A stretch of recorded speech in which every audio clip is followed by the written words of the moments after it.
Morning, everybody. Just wait for the YouTube to kick in.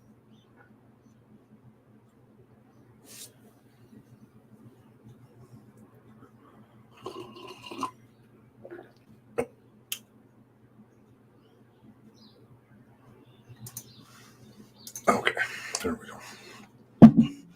How's everybody doing? Crystal, morning. Michael DePaul. You can spell my name any way you want. It's I have a joke about that, but I won't tell that. It's like S-E-A-M-U-S. How's that? Ooh, that's probably hard on people's ears. Julia, good to see you, Michael. Seawood, Trust the Mad Hatter. Uncle Blazer. Got grannies, we got uncles. My female watch. What is it? I don't know. Analytics are down. I think now I'm at 65%. Such a misogynist. Blue Nose. Good morning, Kelly and Jamie. Brenda, what BS lies are ahead today? Well, we've got what is it? Oh, something about phony cop cars coming out. Mark Evans, good morning. Oh dear's got some good videos we watched there the other day about Big Stop. Big Stop is, I think, what we should be focusing on. Just before we go live here, I'll show you something I noticed. Where is it here? This thing. Okay. So if you go over to, I did not complete my good mornings. MH and Christiana. You're welcome, MH. It's just do our little pieces, right? Salty Air, good morning. Okay, great. Now, this is the one I want to share, right? Why do I say Big Stop important? Big Stop very important? Because I've noticed a lot of things. Some of them I've talked about before. I showed the other one the other day, which is beyond highly disturbing. Green Bastard with no photo. It was weird. Green Bastard's thing just comes up with a image icon. Nikki Lewis. Morning, Nikki. So if you go, well, okay, so you can get your transcripts, right? I noticed the AI was kicking out on the Big Stop thing, and at certain times, which I thought was interesting, transcripts, which are good to get a hold of too. Save those, and then you can, say, listen, this is what you said before, because this is what we're going to have to do. Scrolling up. You can get all your transcripts here. Oh, no transcripts for the Big Stop. Something noticeably absent. There's a reason for that, I would say. Seamus tip. Focus on Big Stop. Big problems at Big Stop. Big problems. Green Bastard working. Oh, there goes your icon. Okay, that's interesting. Now Mitchell doesn't have an icon. Good morning, Mitchell. Excuse me, everyone. The proceedings will commence in 2 minutes. Excuse me, everyone. The proceedings will commence in 2 minutes. Not sure why I got a repeat there. Oh, yes, I do know why. Squirrel. We'll just say squirrel. Squirrel and Mother Pureblood also here. Good morning. Good morning. And Nova Scotia citizens.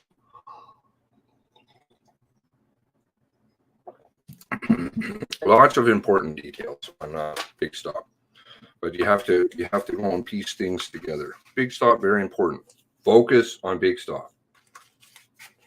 I think it's the beginning of unraveling some of it. Let's just say it that way. Okay, so lots of people like to go to Big Stop. Lots of people like to go to Big Stop. And everybody seems to know Gina's car is going to run out of gas. Right? Logic? Flawed. Okay. Truth and all. Good morning. How was everybody's time off? Did you guys read up? I'm reading members' notes.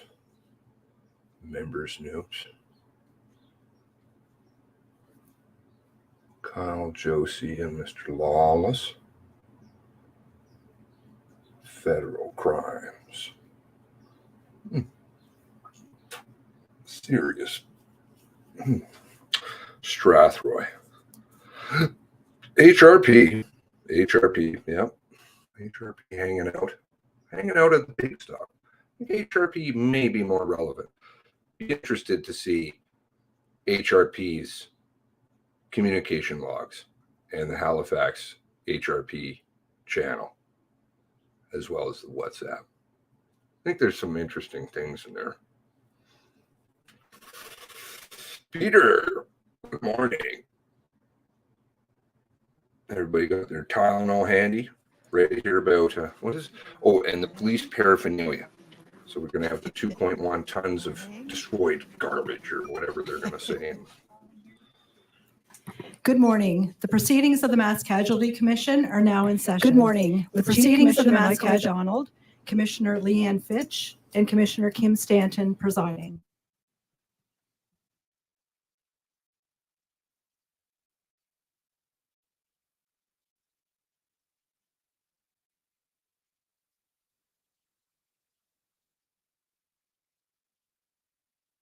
New location, new backstop. Hello and welcome. Bonjour et bienvenue. We join you from Mi'kma'ki, the ancestral and unceded territory of the Mi'kmaq. As always, we start by remembering those whose lives were taken or were harmed, their families, and all those affected by the April 2020 mass casualty in Nova Scotia. Last week marked 2 years since the mass casualty, and public proceedings were paused out of respect. It was heartwarming to see the many tributes, and we hope that you and your loved ones were able to come together to remember, to mourn, and to support one another. The Commission's Phase 2 public proceedings begin this week and will continue through the summer. Our Phase 1 work is also still underway. During Phase 2, we'll broaden the focus of our work to explore how and why the mass casualty happened, considering the causes, context, and circumstances that may have contributed. Phase 2 is a bridge to the Commission's forward-focused Phase 3 work of identifying lessons to be learned and developing meaningful recommendations for the future. To be clear, the work to understand what happened will continue. We'll be hearing from more witnesses, including senior-ranking RCMP officers. Additional witnesses are also being confirmed and subpoenaed on a rolling basis, and more names will be added to the schedule in coming weeks.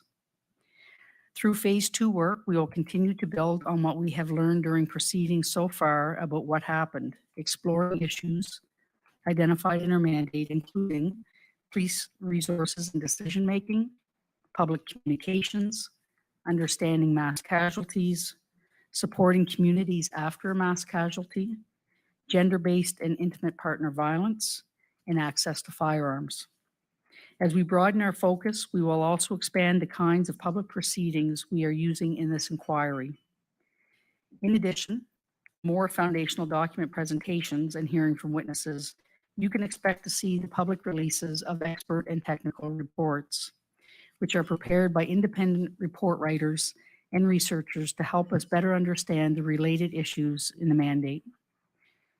There will also be roundtables, with the first one this Wednesday.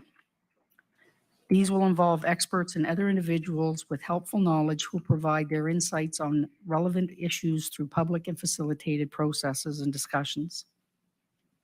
You can also expect to see small group discussions where we can hear directly from people with related experiences, helping us to better understand the impacts of the mass casualty. Today, Commission Counsel will share brief presentations on police paraphernalia, uniforms, equipment, vehicles, and confirmation of the perpetrator's replica RCMP cruiser.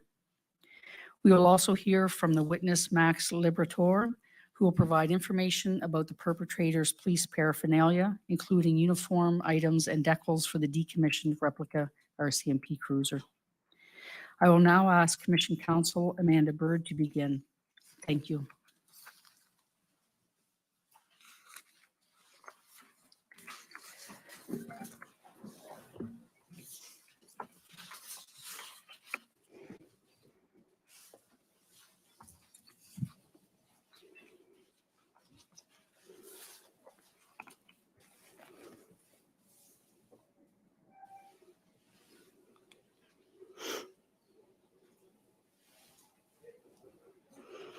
Commissioners, participants, and people of Nova Scotia, Canada, and beyond, I am Amanda Bird, Commission Counsel, and one of my responsibilities is to gather the evidence on the parts of the Commission's mandate about police paraphernalia. Commissioners, I would now like to mark 2 documents as public exhibits. The first is the Police Paraphernalia Foundational Document, That's Exhibit 808, and all supporting materials, so exhibited. and the legislative brief on police impersonation and paraphernalia. And that's Exhibit 1027. Thank you, Madam Registrar. This presentation will provide a brief overview of the applicable federal and provincial legislation and a summary of material reviewed by Commission Counsel to date relating to the perpetrator's access to, possession, and use of police paraphernalia. For our purposes, police paraphernalia includes uniform, kit, and associated items, and decommissioned police vehicles and associated items. The focus of this presentation is the perpetrator's online research, the uniform, kit, and associated items he possessed and used, and the decommissioned police vehicles and associated items he possessed and used. There will be some discussion of DNA evidence recovered from certain items in relation to the mass casualty, which may be disturbing to hear.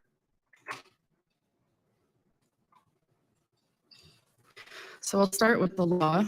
There are 2 pieces of federal legislation that apply to police paraphernalia. Under the Criminal Code of Canada, it is a crime to falsely represent oneself to be a police officer. It is also a crime for someone who is not a police officer to use a badge or article of uniform or equipment in a manner that is likely to cause another person to believe that they are a police officer. The Royal Canadian Mounted Police Act, or the RCMP Act, makes it an offense punishable on summary conviction to use any clothing, equipment, badge, medal, ribbon, document, or other item in such a manner as to lead to a reasonable belief that the person was a former member of the RCMP. And there are 3 pieces of provincial Nova Scotia legislation that are relevant. Currently, Section 69 of Nova Scotia's Police Act prohibits a person or organization from using the uniform, insignia, vehicle markings, or other signs or symbols of a police department to mislead the public. People and organizations are also prohibited from using items that are similar enough to a police department's uniform, insignia, vehicle markings, or signs or symbols that a member of the public would be misled.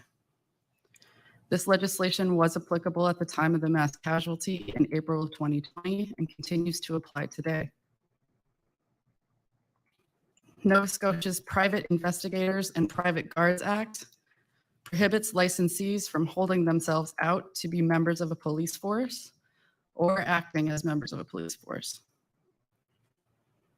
Uniforms worn by private guards cannot have the words police, sheriff, or officer displayed on them. Motor vehicles used by private guards for security patrol cannot display the words police, sheriff, or any other word that would tend to confuse the public about the vehicle's purpose. New Nova Scotia legislation entitled the Police Identity Management Act was given royal assent on April 19th, 2021, and is currently scheduled to come into effect on May 12th, 2022. This legislation prohibits the sale, reproduction, or possession of police-issued items by an individual or for someone else. It also prohibits the sale of marked police vehicles and restricts possession of vehicle decals and police vehicle equipment to authorized individuals and uses. The legislation makes it an offense to use or possess police paraphernalia, such as uniform, markings, and vehicle equipment, subject to some exceptions. For example, for dramatic works, for museums, or for exhibitions. It also makes it an offense to display the word police on clothing or vehicles if this might mislead the public into believing the person or vehicle is a police officer or a police vehicle. The legislation makes an offense to sell or fabricate police paraphernalia unless the purchaser is authorized, and gives police the ability to obtain a search warrant if an officer has reasonable grounds to believe the act is being violated. So that's the end of the legislation bit. And we'll turn now to a couple of definitions. These are terms that come up quite a few times throughout this presentation and in the foundational document. So we thought we would put them here for you. The silent patrolman, that's an informal term for the metal and plexiglass shield that separates the front and back seats in a police cruiser. The Sam Brown is a ceremonial belt and shoulder strap that is commonly worn by members of the RCMP. And the red serge is the red dress tunic that is worn by members of the RCMP. So I'll turn now to the perpetrator's police paraphernalia. And I'll start with his online search timeline. Over a period of about 20 months, the perpetrator conducted a number of online searches relating to police paraphernalia. In January of 2018, the perpetrator conducted a search of the RCMP website for information on uniform and badges. He visited a, quote, made in China, end quote, website searching for a police badge. He visited various sites relating to the generation of fake identification and conducted an open source search for information on collecting military police insignia.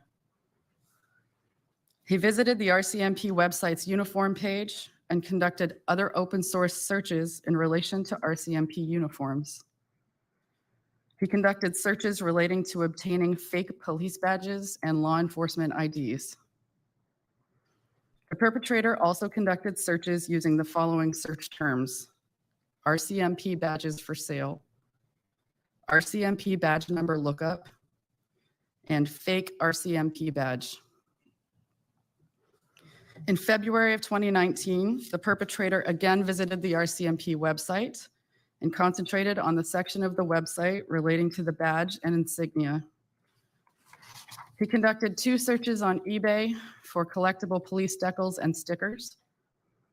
He visited the Government of Canada's Public Services and Procurement website searching for a decal kit, and searched eBay and other sites for police decals. In March of 2019, the perpetrator conducted searches for front bumper parts for a 2013 or 2014 Ford Taurus. He also visited sites searching for RCMP tactical fleece, RCMP outerwear, RCMP patrol jackets and high visibility jackets, and general RCMP clothing. The perpetrator conducted searches for an RCMP police radio and RCMP police radio frequency. He visited several sites to search for plexiglass and metal partitions or silent patrolmen and so-called push bumpers. Push bumper is a term that is used to describe the external equipment guard on a police vehicle that is used to mount equipment and or intentionally contact vehicles. The perpetrator also accessed an article about an officer in the United States who had outfitted his personal vehicle with red flashing lights. In April of 2019, the perpetrator visited an eBay site looking for, quote, light for a 2013 Ford Taurus and conducted 2 searches for RCMP car decals.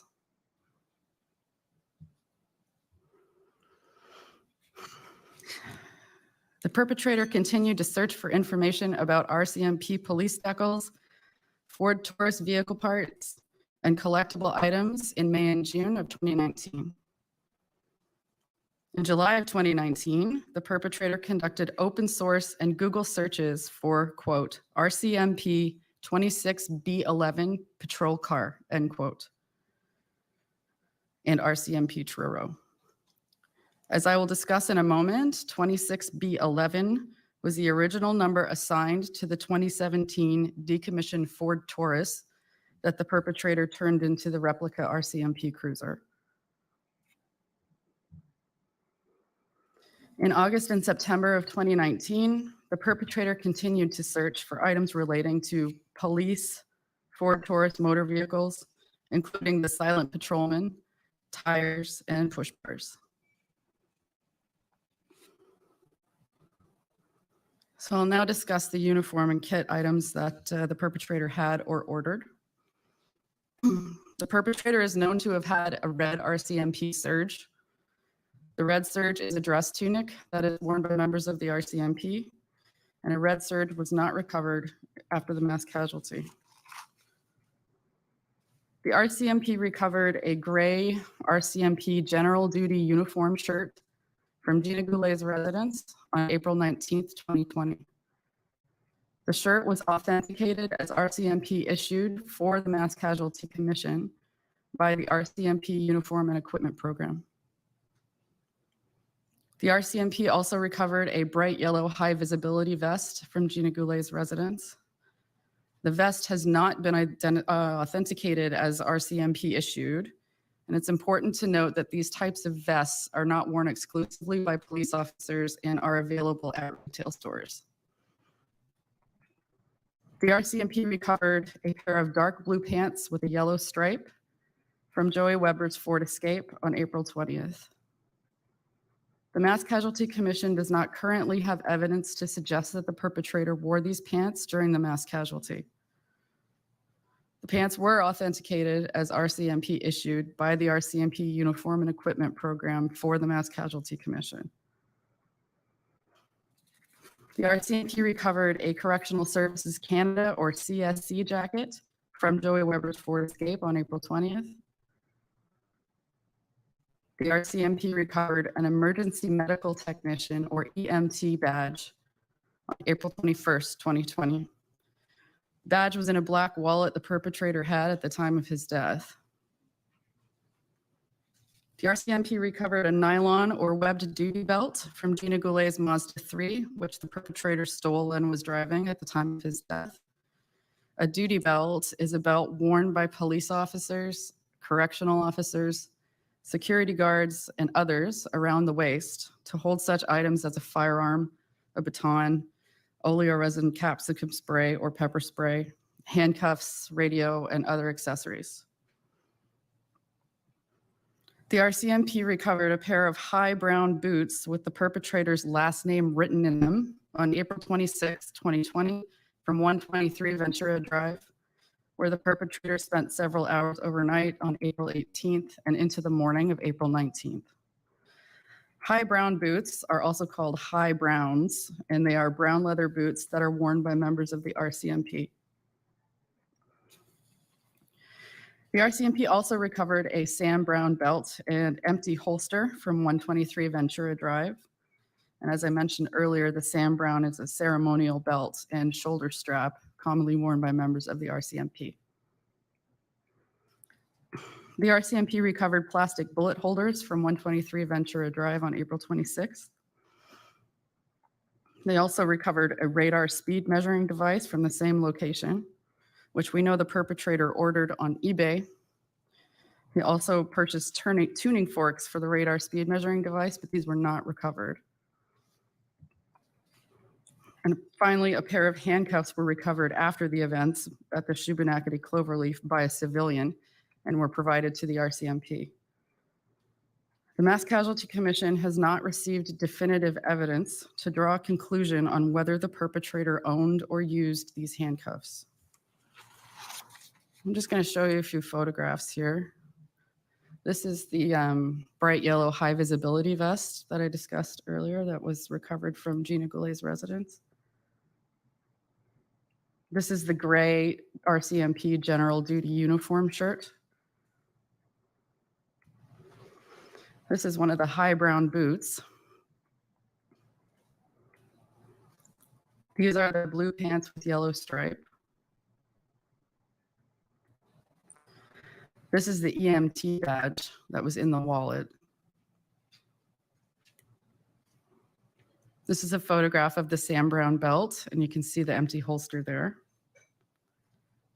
And this is a photograph of the handcuffs that were provided by the civilian. With respect to the perpetrator's acquisition of uniform kit and associated items, there is some evidence to suggest that he searched for police items online, but it is not currently possible to match these searches to items that were worn or used during the mass casualty. However, we've sourced some of the materials. So the perpetrator's uncle, Chris, is a retired RCMP member. And in his statements to the RCMP on April 21st and 28th, 2020, he said he gave the perpetrator his red serge and his high brown boots.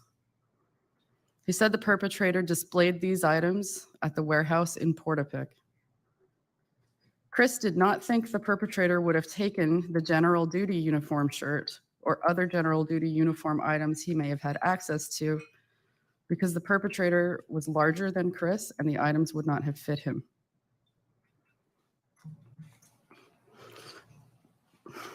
A number of witnesses provided the RCMP with information about the perpetrator's possession of uniform and kit items in their statements after the mass casualty.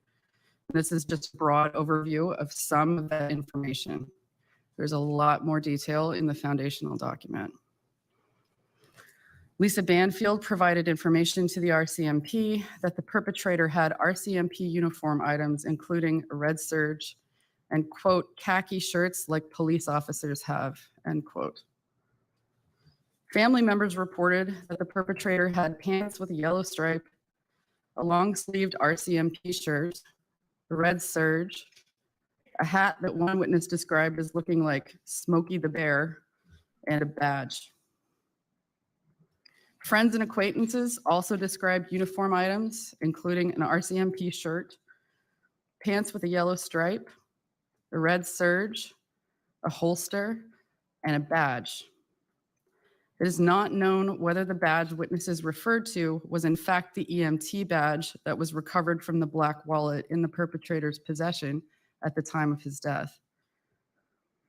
Individuals who did work for the perpetrator at his Portapic residence and at the warehouse reported having seen an RCMP uniform on a mannequin in the warehouse. And they also reported having seen a bulletproof vest and a badge. Patients at the perpetrator's denture clinic and denturists and other professionals reported that the perpetrator had a red serge, an RCMP style hat, and high brown boots. I will now discuss the perpetrator's use of uniform and kit during the events, including some discussion of clothing changes during the events. The perpetrator used some of his uniform and kit and associated items during the mass casualty. Other items were recovered, but do not appear to have been used. So the blue pants with the yellow stripe contained blood stains that were detected by the RCMP using infrared examination. But the only DNA identified through forensic analysis on the pants belonged to the perpetrator. The commission has not uncovered evidence to suggest that the perpetrator wore these pants during the mass casualty. The perpetrator is also not known to have worn the high brown boots during the mass casualty. This is supported by the fact that forensic analysis determined that the DNA from several of the victims, including victims killed prior to the perpetrator's overnight in Debert, was on the Timberland boots the perpetrator was wearing when he was examined by the medical examiner, and no DNA was on the high brown boots. The perpetrator's DNA was on the high visibility vest, and there are photographs in the foundational document in which the perpetrator appears to be wearing the vest at both the Shubenacadie Cloverleaf and in the surveillance from the Millbrook Trading Post. The DNA profile on the gray RCMP General Duty uniform shirt was of mixed origin, consistent with having come from two individuals. The major component belonged to the perpetrator. The minor component contained limited genetic information and no meaningful comparison could be made to any samples. In photographs of the perpetrator taken at Shubenacadie Cloverleaf by a civilian and from surveillance footage at the Millbrook Trading Post, the perpetrator appears to be wearing this shirt. With respect to the Correctional Services Canada jacket, only the perpetrator's DNA was found on this jacket. In the surveillance footage from the Millbrook Trading Post, the perpetrator is shown removing a dark-colored jacket or shirt that resembles the CSC jacket. The perpetrator did change clothes a few times during the mass casualty. Lisa Banfield said he was wearing black jeans, a plaid shirt, a burnt orange vest, a black baseball cap, and brown boots at the warehouse on the night of April 18th. Other witnesses to the events in Portapique on the evening of April 18th reported that the perpetrator was wearing dark clothing and a black baseball cap.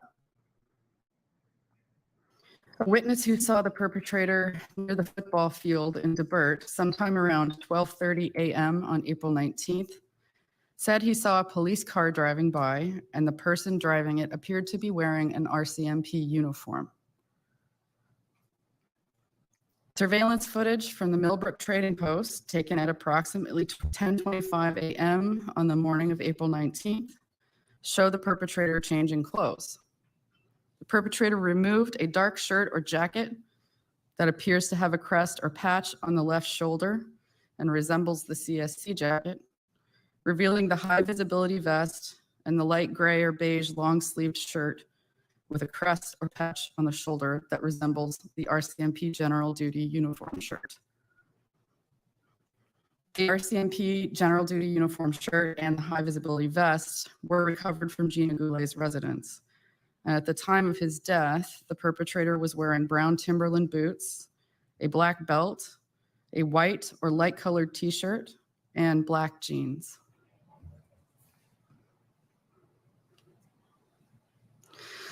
So that ends the portion of the presentation on uniform and kit, and we'll talk now about decommissioned police vehicles.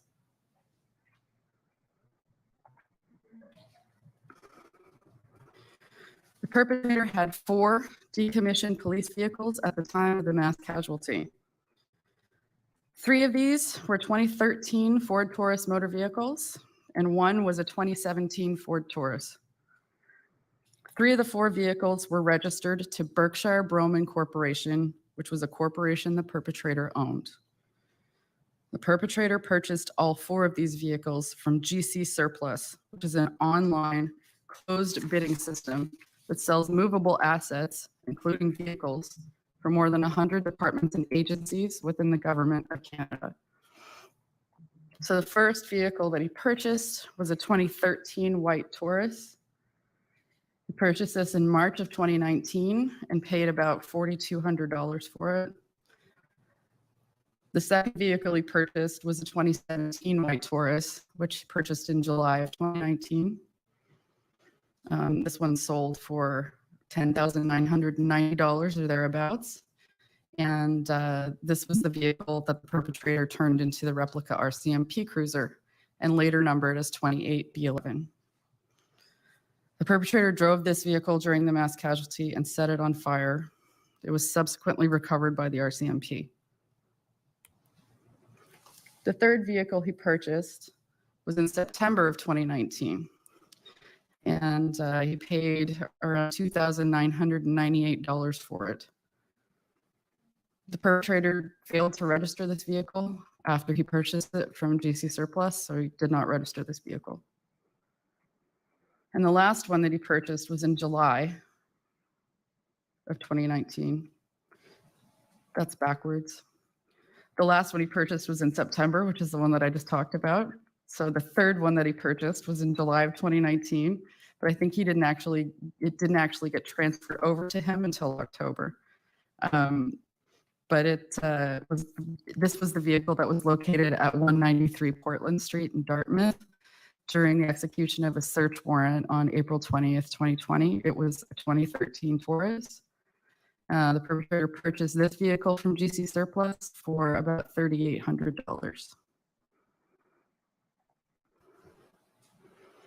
This is a photograph of the decommissioned replica RCMP cruiser that the perpetrator constructed.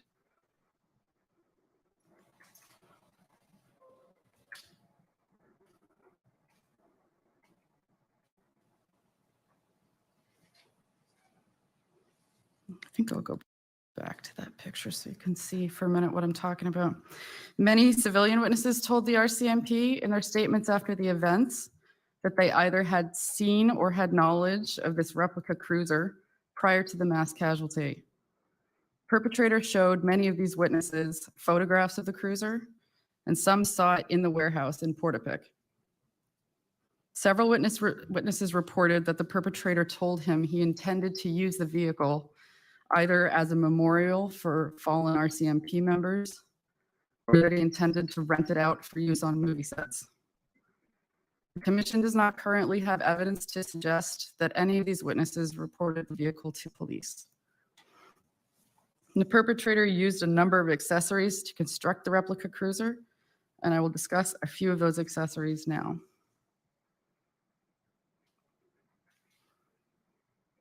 So the perpetrator ordered a lot of accessories for the cruiser on eBay and on Amazon. For the most part, he had these items shipped to addresses in the United States. These included many small parts, such as wiring connectors, and larger pieces, such as the silent patrolman. A detailed description of these items is included in the foundational document, but I will discuss a few of the larger items now. So the light bar and lights. The perpetrator ordered a Welland Liberty 2 light bar from eBay on May 7th, 2019, and paid $810.90 US for it. The Welland light bar is a flat light bar for the top vehicles. It was shipped to the perpetrator's friend Sean Conlogue's address in Maine. A photograph taken at the perpetrator's warehouse by David McGrath on December 27, 2019, appears to show that the light bar is in working condition. However, witnesses to the events of April 18th and 19th did not report that the light bar was operational. With respect to the silent patrolman, the perpetrator purchased it on eBay on March 29th, 2019, and advised Lisa Banfield via email on September 1st, 2019, that he had installed, quote, the cage in the real cop car, end quote. Ms. Banfield said that on the night of April 18th, she was able to escape the decommissioned replica RCMP cruiser by sliding the glass of the partition open and exiting the vehicle through the front seats. With respect to the decals and reflective material, the perpetrator had various sources for the decals and reflective material he used to turn the 2017 Ford Taurus into the replica RCMP cruiser. He purchased some through eBay and some from a company called American Vinyl through Amazon. He obtained some reflective material from a company called ND Graphics. He had custom decals for the door of the vehicle created by a company called Custom Designs. A few of the decals were printed by Peter Griffin at Sid Stell's Signs, the company for which Mr. Griffin worked at the time. I'm just going to take you back to the photo here, because one question that remains is the origin of the stripes on the side of the vehicle. The perpetrator purchased 2 yards each of sapphire blue vinyl, white reflective vinyl, yellow reflective vinyl, and red reflective vinyl from ND Graphics. And you can see that those are the colors and the stripes there. But Peter Griffin told Mass Casualty Commission investigators that the rolls of vinyl the perpetrator had purchased were a solid type of vinyl, and the vinyl that went on the vehicle was a hexi style. Mr. Griffin said he saw the hexi style vinyl in what he referred to as chunks on wax paper at the warehouse. He said these were then fitted together and put on different places on the side of the vehicle to construct the stripes. Mr. Griffin also said that the reason the perpetrator chose the number 28B11 for the vehicle was because it covered up residue from the original number, which had been 26B11.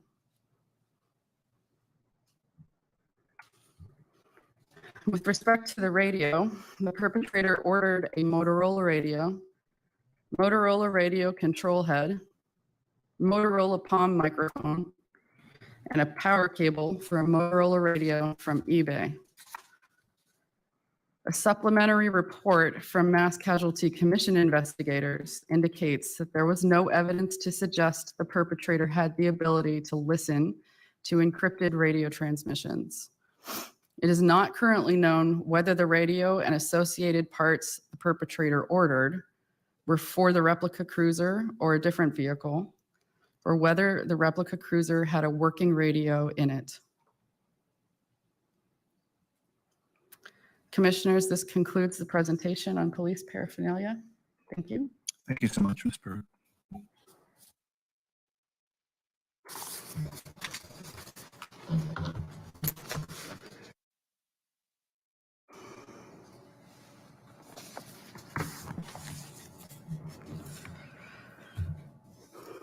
I'm now going to speak to you about the life cycle of police paraphernalia, so police uniforms, equipment, and vehicles. I'm still Amanda Bird, and I am Commission Counsel.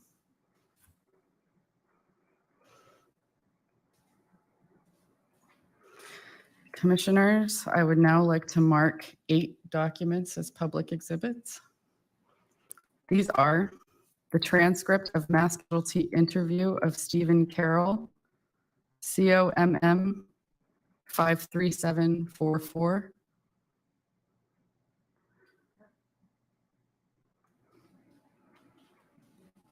Exhibit 1028.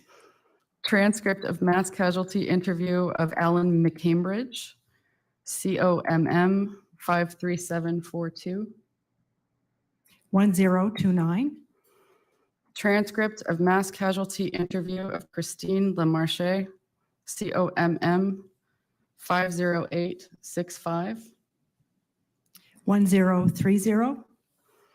Transcript of mass casualty interview of Julia Chicago, COMM 15891.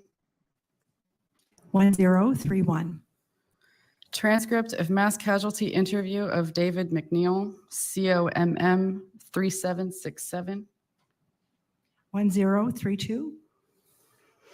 Transcript of mass casualty interview of Nicholas Trudell, COMM 40549. 1033. Transcript of mass casualty interview of Andrew Warner, COMM 53364. 1034. And transcript of mass casualty interview of Andres Casimiri, COMM 51948. 1035. Thank you. So the focus of this presentation is to provide information on the regular life cycle of police uniform items, use of force options, and vehicles. The primary concentration is on the RCMP. I will also discuss changes to processes made since the mass casualty occurred. The presentation includes information synthesized from the witness statements that we have just marked as exhibits. And on each slide, the sources are identified by name and date of interview.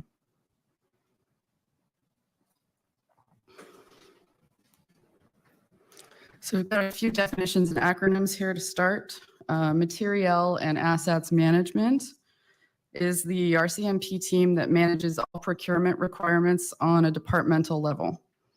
The team oversees the Uniform and Equipment Program, the National Armory Program, and the Materiel Program.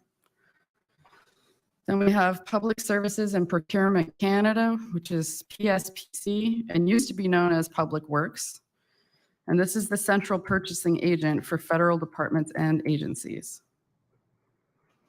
And you heard me use the word general duty uniform a lot in the last presentation, but I'm not sure I defined it. So here it is. A general duty uniform is the uniform an officer wears during the daily course of their duties. A dress or review order uniform is worn for ceremonial occasions and special events. Shoulder flashes are the round shoulder markings on a uniform item that identify which police service an officer works for. This is just a little graphic to kind of explain the lifespan of member entitlements and uniform. You can see here, like this is the typical life cycle. I'll get into each of these areas in detail, but for now we can identify that the cycle typically follows what's pictured here. A need for an item or items is identified, specifications are provided, and a procurement process ensues. The items are manufactured and then delivered and are sometimes stored. There are certain inventory control processes in place. And finally, when uniform items are no longer functional or have reached the end of their lifespan, they are to be destroyed or disposed of according to policy. The lifespan of pieces of uniform varies depending on factors like what the item is, where it's being used.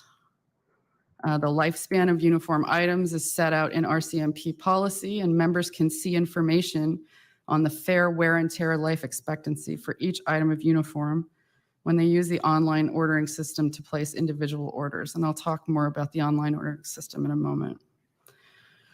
Members are responsible for having both dress uniforms and general duty uniforms. Now I'm going to go into each of the stages in more detail.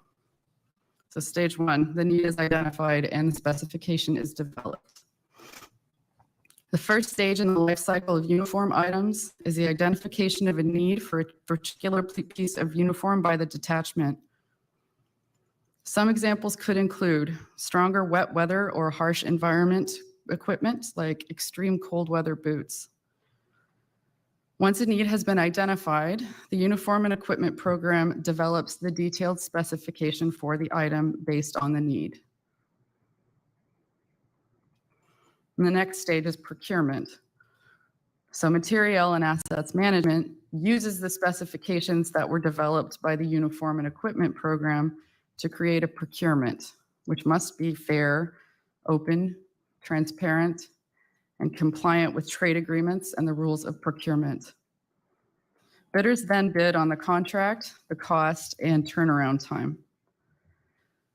Depending on the items, the specification may be publicly posted, but there are security considerations if a piece of uniform might be used to impersonate an officer, which may mean that the specifications are not publicly posted. The bids are then submitted to the Uniform and Equipment Program for evaluation. The contract is awarded to the company or companies with the lowest compliant bid. Shoulder flashes are contracted out in the same method as other uniform items. There is a detailed specification and the flashes are contracted out in bulk. And this is the online ordering system for individual members. Everything is available through the online secure portal. Members can view the various types of uniform based on a duty code and can select multiple items in one order under a specific duty code. It is the responsibility of the unit commander to view each member's order history and, in communication with the member, determine approval against the member's entitlement or requirement for the items.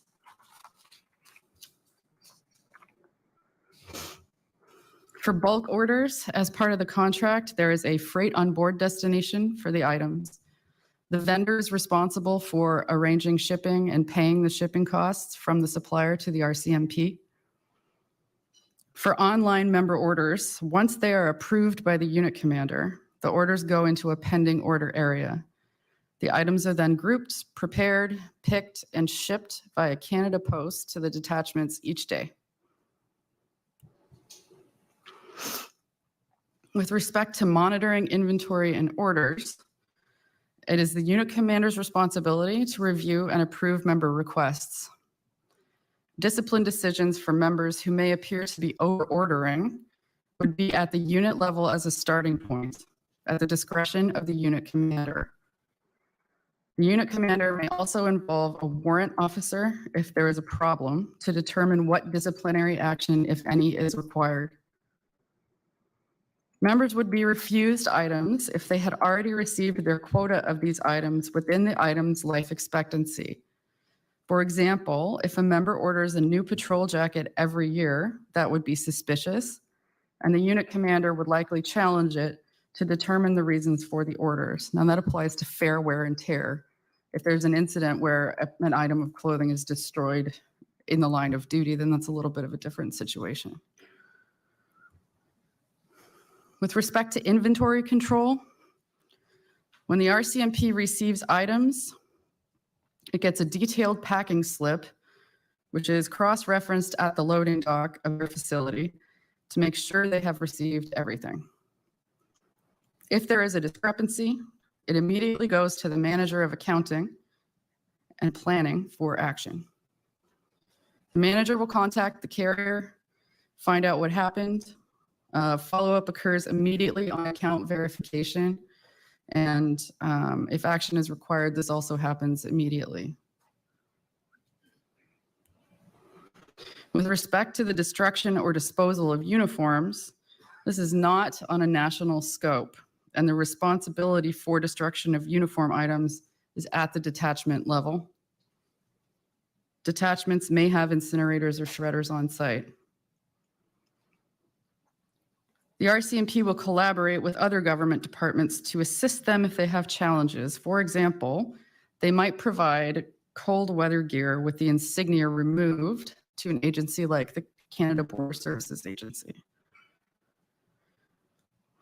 Items are turned into the unit commander, who is responsible for ensuring they are disposed of and rendered unidentifiable in the process.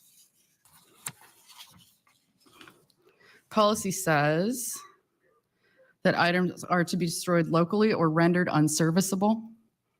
The RCMP would not do this with items such as blue pants with a yellow stripe, general duty uniform shirts, or patrol jackets. Those items would be shredded or burnt. Any items with identifiable marks would be destroyed. Other items might be recycled.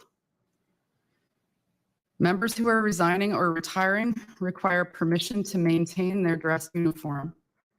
Permission is not automatically granted, and it is documented. There are forms and processes in place to ensure equipment is recovered or accounted for when members depart the service.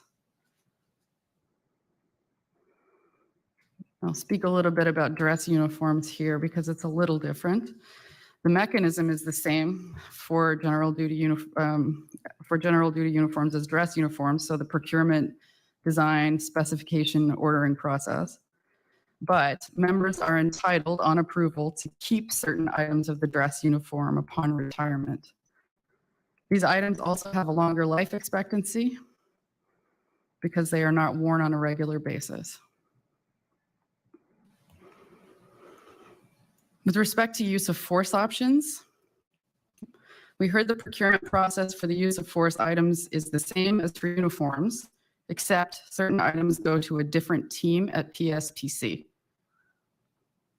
The Armory program is in charge of destroying or disposing of some use of force options such as firearms and conductive energy weapons. So we heard a little bit from other police forces about uniform and kit and use of force options. Use of force options issued to uniform members are standard across Nova Scotia. They're issued a gun belt, pepper spray, a baton, handcuffs, a firearm, and for everyone on the road, a conductive energy weapon. In Kentville, the uniform and equipment requests and assignments are tracked. In Truro, the uniforms are covered by a collective agreement. They are tracked and replaced as needed. Truro Police also now have a turn-in basis where if an officer orders 2 shirts, they need to turn in 2 shirts. And those 2 shirts would then be placed in an incinerator where they're burned. And the destruction process is documented. So these are some other considerations about the uniform and kit items. And the first is that there has been a culture of trading police paraphernalia between police forces. It's possible that an officer might have a headdress or shoulder flashes. They might put those into a plaque or a folder to give to a member of another service. But officers, we were told, would not exchange tunics and patrol jackets.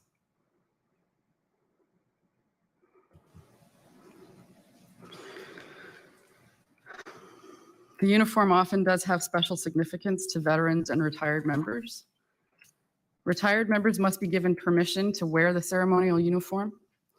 The RCMP Veterans Association has its own uniform with rules and regulations about who can wear it, how they can wear it, and when.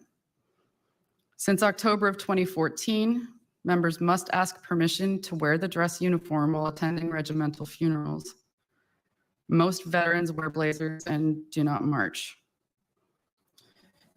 We heard that members have pride in the uniform and often hold on to reach the 20-year service mark so they can keep their ceremonial uniform. Members do not expect to keep any of their general duty uniform. Sometimes RCMP uniform items appear in secondhand stores. The RCMP's Intellectual Property Office has someone assigned as a subject matter expert, and they have a cease and desist letter that they can issue where companies are selling artifacts or there are trademark infringements. And there have been occasions where there are costumes or actual uniforms that may be in secondhand stores to be sold. And this is a challenge for the RCMP because unless they can prove impersonation of a police officer under the criminal code, they cannot seize the items. Some changes since the mass casualty. After the mass casualty, the RCMP struck a committee from the warrant officer program and engaged key subject matter experts. If uniform items are found by family members of a deceased member, for example, those individuals are advised to take the items to the local detachment and have them examined to determine whether they can keep them or whether the RCMP will take the items and dispose of them. Commercial entities have been identified who can assist with large volumes of uniform items that need to be destroyed. And there was a large incineration initiative in Nova Scotia to ensure uniform items were destroyed. And there have been changes to the procurement process to remove the publishing of specifications in public. There is now a 2-phased process where an item would be published on the government electronic tendering system. And then the industry would respond and demonstrate that they have the capacity to do the work. Once that's been done, material and assets management would then directly send the tendering specifications to the successful bidder or bidders. Material and assets management also told us that they're considering having bidders sign a non-disclosure agreement.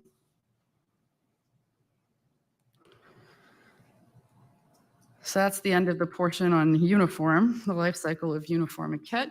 Now we'll talk a little bit about the life cycle of police vehicles.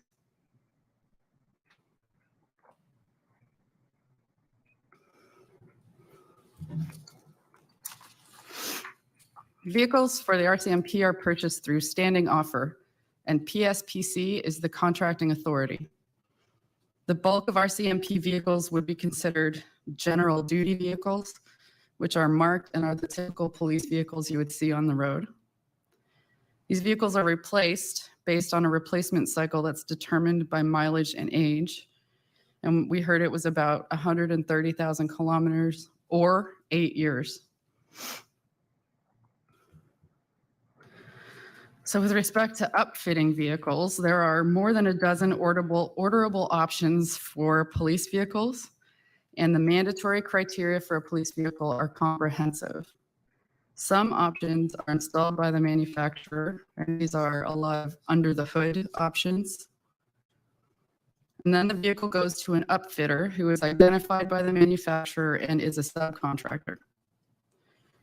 The upfitter then modifies the vehicle based on the options identified, and the RCMP placed the order for the vehicle. Some examples of upfits would include silent patrolmen, sirens, light controllers, and lights. Once the upfit is complete, the vehicle goes to the RCMP at a post garage, where there are technicians who complete the upfit for more sensitive equipment like radios. The procurement process for the third-party upfitter would be included in the standing order, and there is not a separate process directly between the upfitter and the federal government. Prior to a vehicle going to the upfitter, it would be difficult to distinguish it from a retail vehicle versus a policing package, because many of those upfits, as I said, are under the hood. In the Nova Scotia region, there is no post garage. There's no post garage in the Atlantic region at all. So in Nova Scotia, diesel and auto is the primary vehicle upfitter for the RCMP.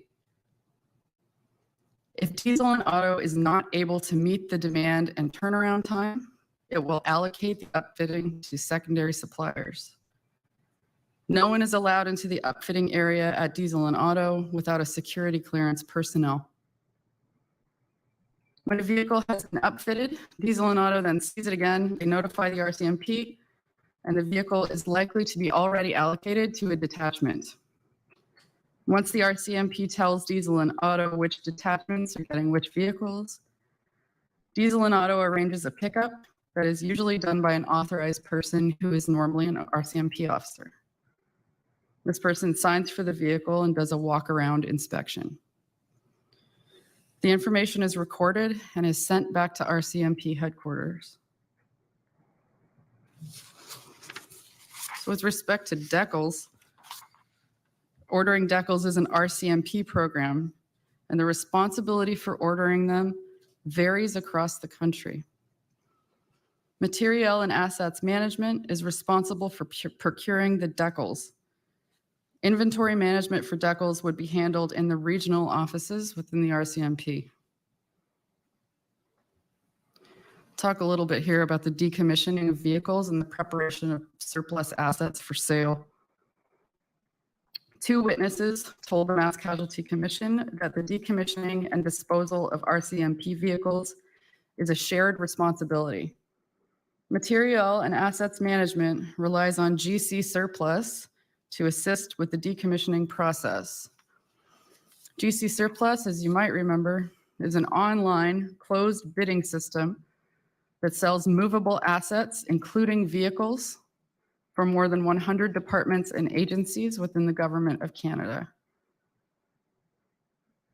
The decommissioning process would start at the detachment, where they would remove garbage, evidence, or other loose items in the vehicle. The vehicle would then go to the post garage or contractor for the decommissioning and removal of equipment. The decals could be removed by the post garage, but in some instances, there are arrangements made to have GC surplus remove the decals. There have been incidents where RCMP assets had safety issues when they went to GC surplus for sale. When such incidents occur, an occurrence report is filled out.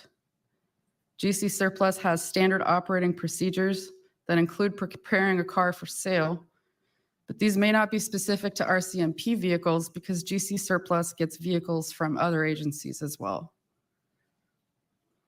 In Nova Scotia, when vehicles are decommissioned, Diesel and Auto sees them again and does what they call a strip, which is where they entirely remove all police equipment before the vehicle leaves the compound to be decommissioned.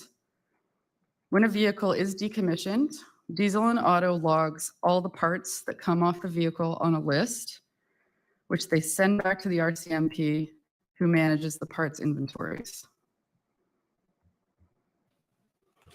There have been a few changes to this since the mass casualty. First and foremost, a moratorium was put in place on selling decommissioned vehicles. So RCMP vehicles currently are either stored or crushed. There is now a form flow for decommissioned RCMP vehicles that starts at the detachment and ends up with GC Surplus. A vehicle cannot be decommissioned without the form being completed in its entirety. The form acknowledges that the vehicle was inspected and items and equipment, including decals, were removed. This form was put in place in July of 2021 and was driven in part by the mass casualty. Movable Assets is currently doing an internal review of the decommissioning process, as well as a third-party review. Another change is the addition of identifying the equipment being removed from the vehicle on the decommissioning form. We heard a little bit about what happens with vehicles from other police forces. So in Kentville, vehicles are traded into dealers and they are stripped before they go. Some items are reused in other police vehicles. Some are taken to Public Works, where they are cut up and destroyed while a deputy watches. And in Truro police have two streams of police vehicles. They have marked and unmarked. Unmarked vehicles are repurposed to the town after the red lights and siren are taken out. Now, all vehicles in Truro now have the emergency equipment removed, much of which gets repurposed or destroyed. Vehicle lettering is removed by the Truro Police Graphic Shop before the vehicle goes back to the dealership. Here's a summary of key points here. The RCMP has policies and procedures in place with respect to uniform and use of force items from procurement to destruction. Retired members are allowed to keep and wear their dress uniforms to certain events with permission, but not their general duty uniforms. Some changes have been made to the process since the mass casualty. Before and at the time of the mass casualty, RCMP vehicles were decommissioned and resold through GC Surplus. This has now changed and the vehicles are no longer being sold. They are instead either stored or destroyed. This concludes the presentation on the life cycle of police uniform and kit and vehicles. Thank you, commissioners and all. Thank you so much, Ms. Very helpful. We are now going to call upon Mr. Roger Burrell to present the foundational document confirmation of replica RCMP police cruiser.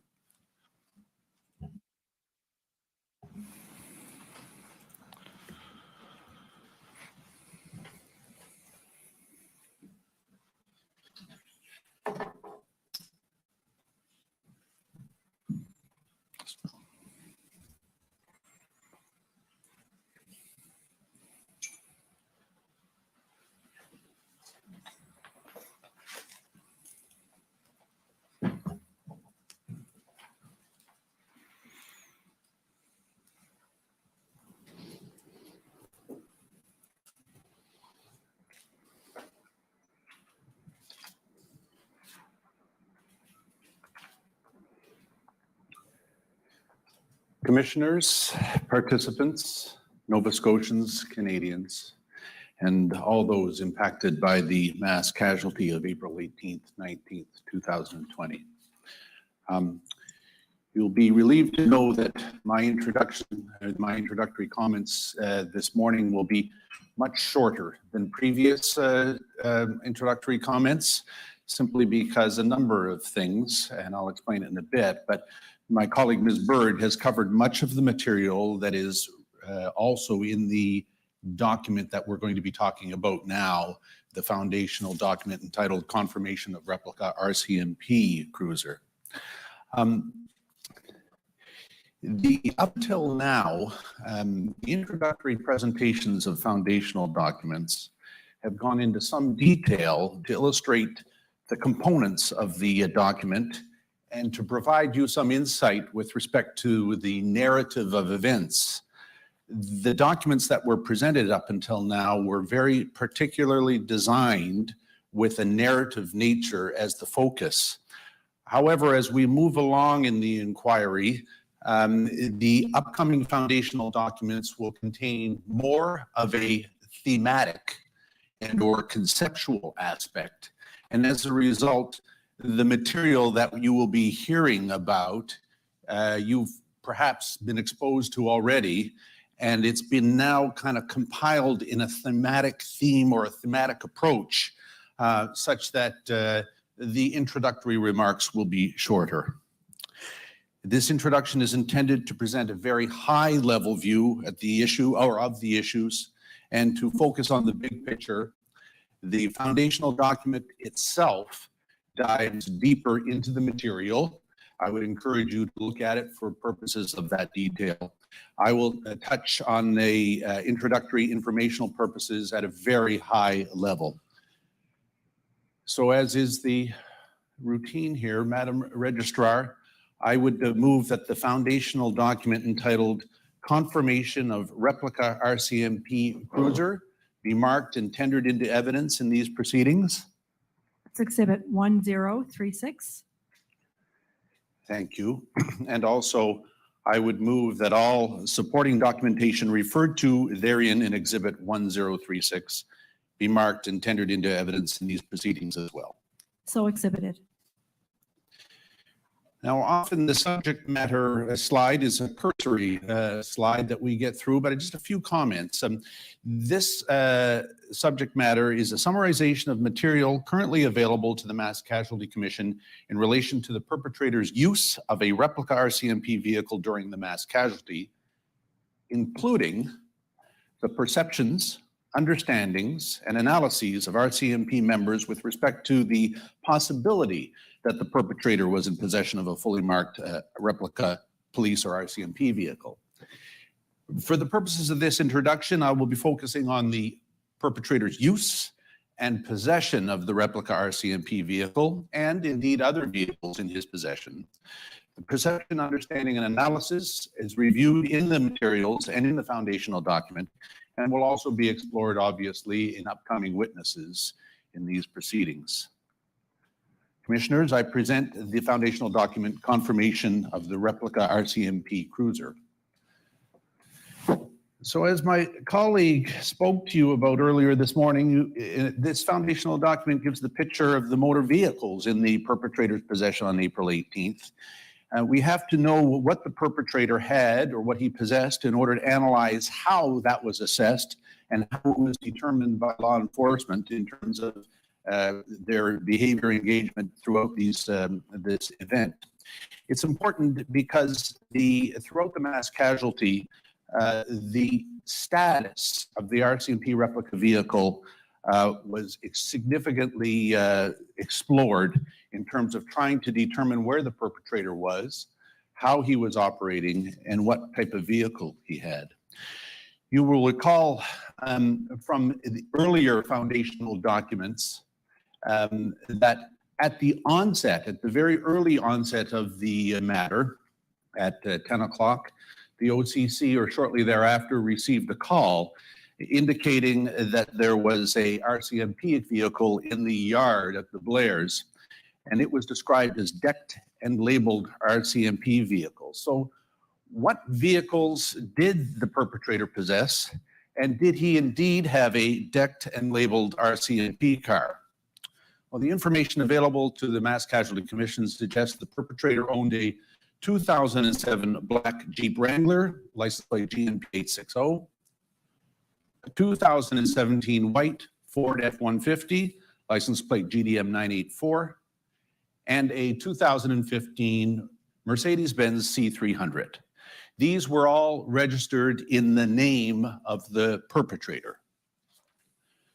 The perpetrator also owned, but vehicles were registered in the name of Berkshire Broman Corporation, for which the perpetrator was the principal operator, a 2013 white Ford Taurus, license plate GMK 905, a 2013 white Ford Taurus, license plate GJX 365, a 2017 white Ford Taurus that was unplated, and then there was a final vehicle that was owned by the perpetrator. It was unregistered and unplated.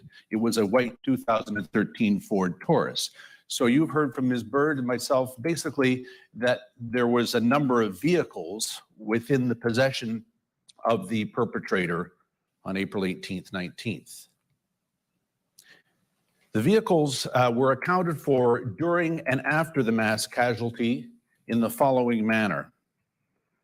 The 2007 Jeep Wrangler and the 2013 unplated, unregistered Ford Taurus were located by ERT members, the emergency response team members, outside the warehouse at 136 Orchard Beach Drive in the early morning hours of April 19th.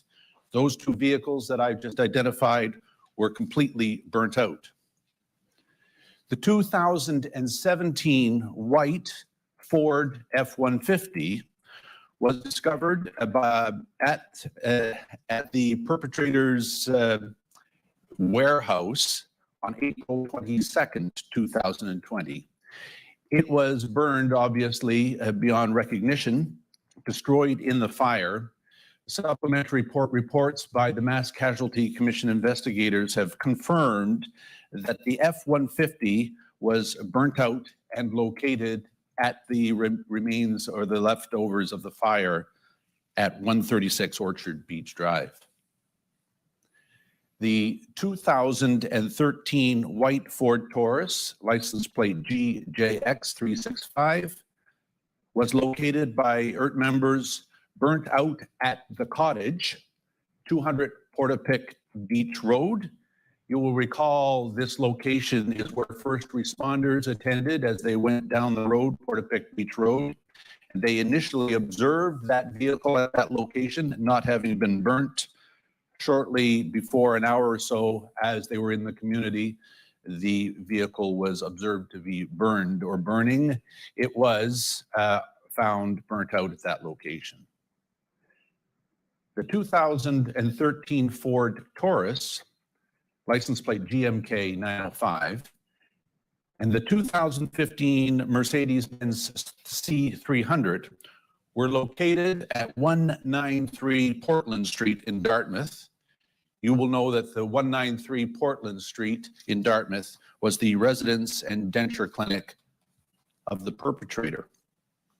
The 2013 Ford Taurus, GMK 905, was located at 1:54 a.m. On April 19th at 193 Portland Street by Halifax Regional Police members in consultation and connection with the RCMP with respect to location of the vehicle and a review of the residence/office dentures clinic of the perpetrator. It was snow covered at that stage in the parking area of 193, indicating to investigators that it had not recently been mobile. That information obviously would have been important in terms of determining the movements and the access to vehicles by the perpetrator. This vehicle was also the one that was stopped and ticketed by Constable Dorrington of the Bible Hill Detachment on February 12th, 2020. The photograph of the license and the vehicle in the background were sent out by Constable Dorrington to a number of members of the RCMP during the early morning hours of April 19th, 2020. The 2015 Mercedes-Benz was in the garage at 193 Portland Street in Dartmouth. It was out of sight of the HRP investigators or members at that time, but was discovered during the search on April 20th of 2020. The 2017 Ford Taurus, or the replica RCMP cruiser, was, as you all well know, located at the Shubenacadie Cloverleaf shortly after 11 a.m. on April 19th. The details of its location, its discovery, its examination are found contained in the Shubenacadie foundational document. So where does that take us in terms of what the perpetrator had on April 18th and 19th and what he was utilizing? Well, the information suggests to the Mass Casualty Commission that the perpetrator had 4 Ford Tauruses, white Ford Tauruses. 3 2013 white Ford Tauruses were decommissioned vehicles, and 1 2017 was decommissioned but outfitted as a fully marked RCMP vehicle. So this photograph in front of you is most recently obtained by the Mass Casualty Commission. Will show you the marked or the outfitted vehicle on the right. On the left, you'll see 2 white Tauruses, and in behind or in front of the marked, fitted out, kitted out vehicle is what looks to be a Ford F-150.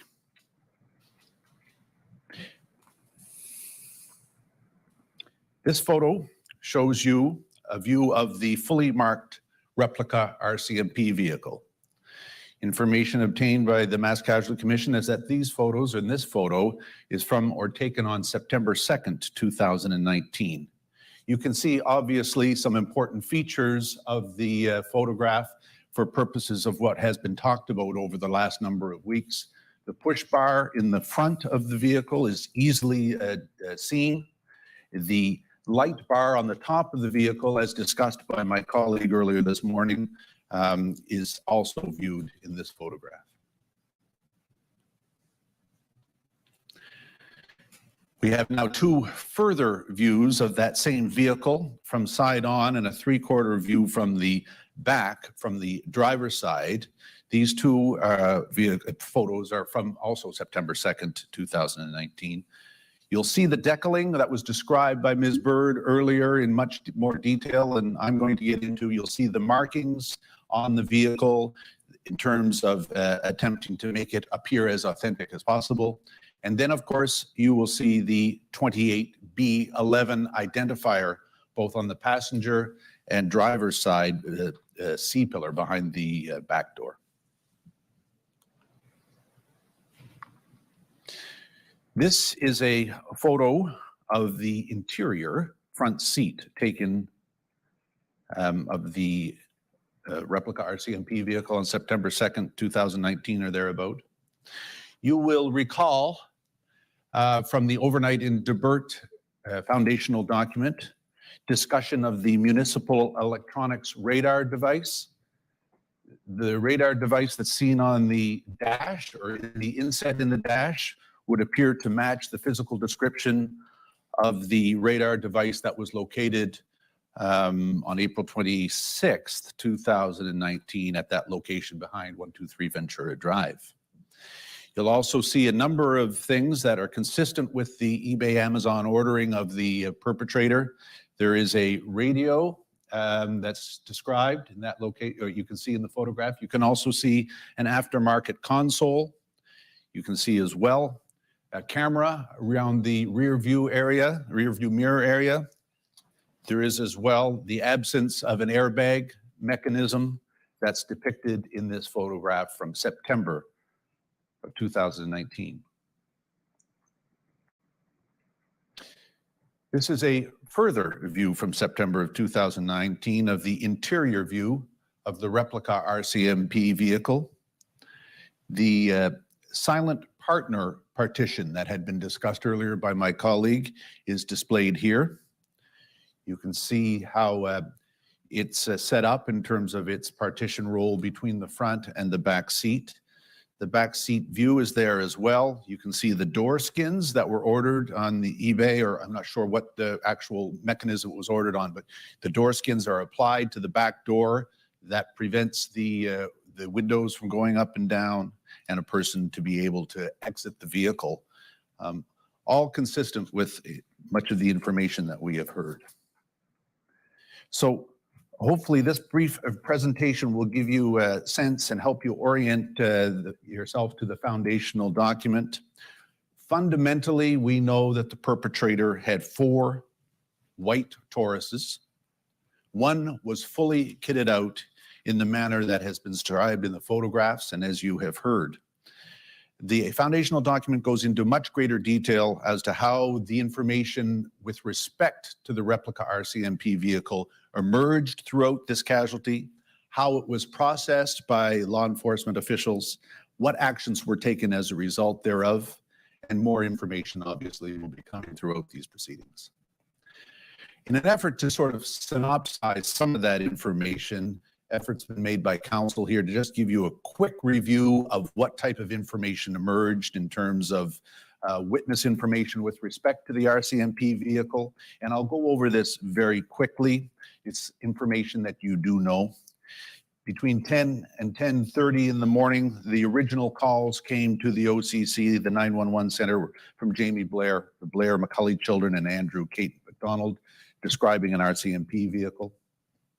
At 7 to 7:30, 2 fundamental pieces of information emerged for law enforcement officials. That is information from Maureen Banfield and David McGrath after they were picked up by our HRP officers, and they provided information with respect to the replica police vehicle and indeed provided photographs that were then sent to the RCMP. The well-known photograph that you have seen and was displayed in my colleague's brief representation was one of those. Also at around 7 to 7:30, information was obtained by investigators from Lisa Banfield, who emerged from the woods and described that she was aware that the perpetrator had an RCMP vehicle just like the one that was being, that she said that the RCMP officers had. We know at 9:32, April Dares saw a vehicle and described seeing that vehicle, an RCMP vehicle on Hunter Road. At 9:35:36, Marianne J. described seeing an RCMP vehicle leaving the scene of Wentworth and traveling south towards Truro. At 9:48, Carol and Adam Fisher in Glenholm described the perpetrator in a police car at the back of their residence. Around 10:39, Lynn McKeegan in Brookfield observed an RCMP vehicle in that location, informed her friend Don Dorrington, who informed her husband Nick Dorrington, who then provided that information to investigators, such that the law enforcement process shifted to a different location. Finally, a few brief indicators of police communications. 10:04 were the early dispatches as discussed. The comms said that there was an RCMP in the car, a car in the yard. You will recall that we played that audio some weeks ago. 10:41, the first responders observed a Ford Taurus at the 200 Portapique Beach Road location, the cottage. At 12:12, Constable Dorrington distributes the driver's license and photo with a decommissioned 2013 white Taurus in the background. At 1:54, the HRP located a decommissioned white Taurus outside 193 Portland Street in Dartmouth. In the early morning hours, the ERT made observations of burnt vehicles at both the warehouse and at the cottage at 200 Portapique Beach Road and 136 Orchard Beach Drive. Between 7:30 and 7:45, the HRP began to distribute photos to the RCMP of the replica RCMP vehicle that they learned about from Maureen and David McGrath. Lisa Banfield then provided information that got disseminated as well. At 8:04, a BOLO, a be on the lookout notice, was sent, indicating that the SOC was potentially using fully marked Ford Taurus 28B11. At 9:47, Corporal Peterson actually observed the replica RCMP vehicle. He radioed it in. He was on Highway 4 near Glenholm. At 10:17, a tweet was issued that the perpetrator may be driving what appears to be an RCMP vehicle. There's one difference. The suspect's car is 28B11 behind the rear passenger window. At 10:50, of course, Constable Morrison, as he was leaving the scene of his shooting, confirmed that the perpetrator was in a fully marked cruiser. And then at 10:57, ERT discovered the burnt out replica cruiser at the Shubenacadie Cloverleaf. Commissioners, this has been a very brief overview of the foundational document, the conceptual foundational document entitled The Confirmation of a Replica RCMP Vehicle. Those are my comments for you at this stage. Well, thank you very much, Mr. Burrell. Next, we'll hear from a witness, Mr. Max Libertore. I understand that it takes approximately 20 minutes or so to change things around to arrange for the witness. So this is a good opportunity to take a morning break until approximately 11:15. Thank you. The proceedings are now on break and will resume at 11:15.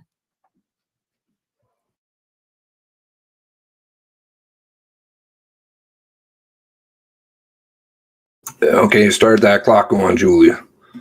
Where are we at now? Let's see, they started an hour and 20 minutes.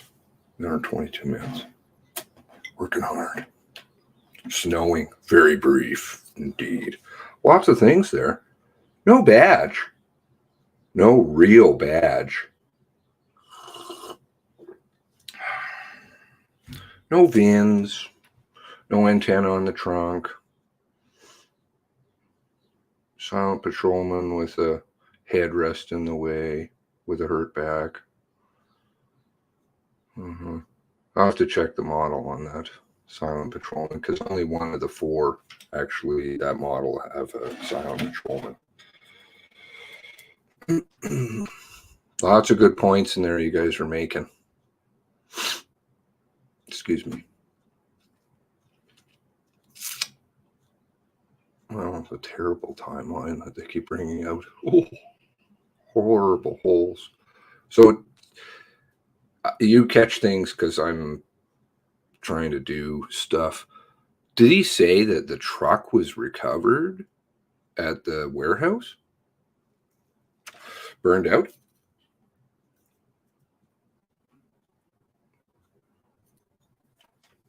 Dirty cuffs that were scrubbed with the WD-40 and the wire brush because of course people do that. Maybe somebody has connection somewhere. Could be. Oh, that wouldn't be good. Let's see here. Of course, take away this steering column. No mobile workstation console. Of course, you can also go through the, when did he say the photos were taken? So you can go through when those items were installed and purchased, of course, on the account, which anybody could use.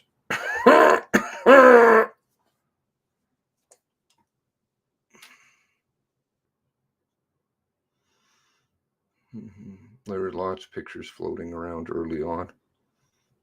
Those might come back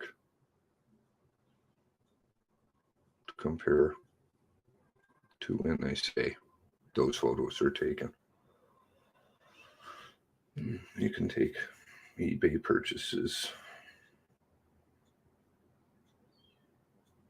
auction purchases, line them up, when are things installed, messages back and forth when things were installed. Lots of stuff there. Lots of stuff, as always. These things are just things to file away for future, because that's what lawyers are going to do. They're going to look back at these videos. They are right now, but they will look back in future stuff. So the snow machine, I don't think is working. The old tactics that they use. This is just for those of you who haven't been a party to RCMP balls. This is a rinse repeat of Spiritwood, Marathorpe. Bullshit. Just move along. We'll do some recommendations, maybe, which they never do, of course. What was that? Oh yes, See, and the really cheap psychological tactics. Like, come on, man.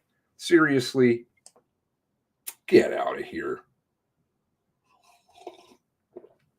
Yeah, we're doing something over here because of the COVID concerns.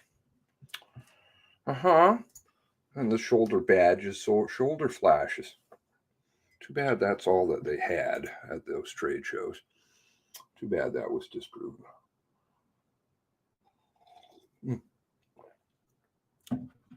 Where did the photos come from? How many people hopped in? Good morning to you all. Kendall, Pioneer, Glow Watcher. I like to try and say hello to everybody. Tony, Harles. Lots of great points coming out.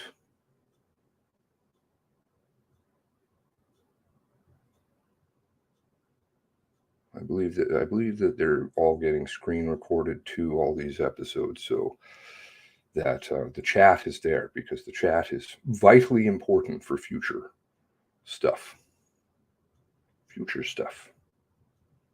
No mention of bench.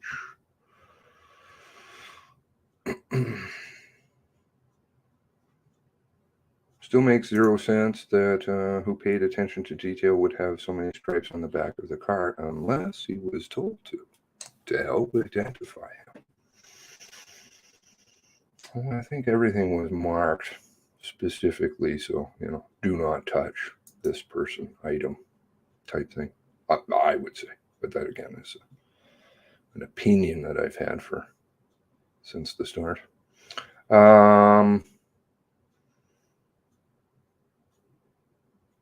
No car.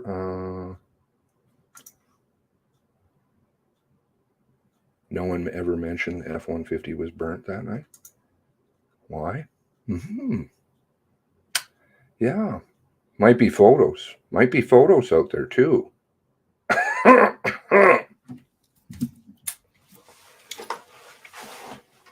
Of what all was burnt. All the logs from FIS of what was there. Difficult. It's going to be difficult.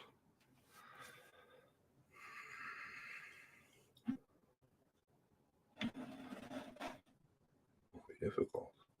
Laser perfect. I like that. What was it? Toronto Star? Toronto Star that said that? God, they're pumping out the articles too in their propaganda wing, trying to make up for stuff. These are 7 months ago. Could have added more stuff, I guess. Yeah, but I think if you have the radio, then you probably have the antenna. And again, just cross-referencing eBay receipts.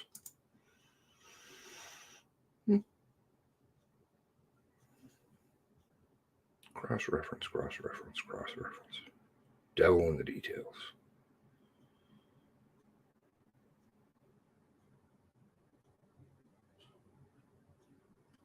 Just going through your stuff here.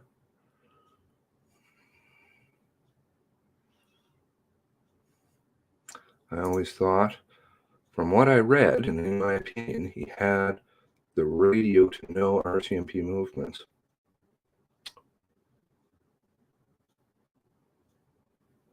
So there are any photos of the replica with the antenna later, or was it burnt? Oh yeah, I did want to look at. Let's have a little look, see at.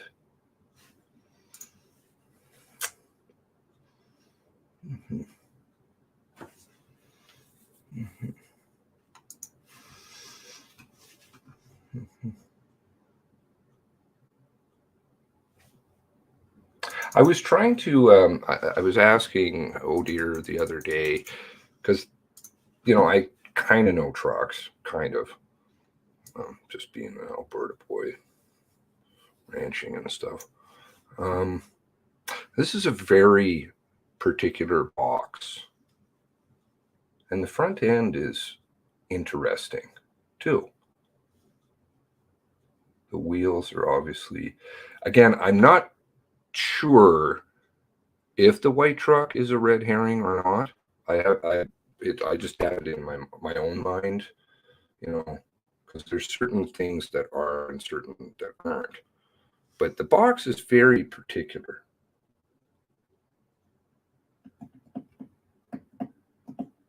I can't find something like that. Anybody can ID it for me, that'd be great. That wasn't really what I was after, though. Let's see here.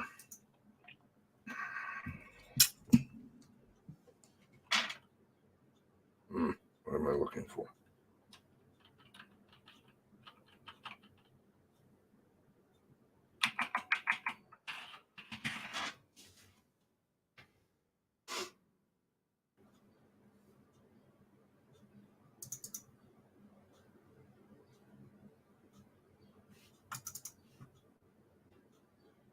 Mm-hmm.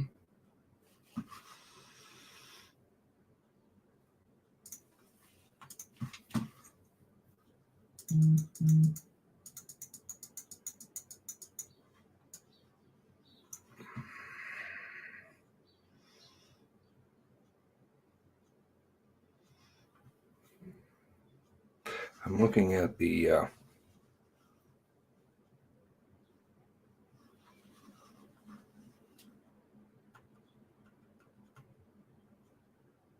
what do you call those? Window guards? I don't know. Now, Cage said that these RCMP cars, funnily enough, do come equipped with them. I don't know. There's different styles. I've seen the Cage. I've seen the bars.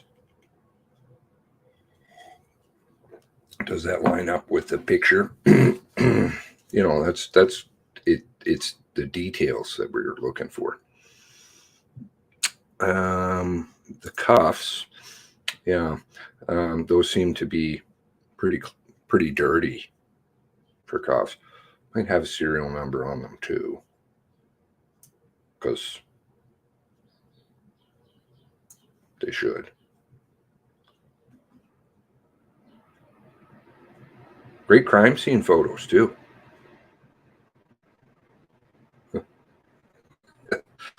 I was like, when they showed way back when they did the timeline, you know, originally with Campbell, I'm like, those pants are taken in an office. Of course, because you're going to take a spare pair of pants through all this, don't you know? That makes sense. That makes sense. Like the spontaneously burning car.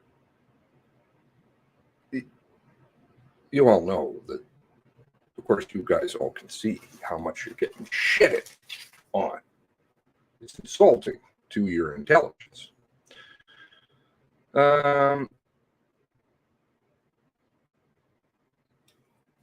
Tony brought up the shoes, the sneakers. No recovered sneakers, no recovered coat. That's kind of difficult, being that they had dogs out there searching grid patterns. I guess they just go poof too.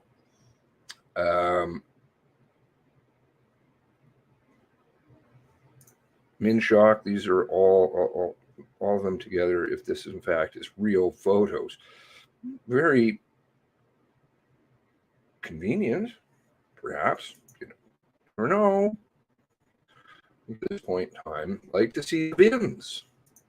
Where are the VINs on all these vehicles?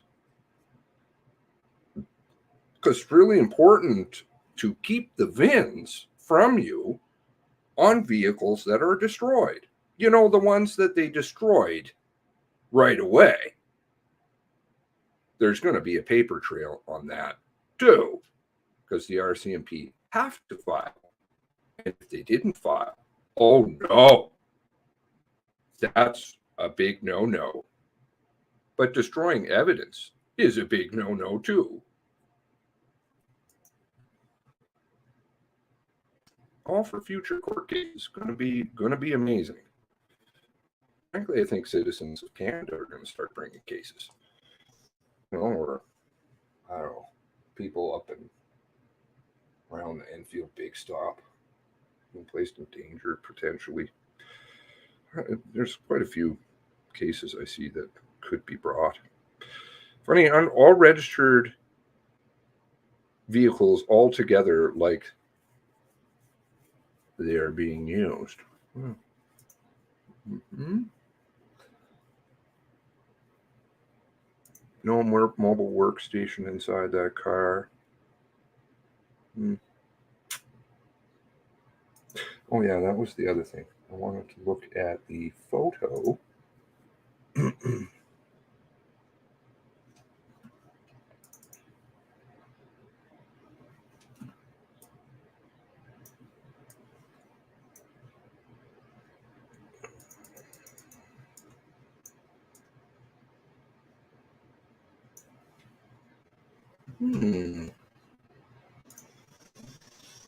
Interesting.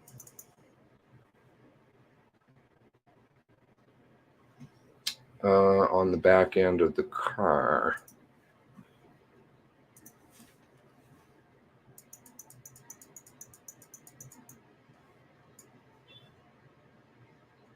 Just to compare the placement of certain items. See if they've got, you know, if it matches up to what the photos that they have displayed. Beyond recognition. We don't owe an explanation. Yes.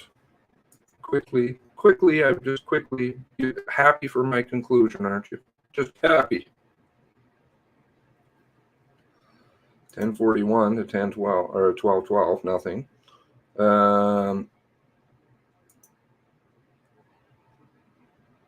Seems like people get nervous. You know, because they're listening. Oh, well, I don't guess. I know they're listening. Get a little upset. The sleeping tactics, really cheap too. Stick out somebody there, stick you into a snore.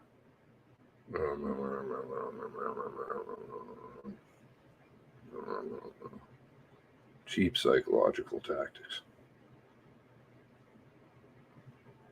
Psychological warfare, all studied, all scientific. This is all real documented stuff. They study this stuff. It's quite sad. It's quite sad.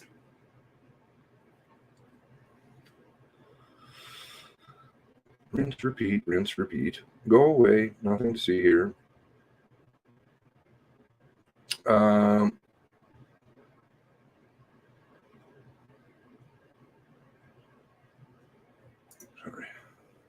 The fact that Burrell's usual job is to legally represent people in need and less fortunate makes me sick. This is how you know that we're watching a performance meant to trick and distract us. I don't know of anything of Mr. Burrell's background. That would be interesting to research too. Of course, all these people, how they're connected or possibly connected. Is there any conflicts of interest anywhere? Sometimes there are.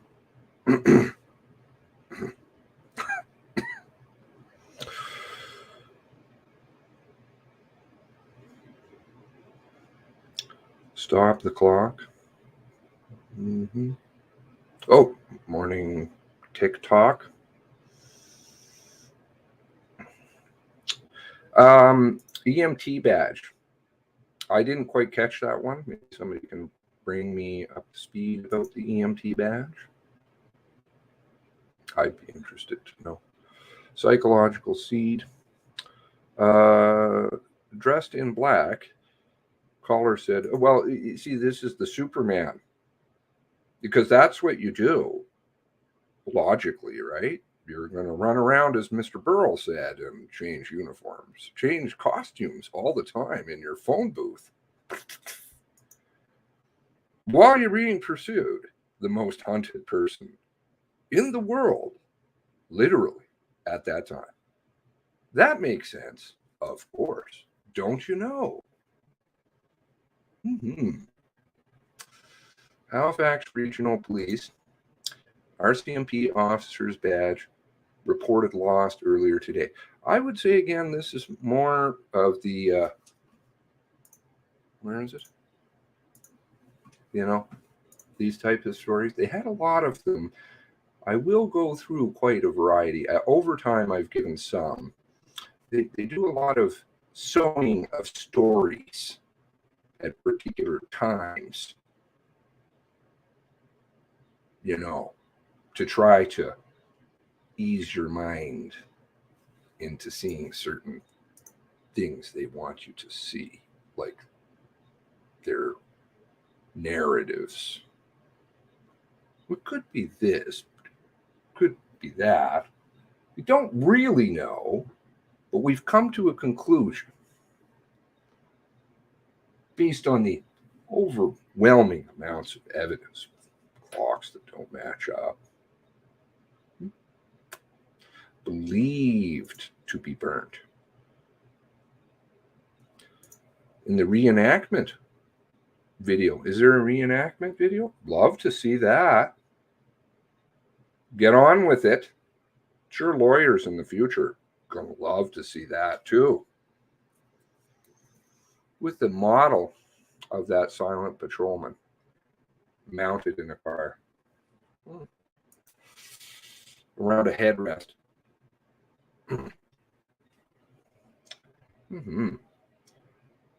Burnt beyond recognition. Of course.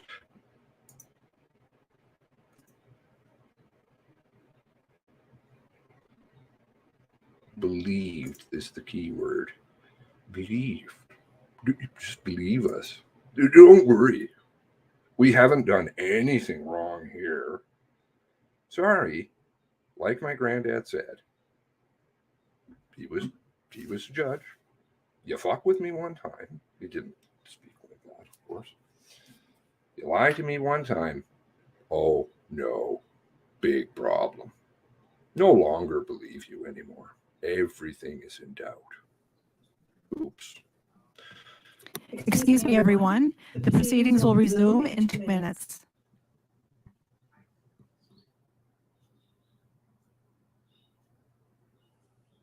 Have we got our clocks going? Should time out again. Wasted time too, talking about stuff that's irrelevant. Truck was not seen on the road. One later let her off. Yes, that was rather odd, wasn't it? Sure, of course, that happens every day. Same model, same year. Just coincidentally. Coincidence. Remarkable coincidence. Is it bizarre? Nova Scotia Freckles, good morning. Is it really so bizarre? No DNA recovered. Of course. Of course. Right. I wonder if the bathrobe stack was found too. No, it was not. Morning, Jumbo. Yes, who picks up cuffs? Takes them home, sprays them with WD-40, scrubs them, and oh, by the way, this is evidence I found. Here you go. That makes sense, don't you know?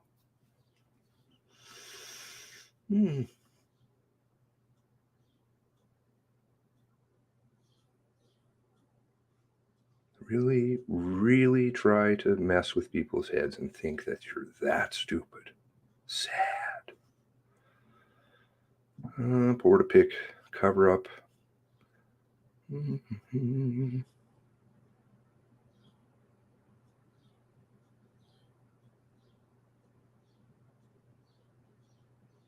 I don't know what that's in reference to. Truth and all. Good morning. Good morning.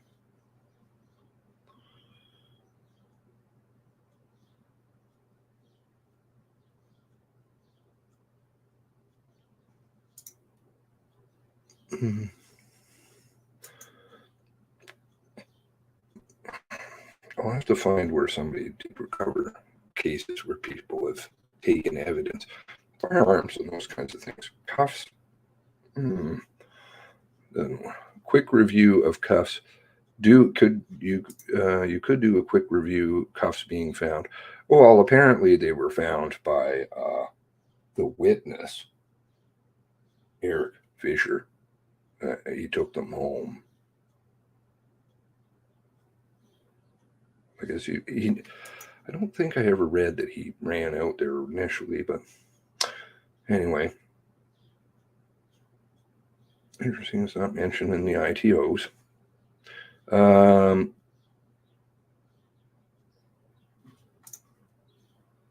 Took the cuffs off in the car crashed in Shuby. Those dang aluminum F-150s just melting away to nothing. Must be all those aftermarket parts. Yeah, Mr. Robbins' name's come up again.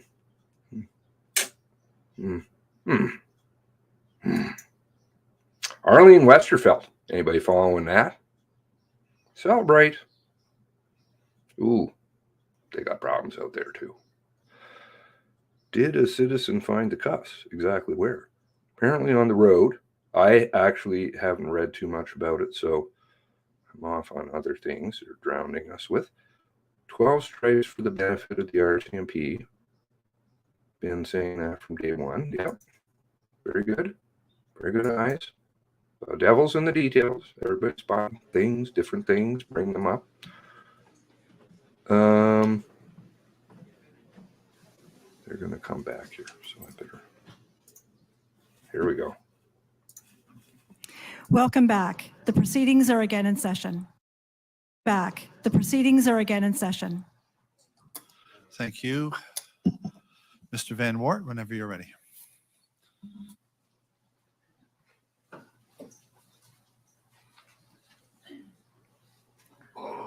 Good morning, commissioners. I'm just would invite Mr. Liberator to enter the room and proceed to the witness table that's been set up.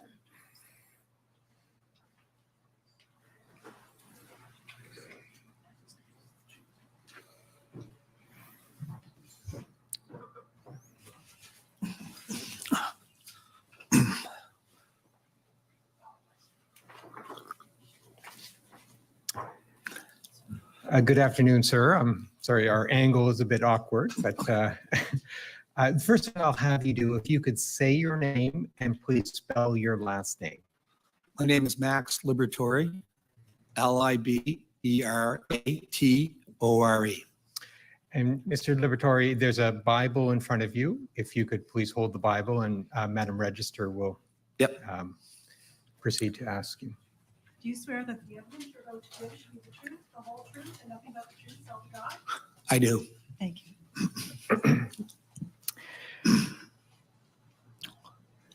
And Madam Register, there is a document that I will be making reference to. It has a COM number of COM 0056211, and it was a statement that Mr. Liberatore gave to the Mass Casualty Commission on April 20, 2022, and I'm asking if that could be marked as an exhibit.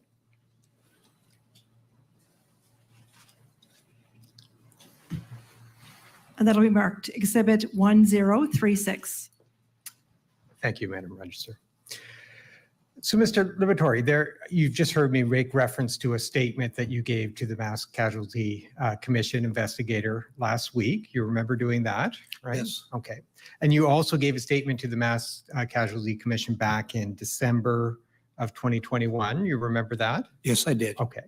And then almost just a few days after the Mass Casualty event, you gave a statement to the RCMP back in April 21st, 2020.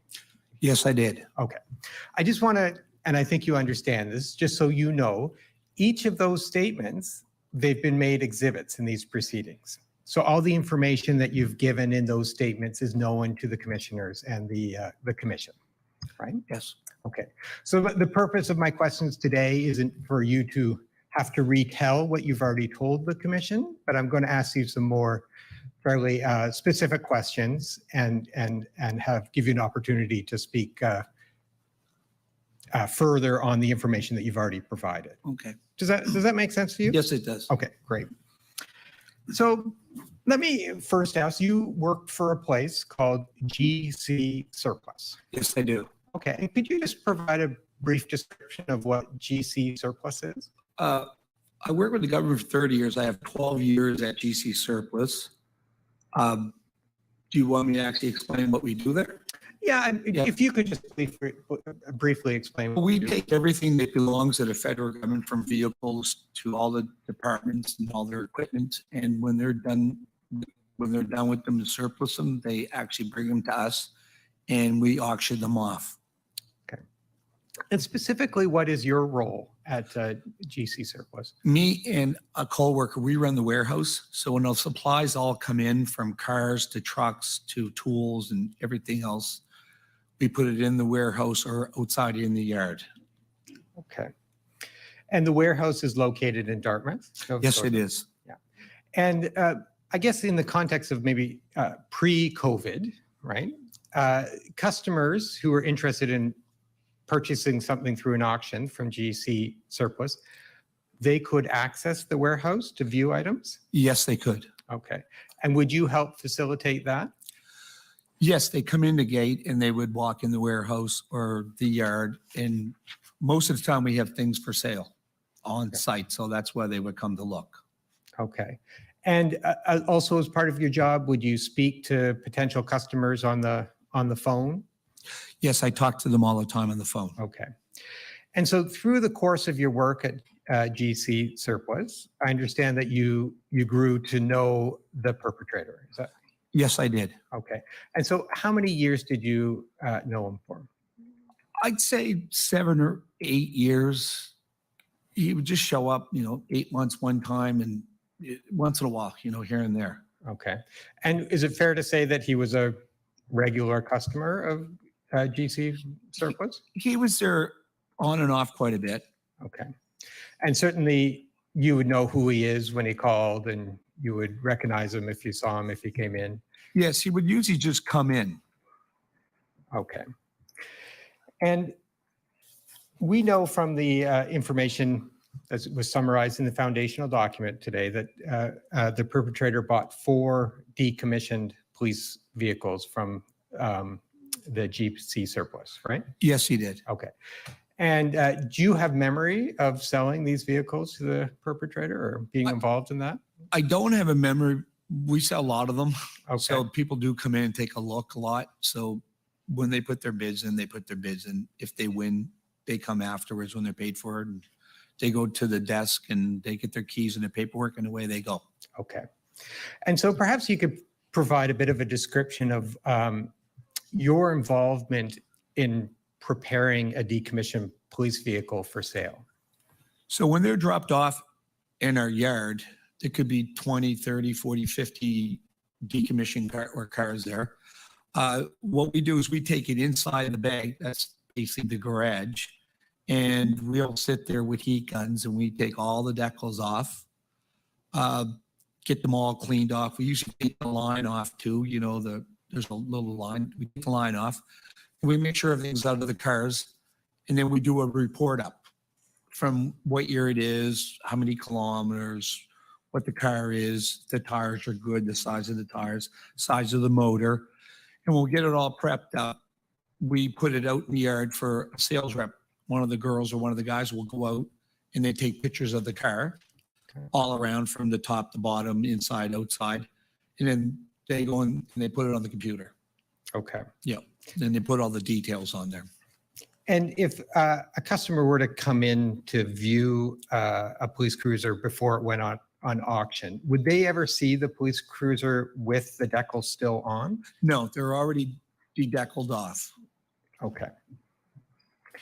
Now, I want to ask you, perhaps, Madam Registrar, if you could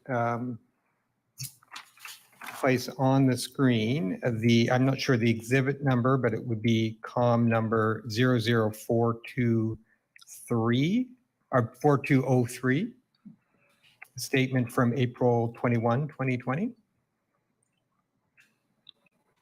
And if you could just show the first page, please. I'm showing you the first page of what's a transcription of a statement you gave to the police on April 21st, 2020. Okay. Okay. And I know you've already indicated you remember giving that statement to the police. And this was just a few days after the mass casualty event. Yes. And Madam Registrar, if you could turn to page 4, I would like to show lines 102 to 107.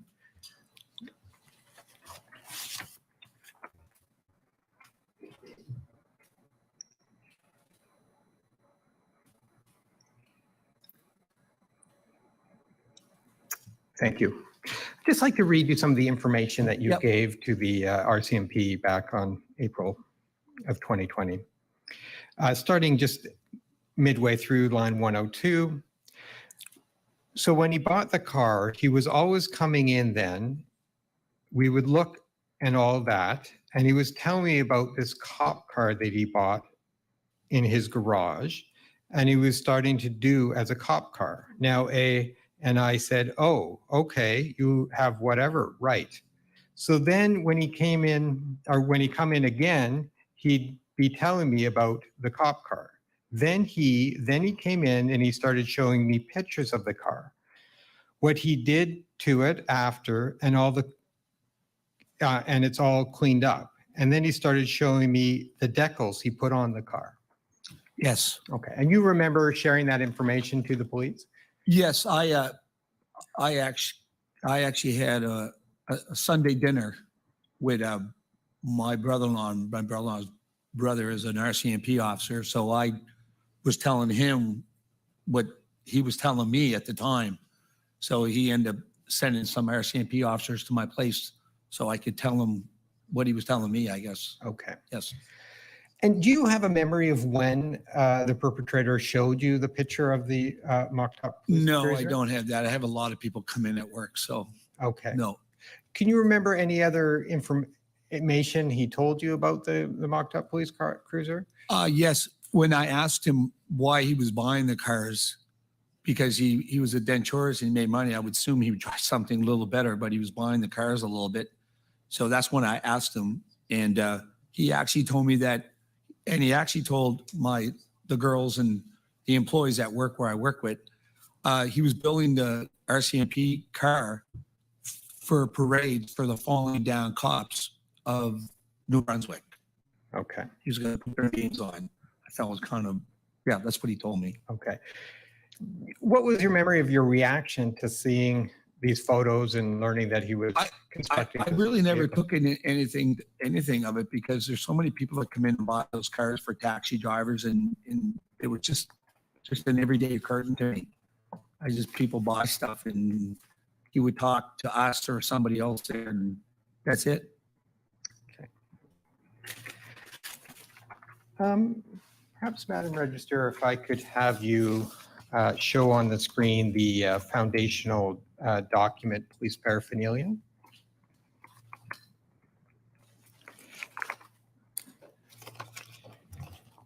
And if you could go to page 43 at paragraph 123.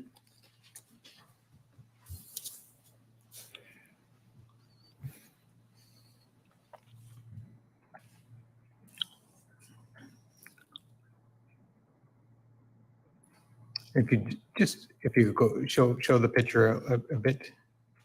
Okay, thank you. This, sir, is a picture of the mocked up police cruiser. Okay. Now, we know from the Commission's investigation that this was the 2017 Ford Taurus that the perpetrator purchased from GC Surface. Do you have any memory of the sale of the 2017 Ford Taurus? I don't.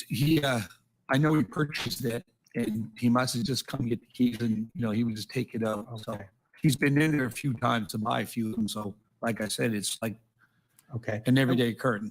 What about if I told you that this particular cruiser had some damage to the front of the vehicle? Did that without? I wouldn't remember that, no. Okay. Now, and just to confirm, when that vehicle, even if you don't have specific memory, but just through your experience of working at GC Surplus, would that vehicle have had any decals on it when No. sold? No decals, Okay. no decals. All cars that we sell there have no decals. Okay.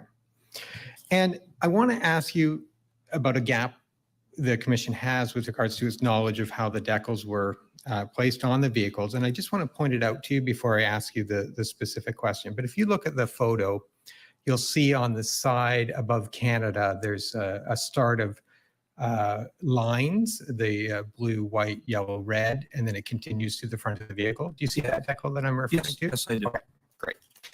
So, Madam Register, if we could turn to page 74, paragraph 269.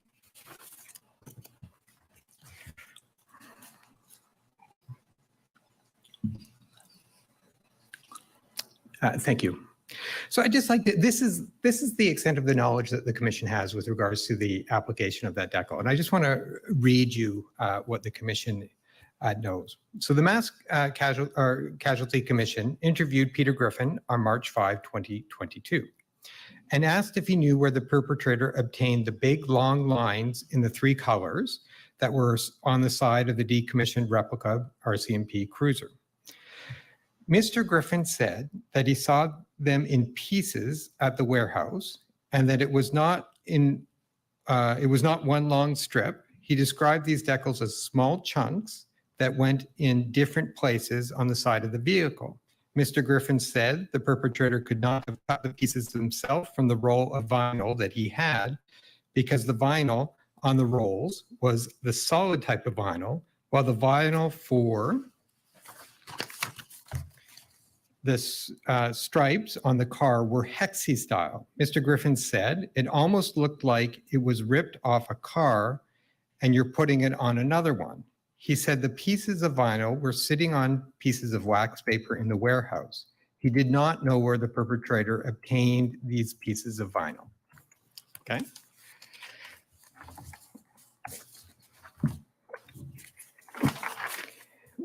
So that's a decal that the Mass Casualty Commission, we don't know where the perpetrator obtained this. Having listened to that description, are you, to your knowledge, did the perpetrator obtain the pieces of decal? No, I have no knowledge of that at all. Okay. And so it's not a situation where you provided the perpetrator No, any decals or parts of decals? Okay. no.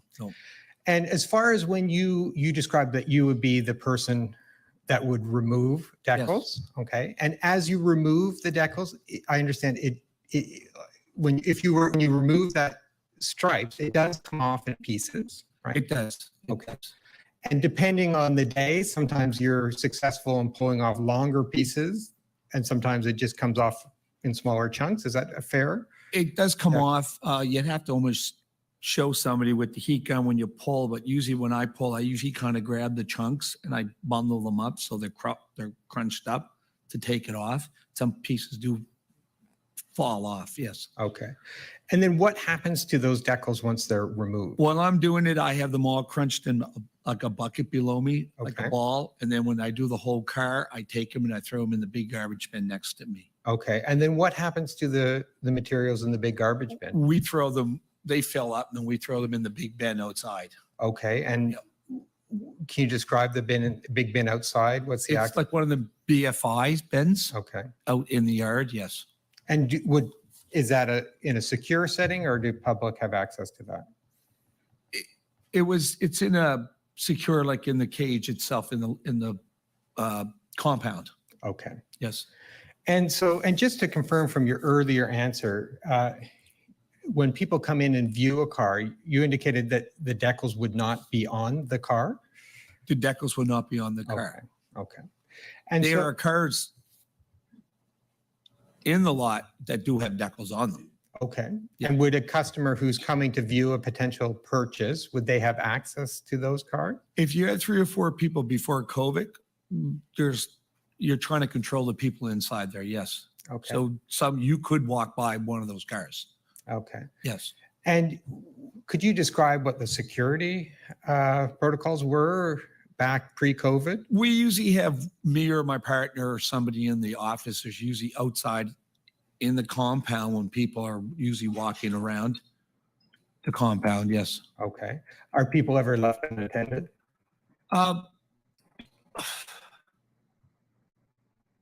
No, not really. There's usually most of us there. We have mission there too. So Okay. Yeah. Are people searched when they leave or no, they're in a not. bag? Okay. No, they're not.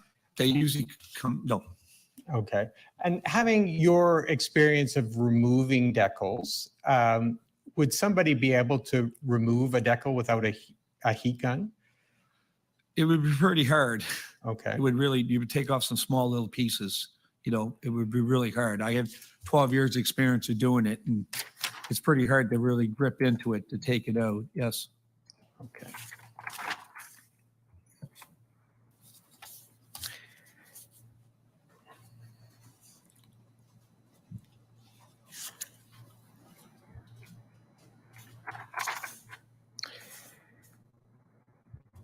As far as, and again, drawing upon your experience of somebody who removes decals, but when I read you paragraph 269 of the foundational document and the description of the decals being in pieces, would that be consistent with how the state of the decals after you remove them from a vehicle at GC surplus?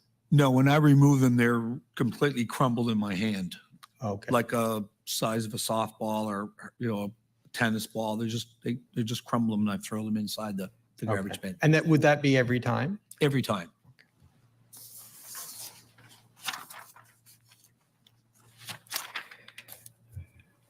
I wanted to ask you a couple more specific questions, unless you had anything to add on this. No, I'm good. At this point. Okay. So one of the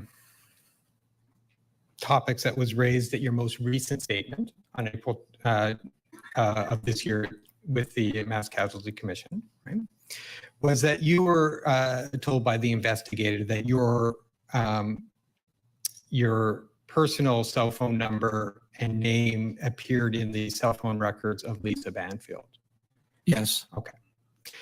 And that was put to you, and I think your evidence, and correct me if I'm wrong, but your information you gave is you had no memory of speaking to Lisa Banfield, correct? No, I didn't. I talked to a lot of customers on my phone. Okay, but you said that you did have memory of speaking to the perpetrator No. on your cell phone. No, I don't. Okay. No. Now, at the time back in 2020, you did not have a work phone, is that? No, I don't. Since COVID, they give us a cell phone to use, but I used to use my phone to the customers that come there all the time. Okay.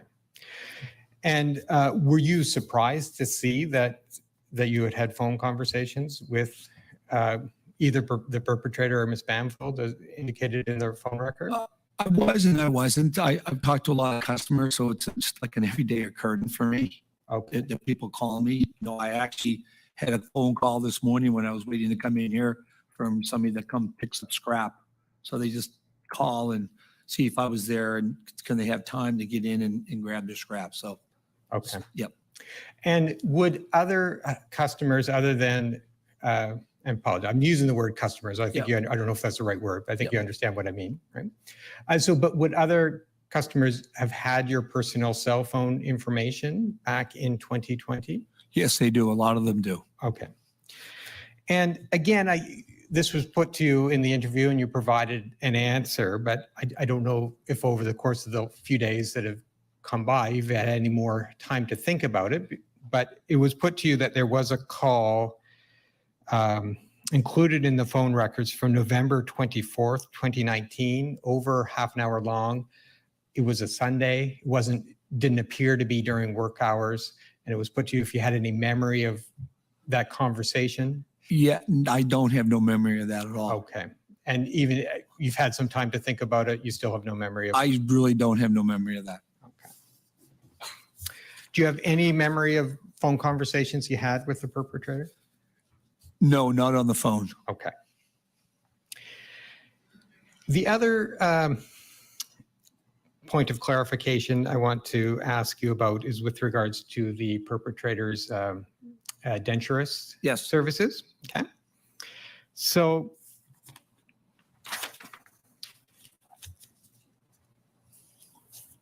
well, let me, I guess, kind of set out what I think your evidence is and or would be, and you correct me if I'm wrong, but Yep. you did receive services from the perpetrator's denturist business in September 2019. Yes, I did. Okay. And the service was he made a tooth for you. Yes, I asked him about my tooth one time because he was a denturist or a dentist, so I kind of Okay. made small talk to see what his opinion would be. But part of that led to you actually attending his clinic and picking up. Yes, it did. Did you pay for that service? I gave him my health card. I work for the government, so all the insurance and everything would be paid, so I passed it on to him. Okay. Yes. Do you specifically remember that, or are you assuming that? Just to I remember giving it to his secretary or the girl, his girlfriend, or whoever was there. Okay. And you are aware also that your father received services from the Yes, I perpetrator took him there denturist because clinic? his teeth were Okay. kind of loose, so I took him there. Okay. Are you aware of whether or not your father paid for the services he received from the perpetrator? I was told that he asked to pay for it, and he said he didn't want to pay for it. He didn't have to pay for it. He says that I was good to him when he came there. I talked to him and stuff like that at my job. Okay. And who told you that? I think I heard it through you guys or somewhere. So I wasn't sure, but I don't remember. Okay. But you never talked to your father about whether or not No, he I paid? didn't. Okay.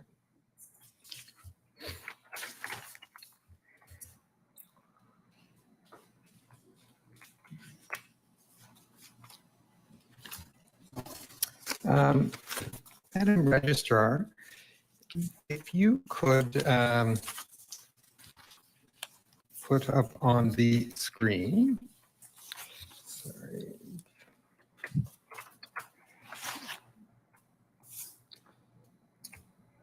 The statement from December 2021. I'm sorry, I'm looking for the column number. Thank you. So this is just the first page of a statement that you gave to the, you'll see Dwayne King. You know who Dwayne King is. He's an investigator at the Mass Casualty Commission. You know who he is, right? Yeah. Dwayne King. Oh, yes, Yeah, yes, I okay. do. And you remember he was part of a statement that you gave back in December 17th, 2021. Yes. Okay.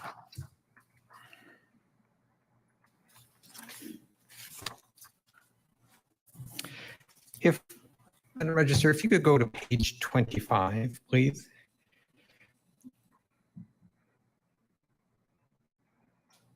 And the paragraphs are not numbered, but if you could go down to maybe pull the where it says Dwayne King to the top of the screen. Thank you. So I want to just give you an opportunity to speak to what an answer you gave in this statement. Okay. Yes. So Dwayne King asks, and did you ever have an opportunity to do any business with him outside GC surplus? He's okay, and he's talking about the perpetrator. Yes. Right? Okay. And you answered, no, I didn't. One of the girls asked me yesterday. He's a denturist, and I was asking him the same things. I asked if you were a mechanic and came in. My front tire's bald. What's going on with that? Somebody said that he did some work for me or not. I said no. What happened is I went to see, he came in to see me one time and he was talking about if I knew what he did. I asked him, and I guess this has been redacted, and he said, I'm a denturist. What I do is put teeth in, and they take teeth out, and he does the teeth thing, he goes. So it's just basically, it's asking advice for him.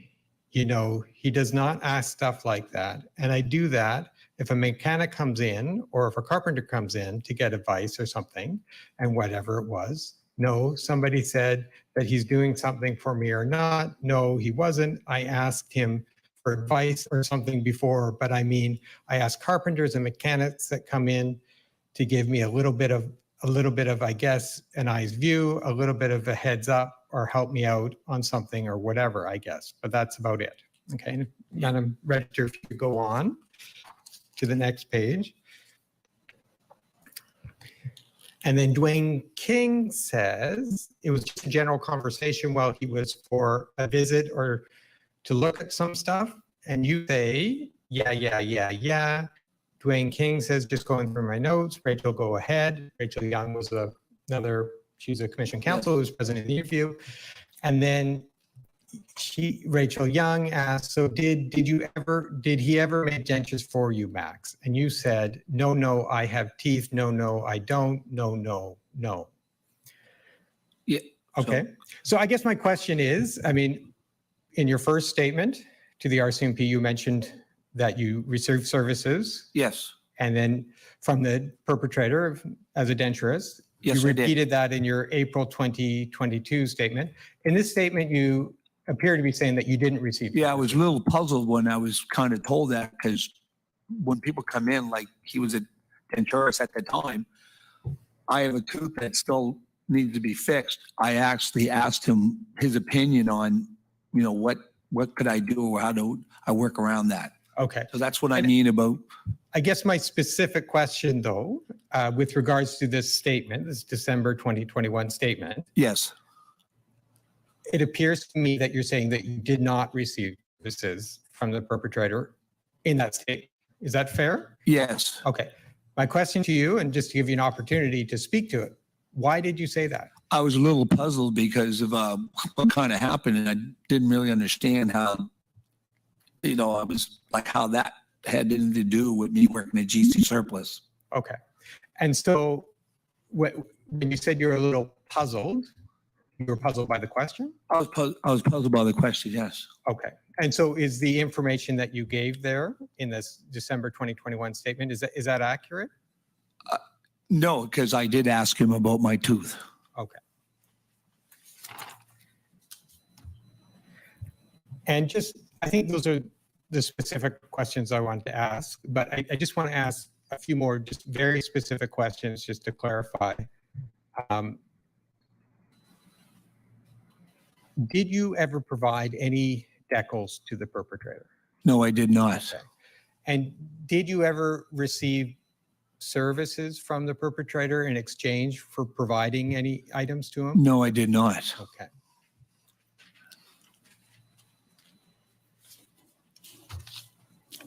Well, thank you. Those are my questions that I have for you. The way this process works is when I'm done asking my questions, the commissioners can also ask you questions, and we'll also take a break, and some of the other lawyers or myself might come back and ask you some further questions. Does that make sense? Yes, no problem. Okay, well, thank you, Mr. Liberatore. As Mr. Van Wart said, we will break now. The counsel for the various participants will meet with our commission counsel and discuss what any further questions council may have of you. So we would ask you obviously to stand by Okay. for that. And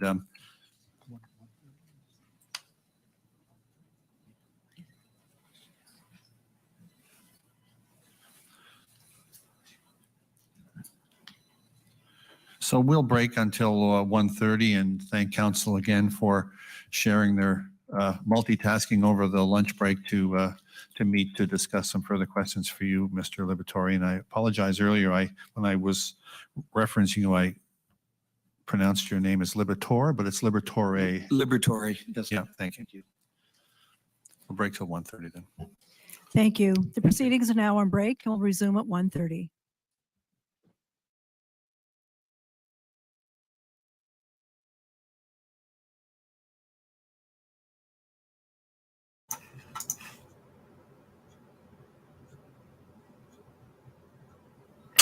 I'm going to get a coffee.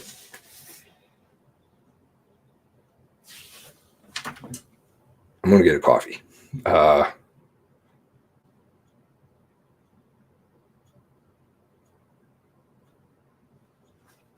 Give me 2 minutes, please.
An hour and a half lunchtime. Well, that was an interesting witness, wasn't it?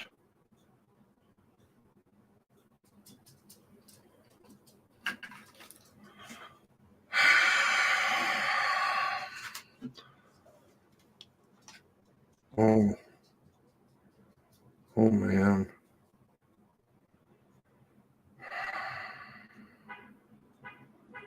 Oh.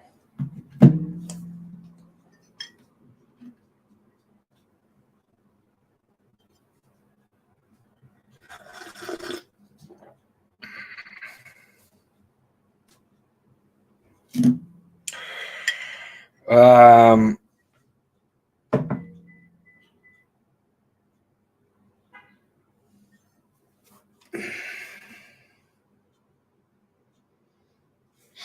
I was just doing a little digging around while he was talking.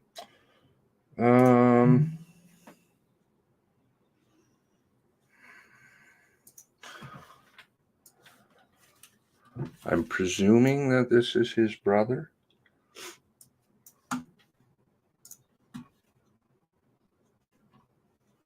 Christopher Libertore. Libertore. Libertore.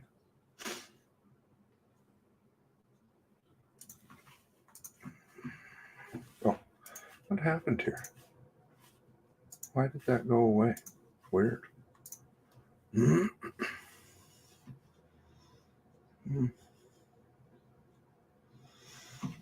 there's nothing to say you can't be an RCMP officer, obviously. Or have RCMP family. No, of course not.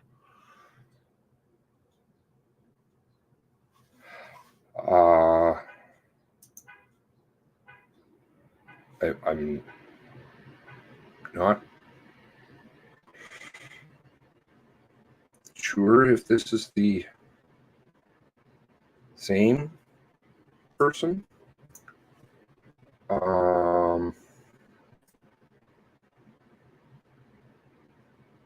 Don't know.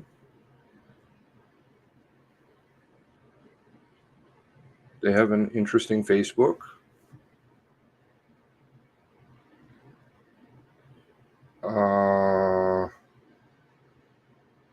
Yeah.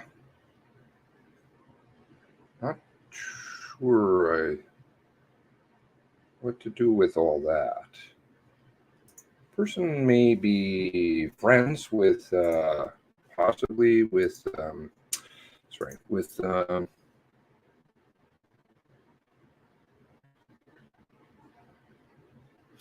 Greg Vardy. Maybe. I don't know.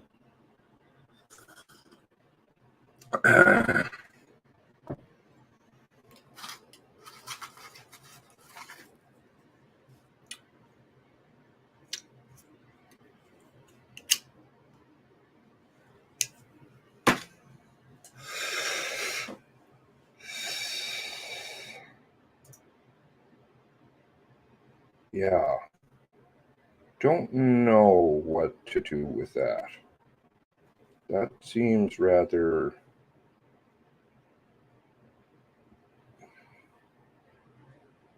key. Or let's say there's some interesting things. One moment.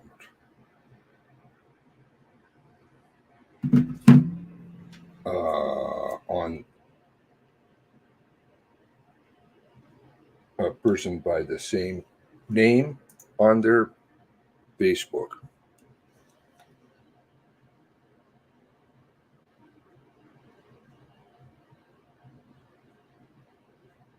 I'll leave that with others to go and have a look at.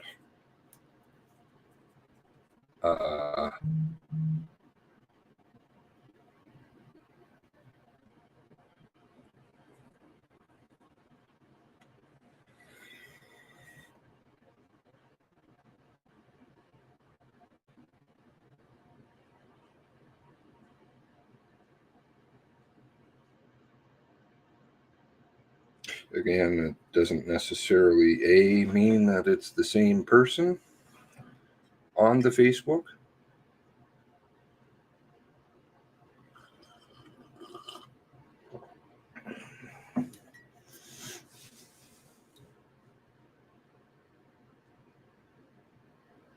Equally, it appears as though my Facebook account is blocked by certain people, which is interesting to note. Anybody had a boo on the Facebook yet? Not to say anything about this person, and I'm not doxing them, and that's why I'm not showing it.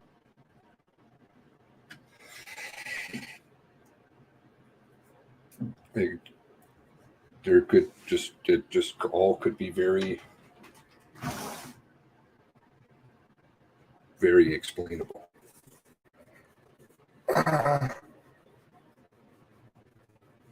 But there's some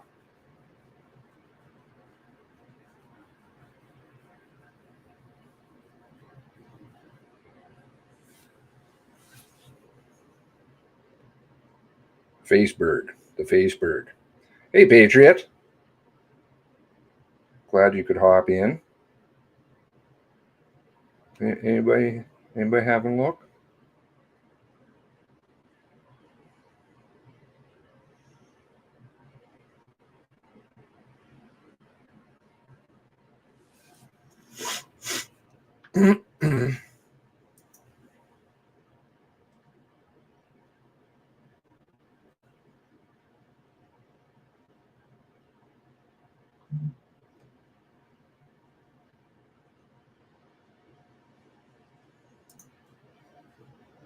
No?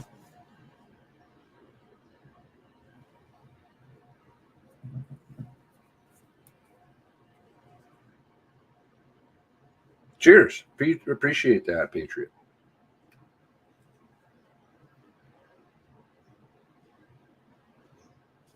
Anybody looking? Maybe have a look at that person, maybe? Maybe there's nothing there. Maybe there's something.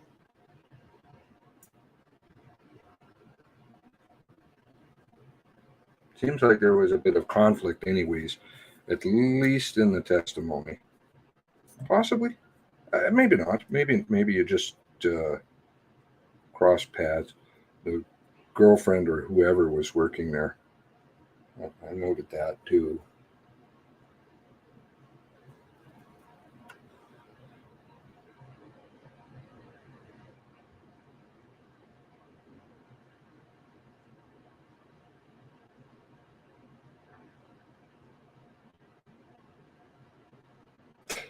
And again, it could just be a red herring, but or it all could totally be understandable too, totally explainable. Anybody looking? I don't know, friends, interests.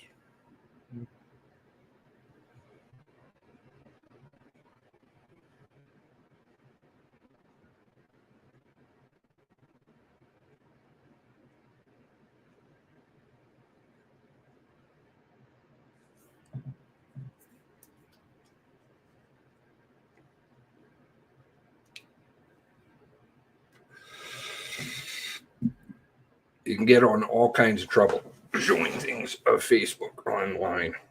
Or on YouTube. It's things I'm going to take note of.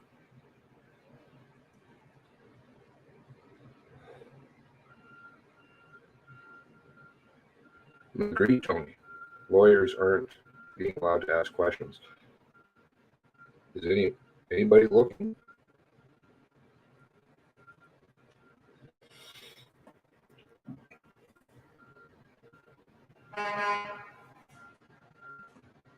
Why is there tooting?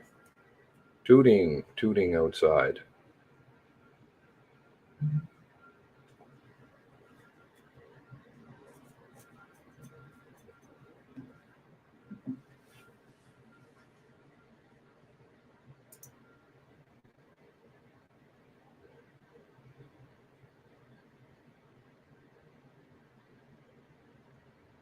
What is this?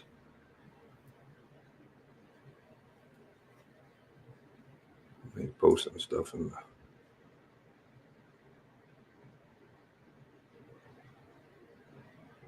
Oh God, why are people phoning in threats and some bonkers people? Wow. Or is this what is it? What was it? Century Park up in Centennial Park shoot up that never happened. Like the airsoft guns down in the Canadian Tire parking lot from construction sounds.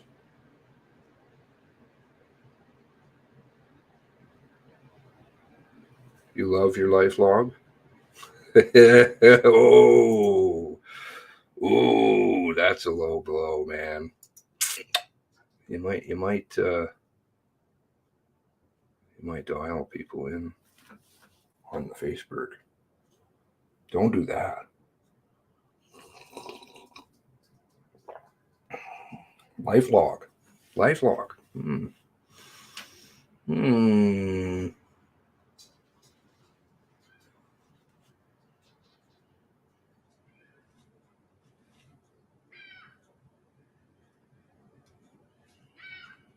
You're noticing things, Blue Nose? Again, could just simply be a very simple explanation.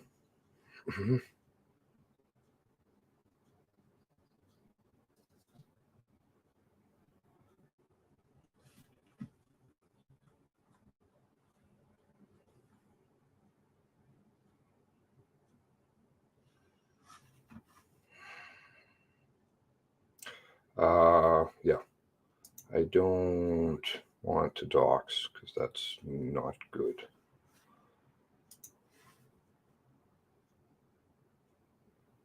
Looks like people in the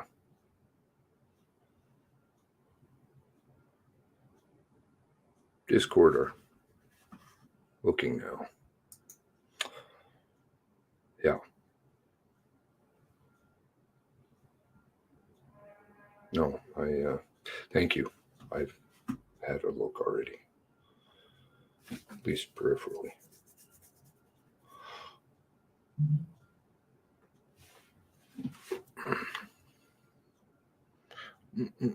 More questions arise.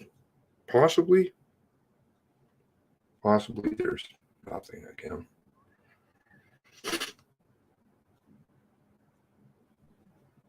Not good news about this other thing here.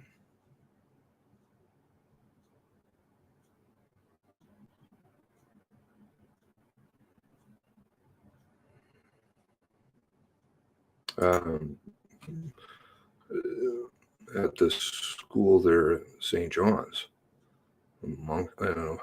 Moncton School, which is not really what I was talking about. Noticing not very many people are looking.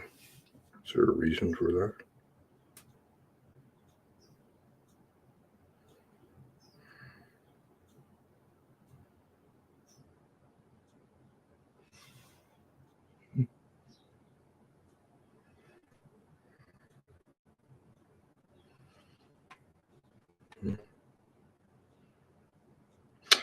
Larry Tremblay apparently also liked to frequent the auctions. Wonder if Larry and Portman's path crossed. I don't even know how to touch any of that stuff on the Facebook.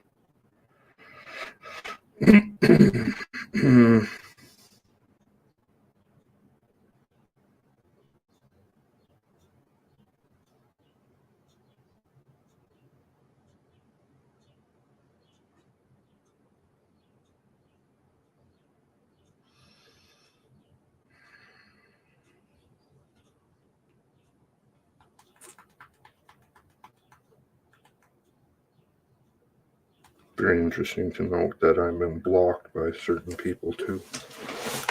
It's quite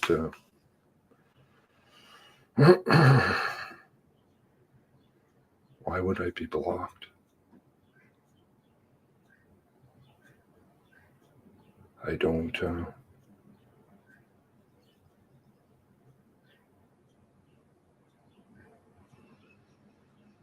lots of people are into motorcycles. There's nothing wrong with that. Nothing wrong with any, they're just observations, which I'm not making.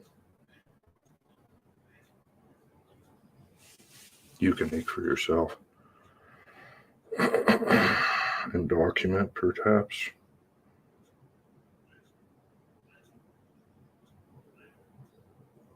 Before it goes poof.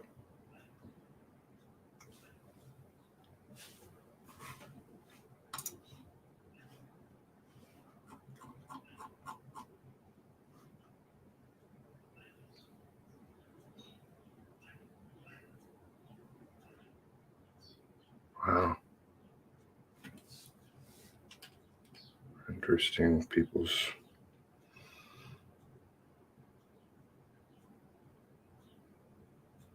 what they do and don't do. It's all very careful observation of people's reactions and actions or inactions. It was very interesting. Taking notes, as always, of what people do.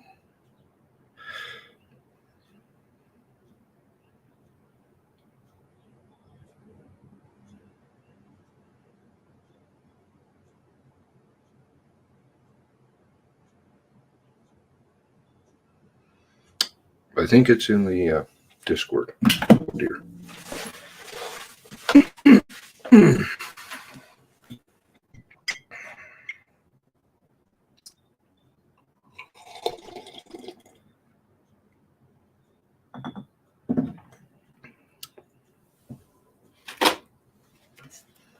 Sorry.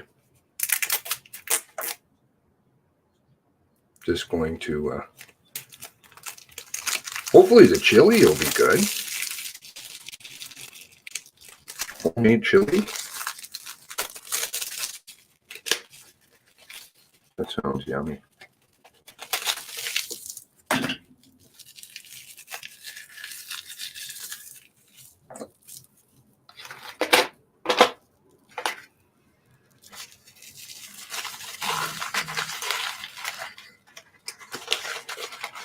Don't mean to make you do more work, oh dear. Clicking and stuff. Because I'm sure you're sick of it by now. Like, real sick. Wow, 3 points for me.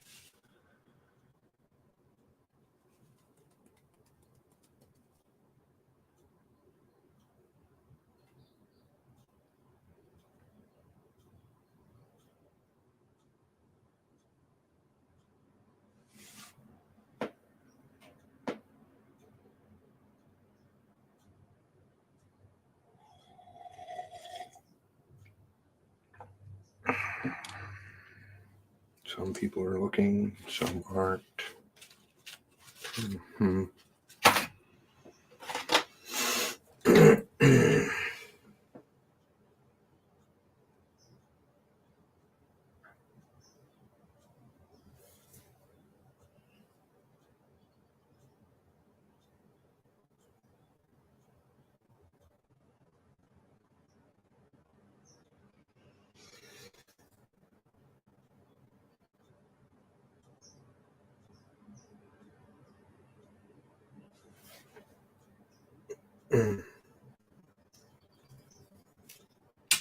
What are people finding?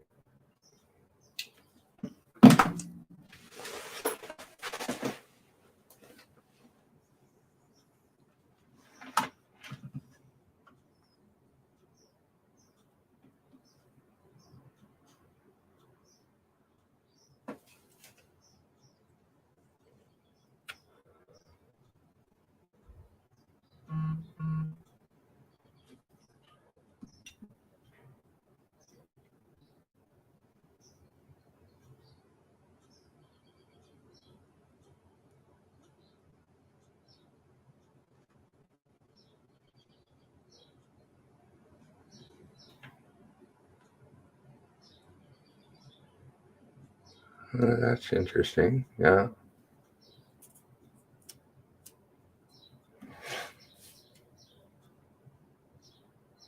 Yeah, well, that shouldn't promote doxing anybody. I'm not, of course, doing that at all.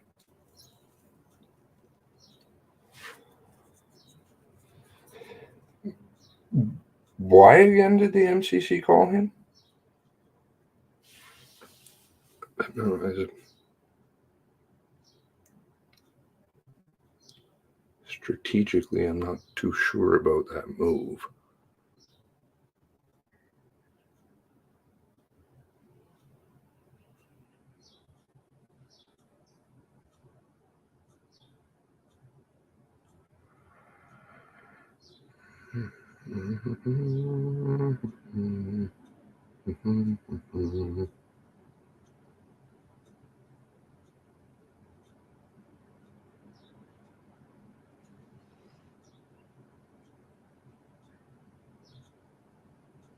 Who bought cars at his work?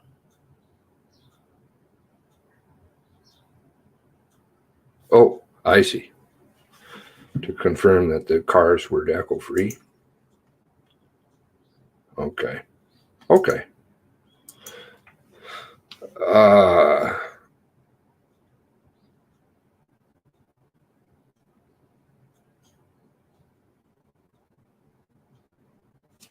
I'm trying to remember if I have that CTV report from on a different note.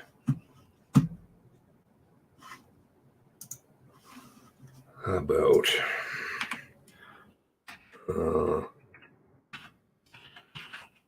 Todd had mentioned earlier. I do have it somewhere. Oh, here we go. Right. This one. Okay, so here was one of the other stories. That gray one there. And then Bernard Kane has been selling decommissioned police cards for decades from his surplus shop in Dieppe, New Brunswick. I buy a surplus from the government of Canada and I resell it. He says anyone can buy an old police card like these ones from his lot because they're completely stripped of all policing decals and equipment. Most of the people looking to buy are young men in their 20s looking for a cheap, fast car. So about 20 months ago, when a man dressed in a gray suit in his late 40s walked through his door looking to buy one, he found it a little odd. Right away I said, what the hell do you want a police car for? And he said, I'm a retired RCMP. Kane said he took the man at his word. Turns out the man was, in fact, the Nova Scotia denturist who went on a shooting spree, killing at least 22 people last weekend. Kane says he instantly recognized him. They showed pictures of him on television. And I said, well, that's the guy that was here in the gray suit, the one to buy the Mountie car. Kane says the man told him he was looking to buy an inexpensive old police car for about $1,500. The reason that he wanted the car was to put on his property to keep the locals from stealing everything out of his cottages. Kane says he never did sell him a car, nor did he question him any further about his claims to be a retired RCMP. I wasn't interested. And when I told him how much I wanted for the car, he wasn't interested. Kane believes the shooter could have purchased the car he used in the mass killings at a government surplus shop in Dartmouth. He trimmed them up. Kane says the man who walked into his shop that day, Very plain spoken. There wasn't anything crazy about him at all. Shelley Steeves, Global News. Mm-hmm. Mm-hmm. Mm-hmm.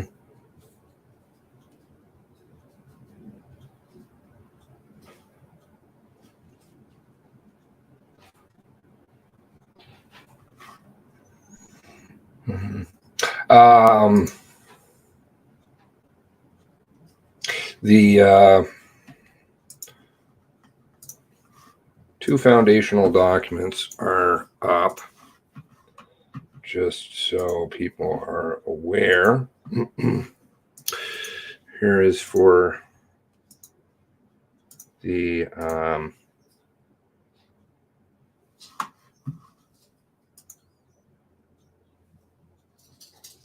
confirmation.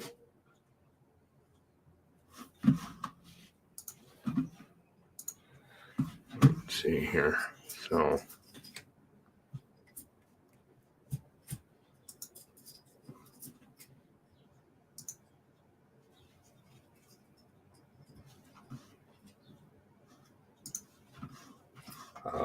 and the other one, sorry, I should drop that right now too. I still don't think the big stop links, as I said, the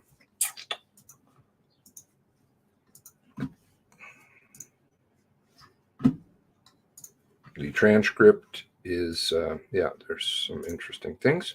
Some people are taking note. There's the other one. Oh, why did it link the same one? Okay. That's weird.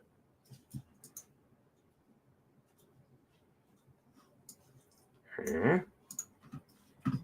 Try that again. Confirmation of cruiser. Police paraphernalia.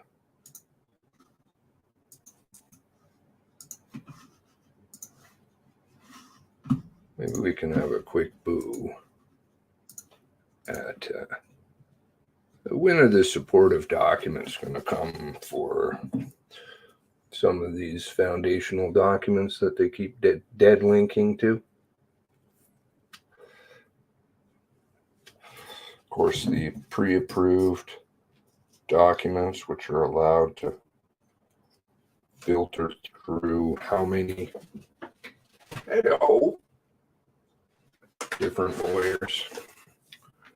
Why is it linking the same damn document?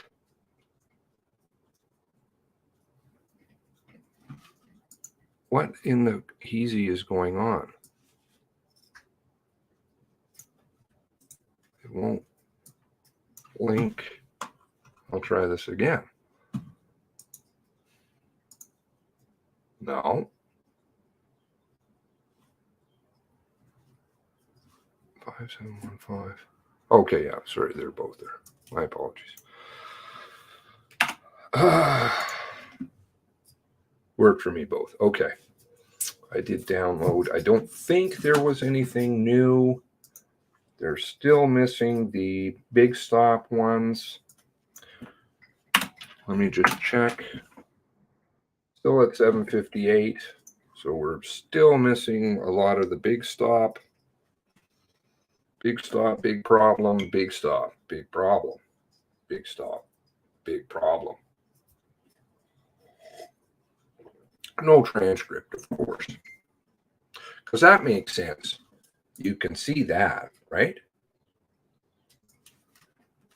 I'm not trying to be a Peter repeater, but I think 90% of what I say, sadly, I don't communicate in a way that people seem to understand. Does that make sense to you? You have transcript. Oh, no transcript. But the next day you do have a transcript. That would be because there's things in here that are important. They don't want people to have a record of. Took away Gabriel Watt. Yeah. Well, what about the left side there? That's a difficult one. That to me is a hard one to explain. Now, let's see here.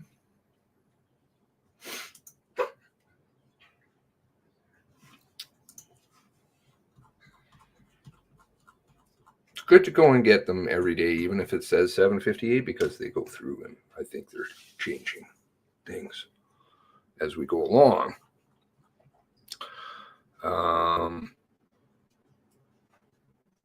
Let's see if police paraphernalia. I'll run this through OCR.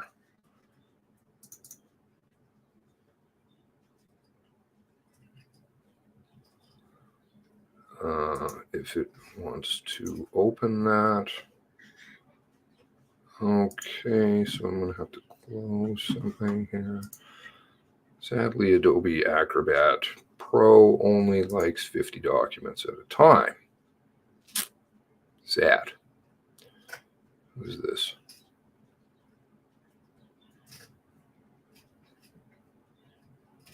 Al Carroll. Right, Al Carroll and the chain. The chain at the end of the road, which was put up.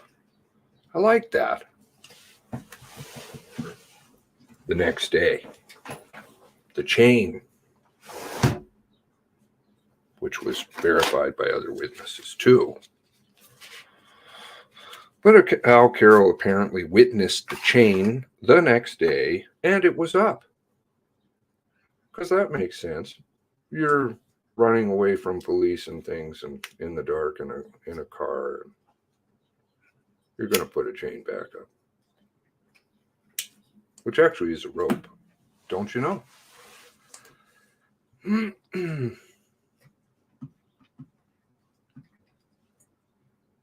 Max has 2 Facebook pages. Okay.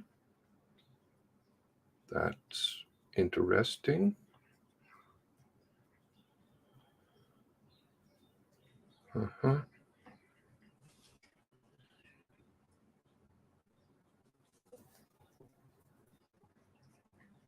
And of course, it could just be somebody else, too. Who knows? Who knows?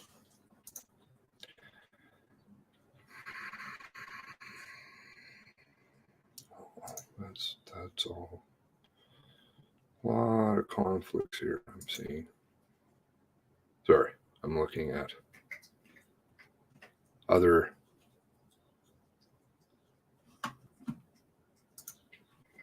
documents I have.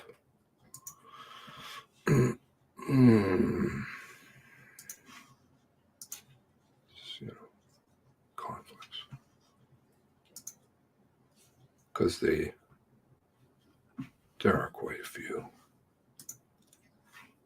It's going to be hard to explain them.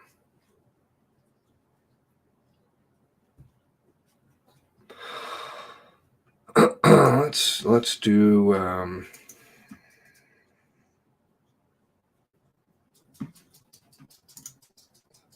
give me one moment. So I don't think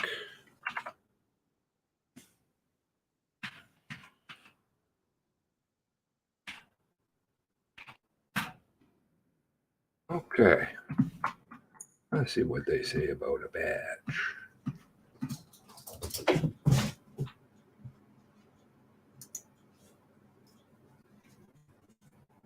All those shoulder flashes. Yes. There was trading clubs, with boxes, badges. Oh, I mean, shoulder things.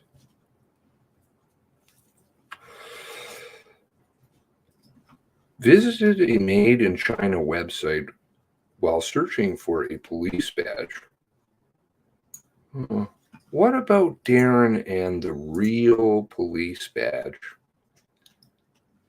Conducted searches of sites to obtain fake identification and police badges, including law enforcement ID cards and badges. He also searched for, quote, RCMP badges for sale, quote, RCMP badge number look-alike, and fake RCMP badge. Anybody who has an RCMP badge knows that they're mounted in quite a huge, and it's not even the real badge, plastic clear paperweight thing. So no, I don't think Wortman was looking for a badge for sale because they don't exist. But a real police badge does. Oh, yes, these searches. There we go. On April 21st, RCMP members recovered an emergency medical technician badge in a black wallet. I wonder if that belonged to a certain somebody.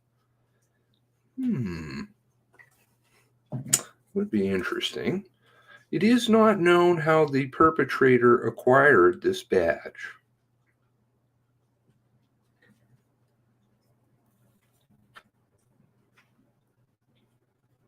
We get to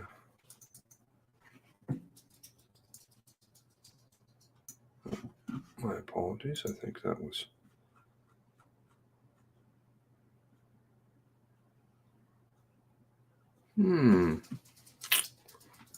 Are they going to say who? I wonder. Protected B. You don't get to see the protected C stuff. That's not good. In his statement to the RCMP June 30th, James Banfield, Lisa's brother, remembered seeing red serge and brown rounded hat, and he thought was, quote, wraparound like Smokey the Bear hat and a badge. They're going to try and say that it's now just an ERT badge or an EMT badge. Is that it? I don't know if that was what Darren was saying. Roberta Banfield, partner of Lisa Banfield, Charles, told the RCMP in an interview April 19th, 2020, the perpetrator had a badge, which she believed had once belonged to his uncle and would flash it to get discounts. Oh.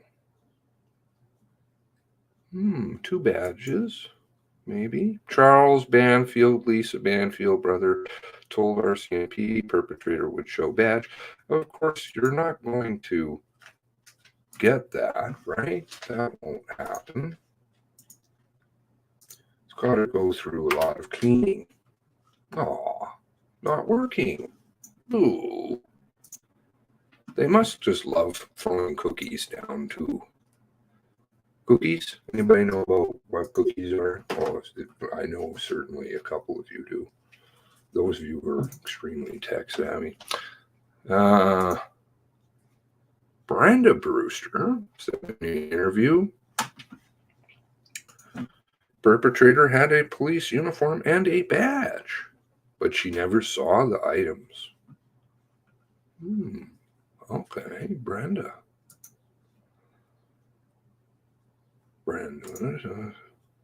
A May 11th, 2020, an acquaintance perpetrator lived in Maine.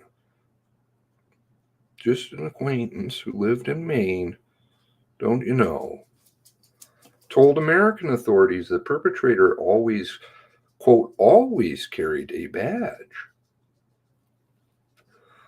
in his wallet. Said it looked like an RCMP badge. Don't recall if the badge said, quote, RCMP on it. She said the perpetrator told her he used the badge to get discounts at hotels. Wonder if it was in the wallet when Mr. Dorrington pulled him over. You know, if it was, quote, always in his wallet. You'd think that would stick out.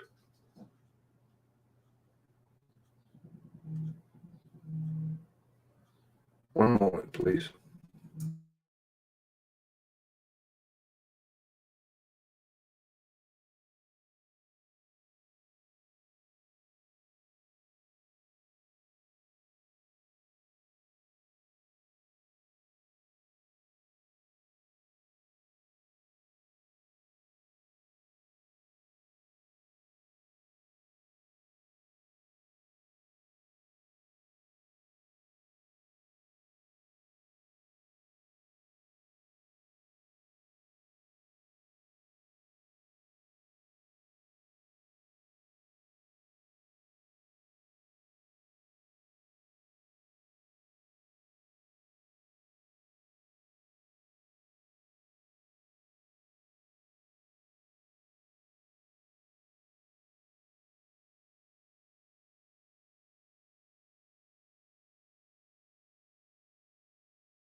My apologies. I stand corrected. Thank you for Person works very hard in the background, one of those silent people, went back and checked something for me. It's brother-in-law's brother. So perhaps I had the wrong person when I brought up the page. Sorry if I doxed that person incorrectly. The person with the same last name. Because if it's a brother-in-law's brother, then maybe they don't have the same last name.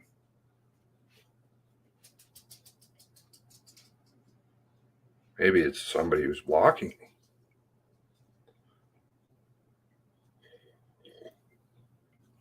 me. Maybe.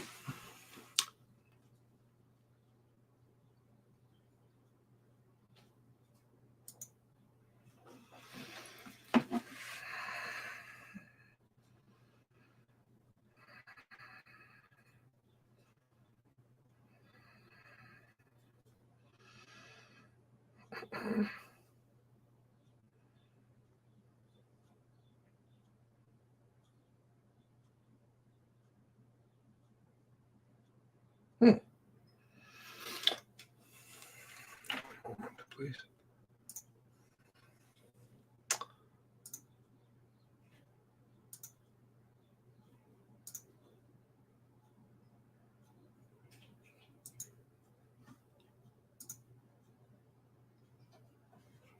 Perhaps somebody can verify if this was the person on that list for me.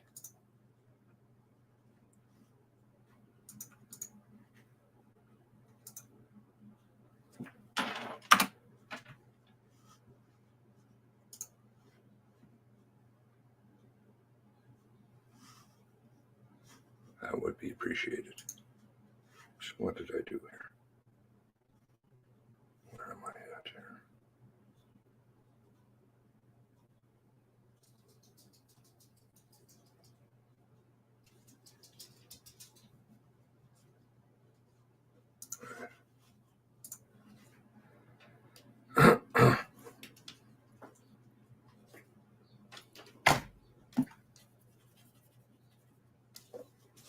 In the Discord. Back to maybe I'm not, maybe that's just an incorrect photo somebody sent me. I can't see it.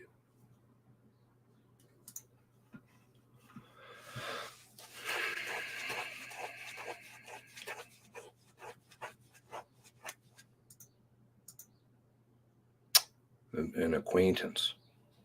Yeah. Okay.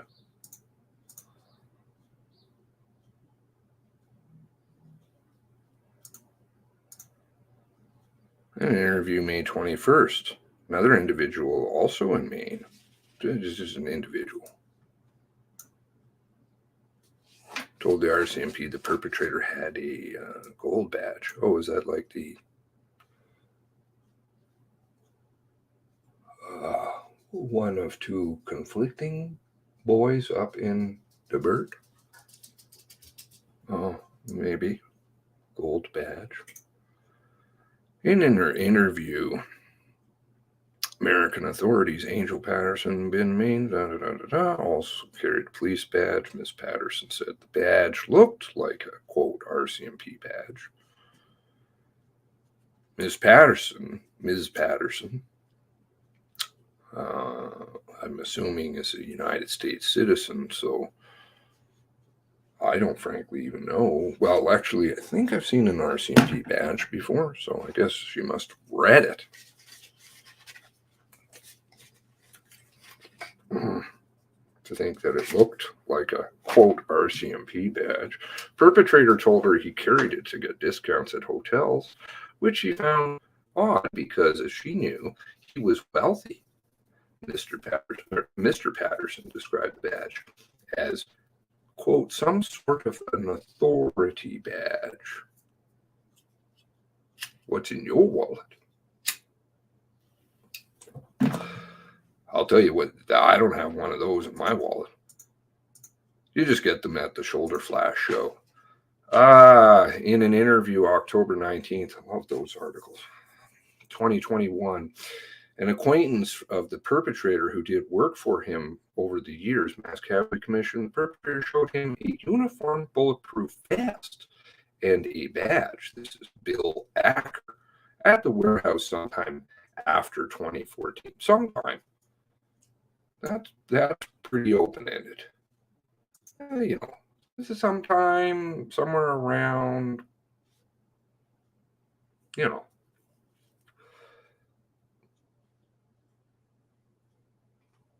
Another witness, perpetrator, Portapic after the shooting began, told RCMP on April 19th, yeah, he was wearing a black hat, wearing black with a hat. Perpetrator disguised in his police car. So he had like all the details. He didn't have the police badge or anything, but he had a lot of the details. And then he had the police car. I'm not sure what the details exactly are. You're wearing black clothes, and isn't it just that you have a police car? Isn't that all? I don't know. April 11th, 2019, perpetrator ordered a sticker from eBay Records Police Interceptor ABS emblem badge.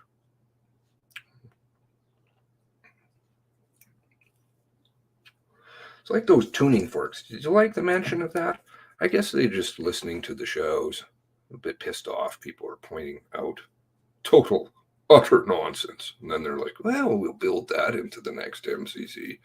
July 1st, 2019, perpetrator ordered the ABS badge on an interceptor. Doesn't it just come with one? Because it was an interceptor. Not sure why you have to order it. Okay, so there's the grand sum of mentions of badge.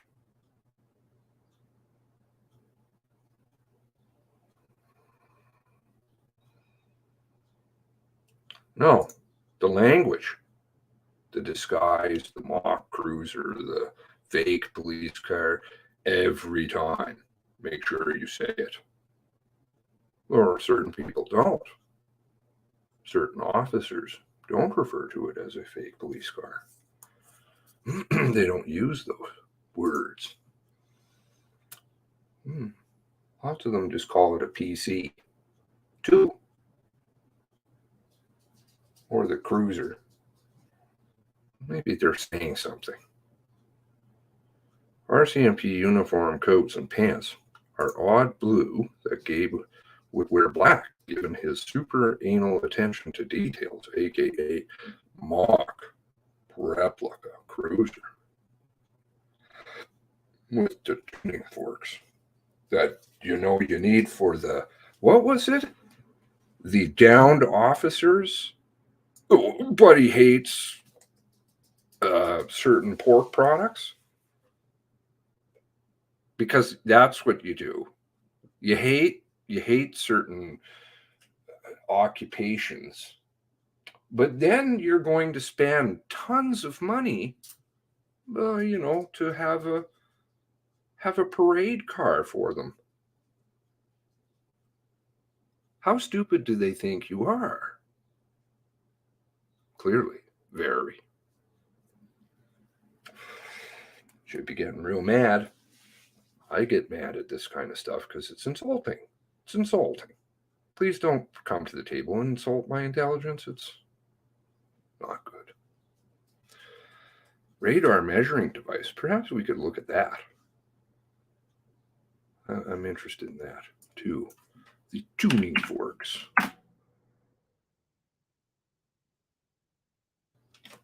Oh, the spare pair of pants. I carry pants, extra pants. Let's end up on RCMP floors. Not in crime scene photos, which you could just take a photo of, which I'm sure that they did. Because they have the photo of the vest. And is it maroon coat? Which, of course, I'm not finding a record of corrections officers who wear maroon coats, but somebody can help me with that, please. Radar measuring device. Yeah. Having hankerings of Cage way back when he first saw the photo. He was like, oh, that's a radar gun. April 26th, RCMP members recovered radar speed measuring device from 123 Ventura. Oh, so he threw it out in his midnight car repair shop in a welding field. Intelligence. Of course that happens. Don't you know?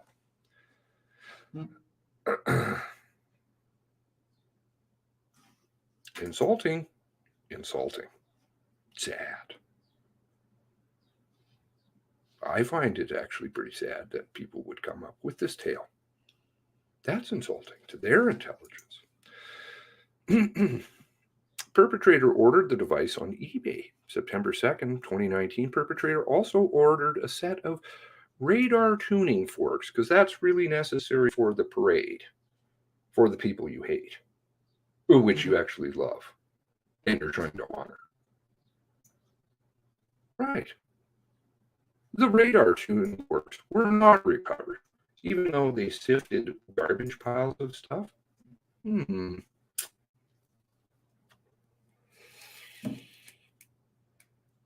Strange. Only that Masstown is going to pop up. Masstown residents that they were searching.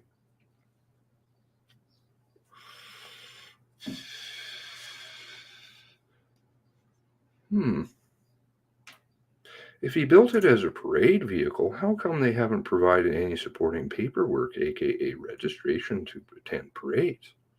Good question. It would be with the VINs. Don't you know? Not like our last witness couldn't have provided the records to the public with the VINs, which then could be checked. Found fingernails, but not tuning forks. Were they tested for DNA under the fingernails?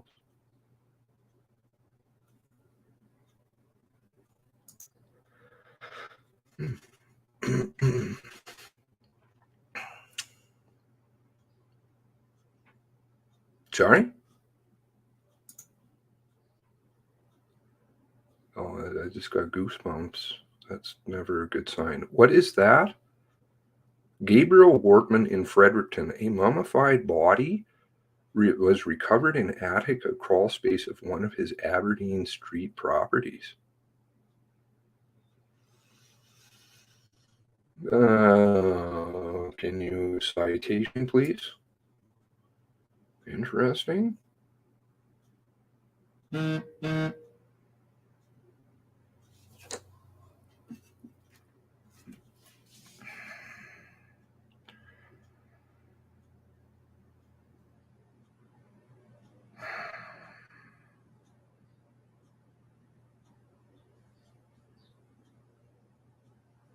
Good. Apparently some family members are getting some questions together. Good.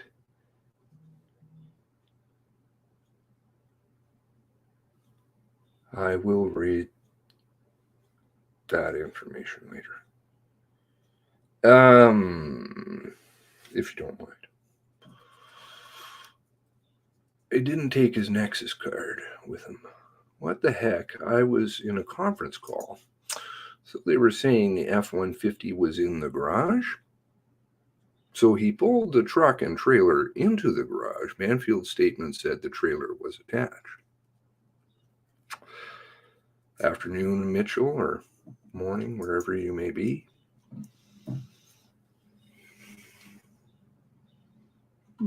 Yes, they always have the cookies on this website, Mass Casualty.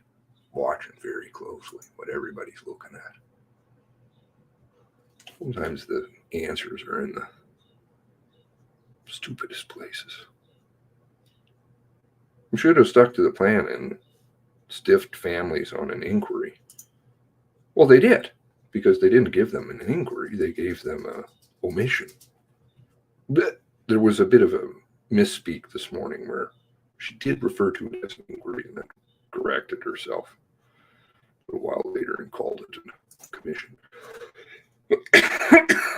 Okay.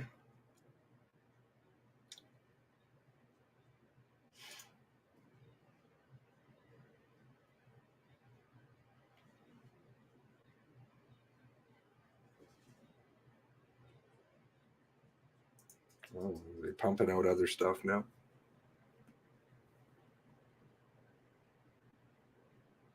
Oh, okay. How come this wasn't mentioned anywhere before? Let's read it. Here comes some more. How the Nova Scotia gunman convinced people not to report the mock cruiser before mass shooting. I haven't read anything about this. Documents show how the gunman created replica RCMP cruiser, and those who knew about it.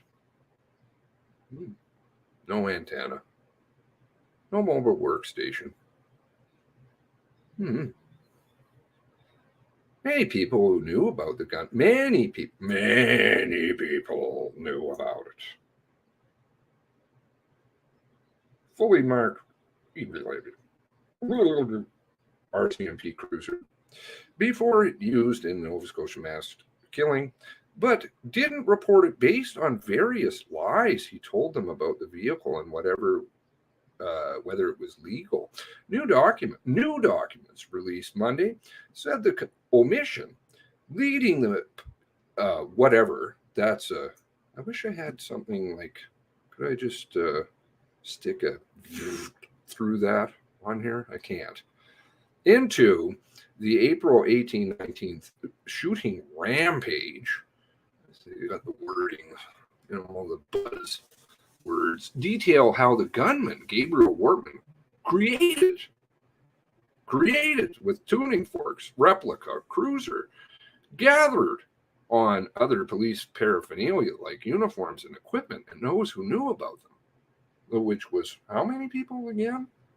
Records show he spun tales to neighbors, friends, strangers, patients at his denture clinic about how he was using the replica cruiser as a show car to honor fallen police officers and parades, as a prop movie vehicle about the apocalypse, and that he was a retired RCMP officer who wanted to scare off burglars who might break into his cottages.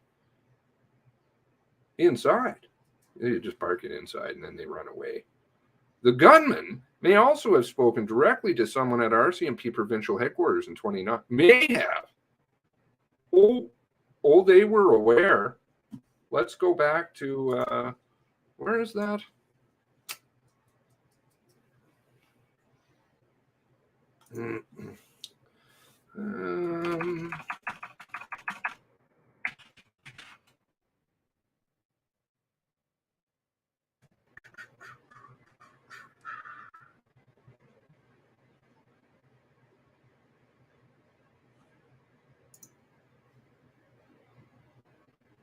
Right. Okay. What was that? Copy link. Open link. Let's see if they changed it. Nova Scotia gunman didn't hide his RCMP cruiser even from police, says ex-boss. Most of us thought it was a bit of a hobby. There were things that left out of this one, I believe, compared to the Toronto Star. This is Donald Walker, who then said he didn't know him really that well, but did before. I was friends with him or something. I don't know.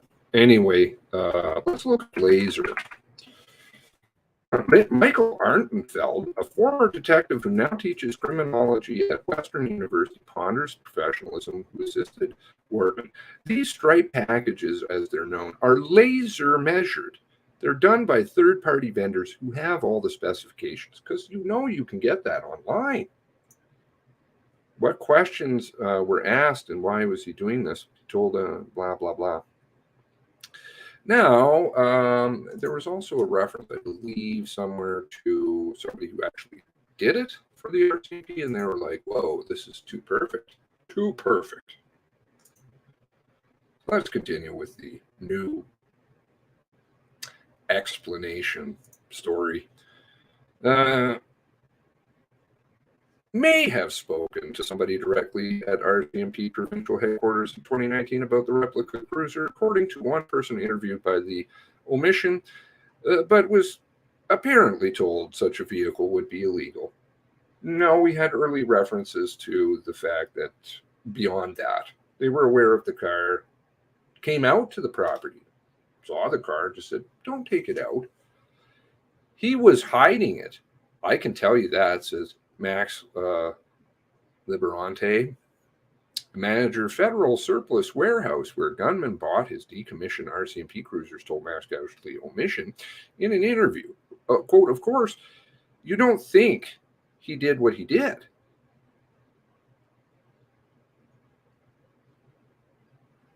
That's the last thing you would ever think. The officers on the ground, Portapique, Nova Scotia, responded in the first few hours. Those who command positions, 911 dispatchers, appear not to have those details right away. Well, but they did. That's why they were checking on all the cruisers in Cumberland. Within, what was that? 11 minutes. Right.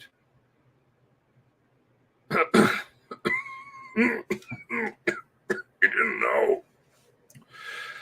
They were left scrambling to understand what witnesses meant by, well, it sounds like some people were left scrambling and others weren't. They knew. That's strange. During most of the rampage that started in the rural community, saw 23 people killed. 51-year-old drove decommissioned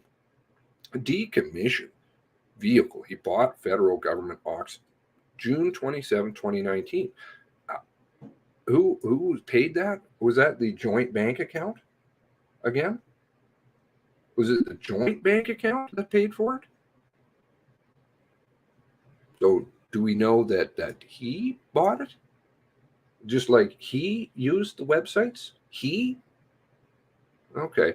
According to a timeline, though I don't believe the hullabaloo, to say that definitively is total shit. According to anybody out there, anybody have a significant other who has access to your email account? Anybody? Your Facebook or whatever? Oh, most people. According to a timeline put together by the omission, that's going to be reputable. The gunman began searching online for police materials January 28th, 2018. Oh, right. FinTrack knew all about this, apparently, but just did nothing. Right? That makes sense. Where is, who is it? Jessica?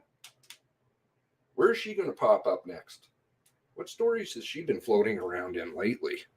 She makes appearances. Sometimes she's working for FinTrack, sometimes at CSIS, but she's always a private consultant. Of course. That replica cruiser was one of 3 decommissioned Ford Tauruses. Where are the blue ones? Media never talks about like the really important things. Like, I don't know, maybe somebody told a bit of a fib. No, not at all. Not that there's a conflict.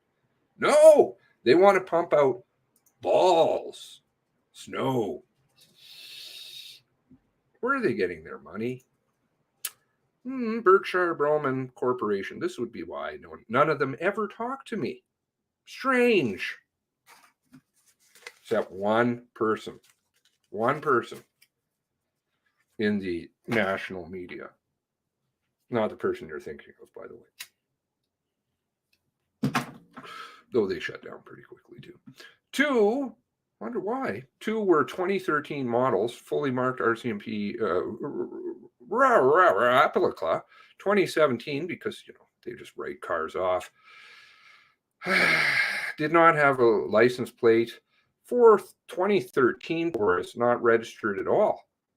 but did not have a license plate, but was registered. Strange. I was talking about that. Anyway, when RCMP cruisers or cars are retired from the police service, they are stripped of all vinyl decals and equipment from surplus warehouses before putting up for auction. No, so it had nothing on it.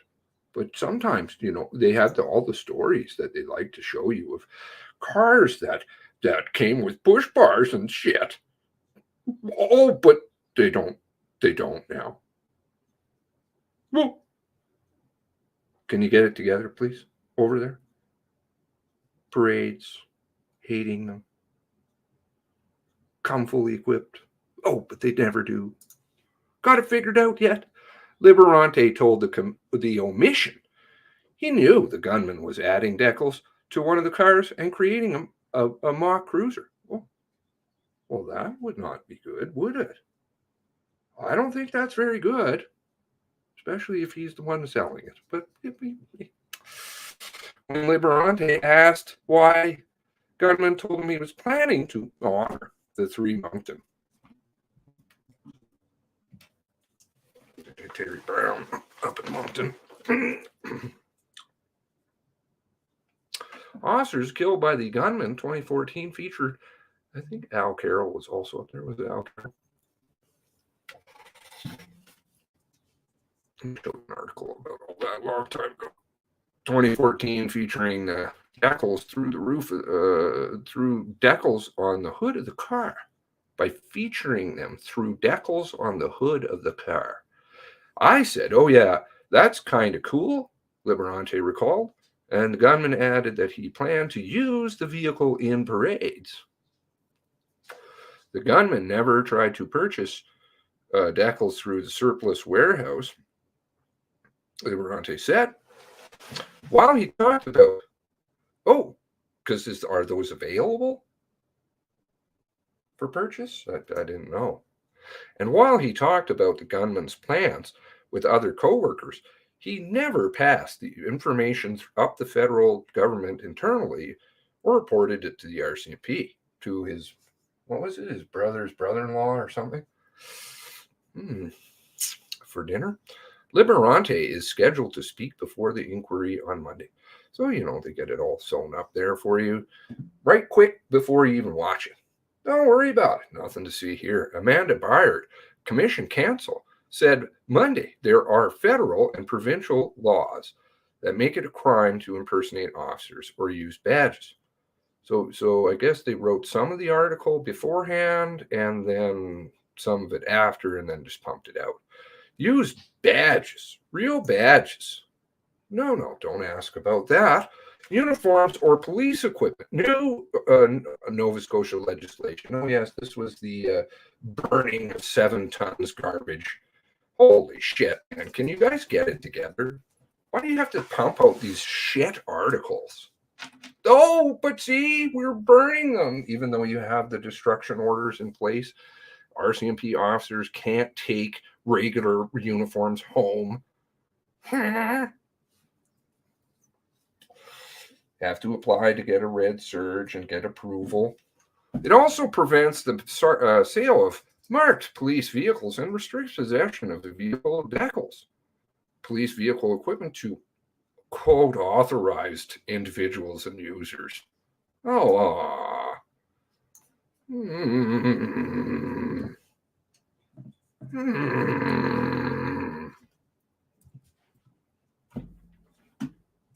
Did anybody in this story an authorized individual? Maybe. The act makes it an offense to possess paraphernalia. Besides some exceptions like films, museums, exhibitions. Oh, yes, I'm thinking of Wildman also now. That was a great placed thing happened too. The act also prohibits the sale of fabrication of police paraphernalia unless the buyer is authorized. Is it Mr. Tremblay? Harry, where's he at?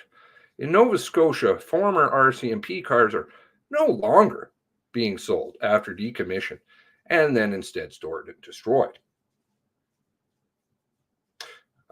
I guess, because it's important to destroy white cars white cars that come with nothing in them.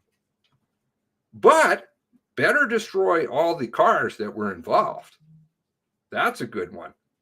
Paper trail. Lawyers are going to want to see it. Oh, yeah. Destruction orders. There's a paper trail for all that. Mock cruiser seen at dealership. The gunman's story about honoring, but I thought he hated them. Officers, specifically those who died in Moncton, were repeated various people, including family members, gunman's common law partner. I guess they're having a good time over in the Mass Casualty Commission listening right now. Welcome. Hopefully you'll answer some of these after the break. You know, not expose yourself again. Was repeated by various people, including family members of the gunman's common law partner, Lisa Banfield. Well, she didn't repeat this part, I'll tell you that. Not that I remember. It was something about hating. Anyway, moving along. Although Banfield's siblings and other members questioned and charged whether mock cruiser was legal, the gunman assured he checked with the Crown prosecutor about strictly using them for parades. Of course. Of course. What about the person who was responding to the calls all the time out in Port Pick? What happened to that person that knew about the car?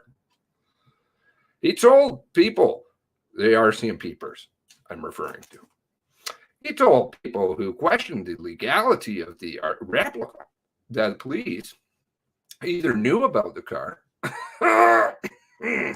and didn't mention it since he actually didn't drive it. Her cruiser, his cruiser. Check that one over at 200. Let's see if there's light bars. Could you tell if it had light bar on it? No, because it was so melted. You could never tell. But some people actually saw the gunman driving the cruiser in months before the massacre, including Bruce Gilmore, who worked at a Mercedes dealership, wonder if it was selling pointer cars, in Halifax that handled one of the couple's cars. Oh, yeah, the pointer car. Sorry, forgot about that one. Gilmore said he saw the gunman drop Banfield off at the dealership around the end of January 2020. I'm not sure, 300E, is that what it was? Really bad taste, I'm sorry, in cars. Mark Cruiser. When Gilmore asked if he drove it legally, the gunman told him it was, quote, just a hobby, and it was known. Not like we weren't saying that from the fucking start. Oh, but that takes them 2 years to come up with. But he's doing so. Quote, I thought it was the end of story, Gilmore told the commission. If you've got a green light to do it, it's not my business. In hindsight, Gilmore said he should have likely called police to report the mock cruiser, but the gunman was a, quote, pretty prominent person in Halifax area. I thought he made teeth. Very prominent. And he'd never give me reason not to believe him. Gunman may. But it was told to us right at the beginning. That's why I said that. He did speak to them. It's in that article I just showed. Or is it the Toronto Star one? A few months before Gilmore's sighting, a then commissioner at Nova Scotia's RCMP headquarters met the gun. Oh, it's the commissioner. In a statement, who would be retired RCMP more than likely? In a statement to police, Bob Dentermont said the gunman drove up to ask about registering the police car, but Dentermont didn't think that was allowed. Oh, so he drove it. Now he drove it to Garland? He drove the car to Garland. He drove an RCMP car to Garland. Is that what that's saying? Maybe I'm misreading it. I get all... Yeah. The gunman replied he thought that it might be the case. Registry of Motor Vehicles also told him the same thing. But nobody's calling. Nobody's getting charged. Dentermont said he dialed someone inside headquarters. So, yeah, I guess he drove up to... He drove?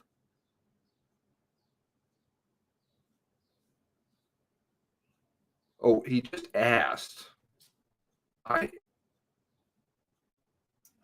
Did he drive the mocked-up cruiser to Garland? Oh, that would be right warped. Perhaps there's videotape of that, you know, because they have that. Like they file every 33 million people's cell phone records permanently. Including all of you. Most assuredly you. Had told him the same thing. Dendermont said, okay, who could have been a sergeant major. That was common practice. And handed the gunman the phone. Whoever he was talking to at headquarters told him definitely not. That the car cannot be registered as some kind of mocked-up police cruiser. Dentermont with the tuning forks. Dentermont said, adding that the gunman said he wanted to rent for the movies now. The commission omission documents note the sergeant major later retired in 2019. And a supplementary report will come later. Is that like the transcript from Big Stop? The links that don't work. Yeah. In creating the replica, the gunman had some decals made through a sign shop in Truro, said one of the employees, Peter Griffin, without his boss. You're not mentioning American Vinyl for some reason. I don't know why they aren't being charged. Griffin was living in Portapique on parole after serving some time for drug offenses linked to organized crime. I think might be a bit of a red herring, but maybe not. I don't understand quite the Griffin angle. The parole board found that he initially lied to RCMP about printing the decals and was sent back to prison. And those articles circulated Saltwater, or is it Horde? Can't remember. They like running game for everybody. The gunman brought various paraphernalia for cruiser like divider, decals, bar, a light bar, and radar. Yeah. Some of the purchase through Amazon and eBay. Well, Fintrack knew about it, of course, but did zero. Or did they? Or did he buy it? Or did she? Come on. A few brought through friends, and others shipped to addresses in Maine where the gunman would collect them. Try putting in, try putting in $12,000, $20,000 in cash. See how fast Fintrack knocks on your door. Derp. He also bought raw vinyl material that he could turn into decals, including from a Dartmouth, Nova Scotia business called ND Graphics. Angela Baker. Oh, I thought that they didn't sell him. Oh, yes. Yes, that's true. They did. Sorry. Later told police, her name was redacted, told police, couldn't tell the families on the last ITO issue any of these people's names. Why? Still no fins. Told the gunman he wouldn't be able to drive the car once he made it look like a replica cruiser. He agreed that it would be illegal and said it was just for show for people he doesn't like. RCMP dispatchers confused by police description. Just confused. In the first hour of the mass killing, gunmen shot neighbors in their Portapique homes and burned buildings. Multiple witnesses told RCMP 911 dispatch in a marked police car was shooting at people. But nobody knew, right? Or was it sometimes? Of course, they know.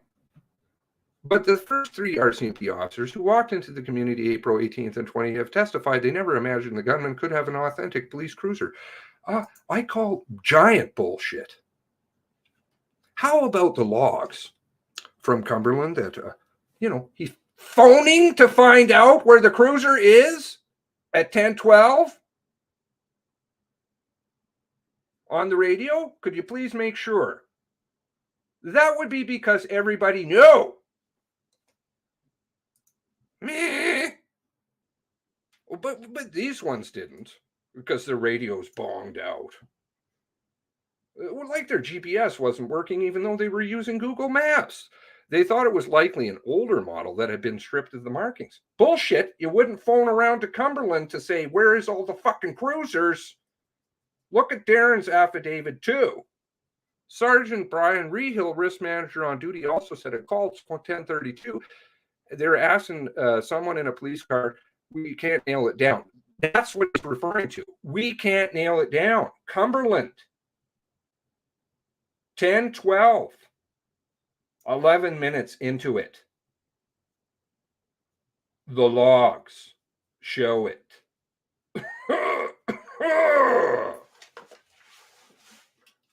We don't think it's a police car. Then if you didn't think it was a police car, why were you asking where the location of officers were in Cumberland County and the cars? Why were you still checking the next day over in J Division? Must have been that parade vehicle. The 911 dispatcher working out of the Operation Communication Center in Toronto, who won the award, told RCMP officers the day before about the police car around 11 p.m. We still can't get to the bottom of that. True. But that's because they all knew about it. Not, oh, we didn't know.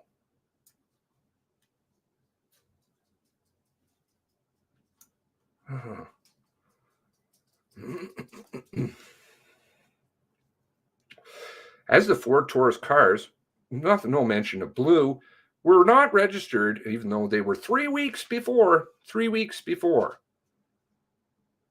Police weren't aware of the first few hours exactly how many he had. But they have a record. Constable Nick Dorrington had ticketed the gunman in speeding, took a photo of his driver's license in his wallet with his badge. Was the badge in the wallet like it, quote, always was? Did Nick Dorrington see that? Then noted he was driving an unmarked 2013 Ford Taurus. How about the conflicting statement with the person who pulled him over? Very different, those two statements. Compare them. Just after midnight, Dorrington pulled up the gunman's photo because that's what you do. Take pictures of driver's licenses. And Taurus license plate, which he shared with police. But he did not share the name of the company under which the car was registered. What? Hero. It's not that I'm not saying that people aren't heroes, but that doesn't really jive. Why wouldn't you share the name? That just, of course. You don't have to tell anybody. The document said it's unknown, quote, it is unknown, end quote, whether all the details of the speeding ticket were reviewed by RCMP dispatch. Well, just unknown.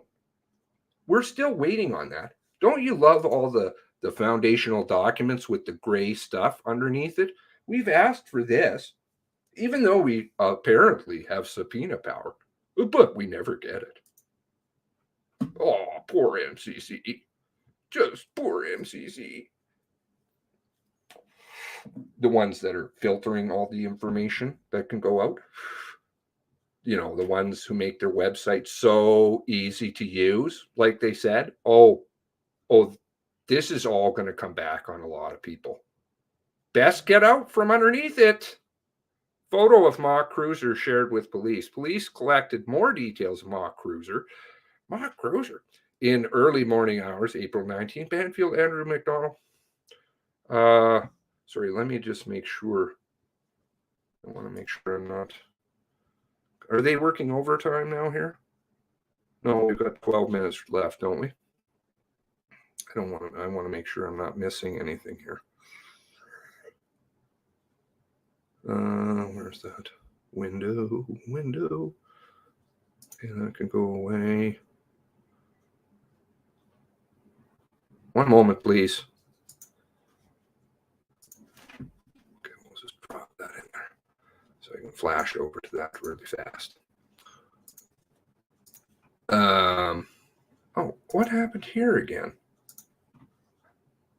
Why did it do that? Strange.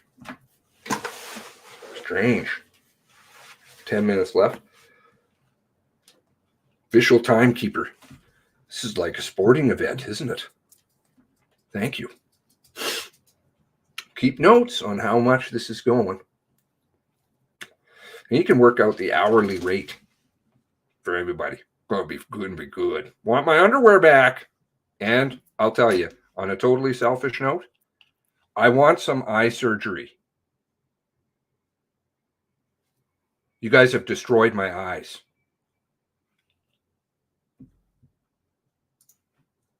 And I know I'm not the only one, so piss off.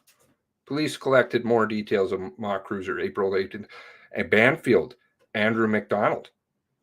Well, that was pretty early on, like CBC said, but we didn't know who had been shot by the gunman, but survived. One of Banfield's sisters shared the photo of the cruiser. Is this actually who did it? I mean, it seems to jump. Who's doing it?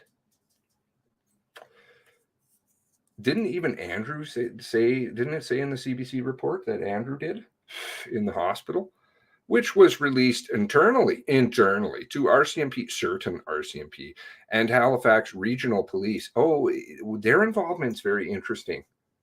Big stop. Around 8 a.m. It would not be released to the public until 10:17 because you don't need to know. Don't worry. Wouldn't save your life or anything. When the RCMP tweeted the photo, what was it? Highly effective, as Leather said.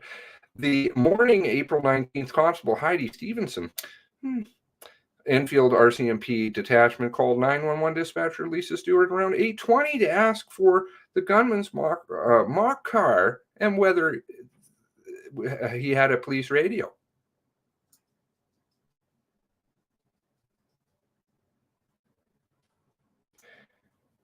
Wait until you take a look at it. Quote, ... Unbelievable, this car, Stewart said. They both speculated whether the cruiser could be stolen because of the realistic decals, but Stevenson said, quote, anybody can get the decals made. Oh, okay.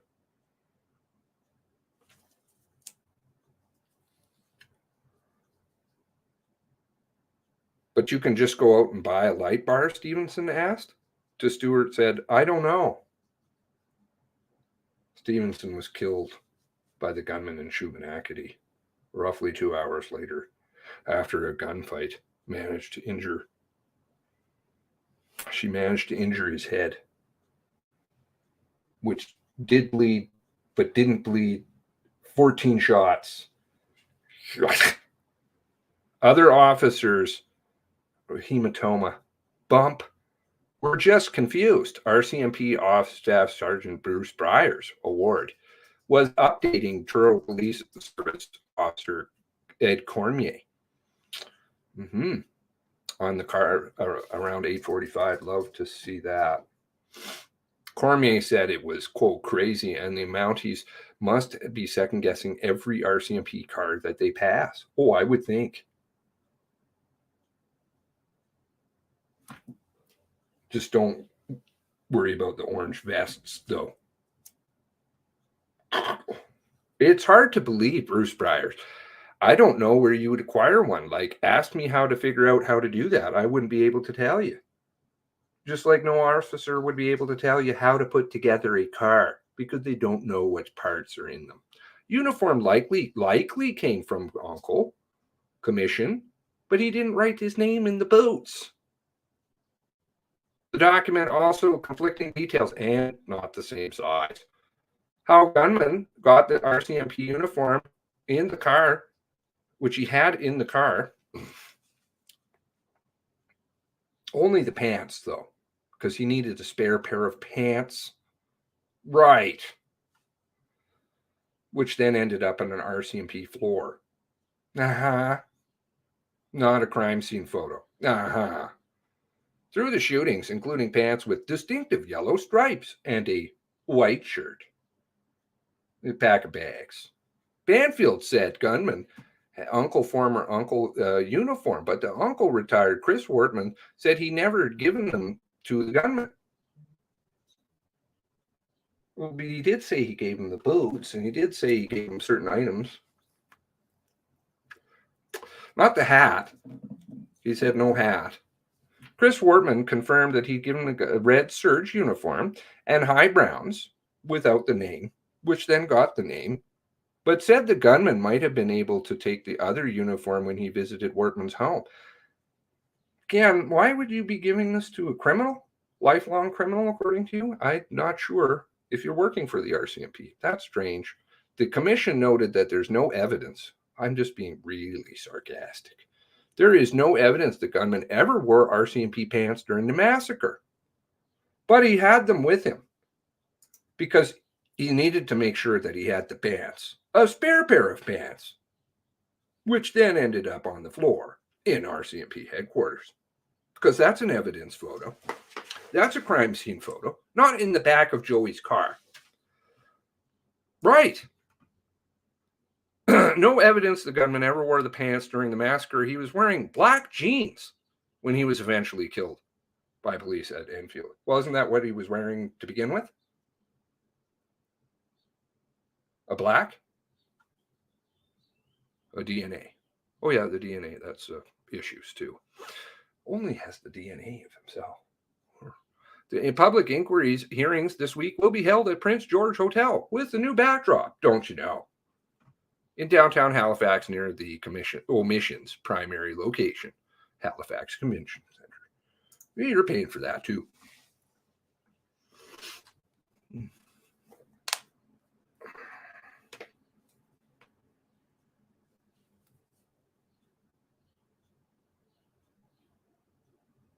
They want to know answers, funnily enough. I would say, come talk to us. We have more answers than probably anybody in the country.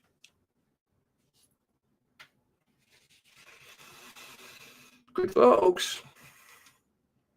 Most.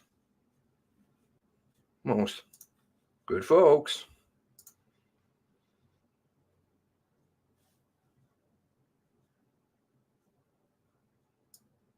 I didn't see anything about this. Is that your addition, TikTok?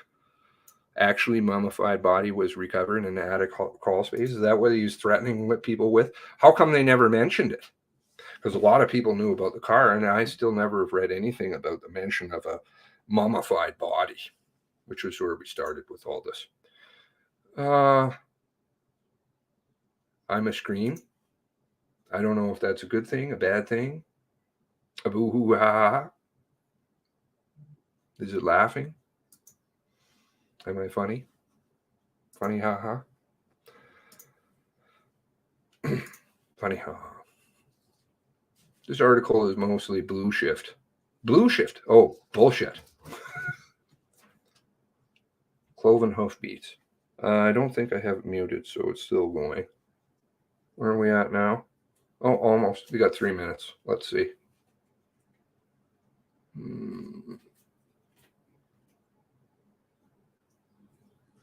Yeah, good question. My phone dad told him to close down the store.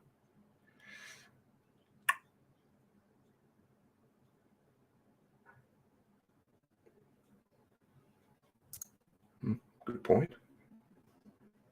All kinds of great stuff, eh? I had no idea saying old and not saying over 50.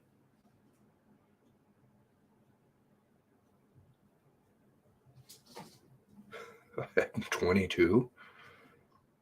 That's a boo ha ha ha.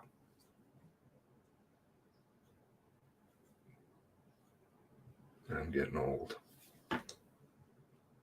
Being aged, as you all are, with retarded trauma, real trauma, but nothing like the families. who are just getting constantly traumatized. RCMP Starlight. I did the math. It worked out to be less than 3 hours per day.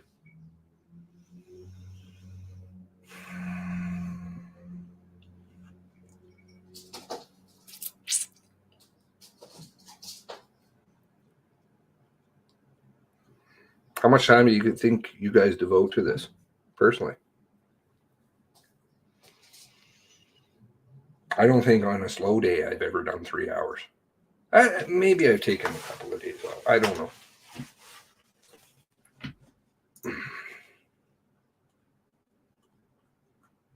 What about you guys? All working so hard. Did you work 3 hours? You getting paid? How about you're paying for that?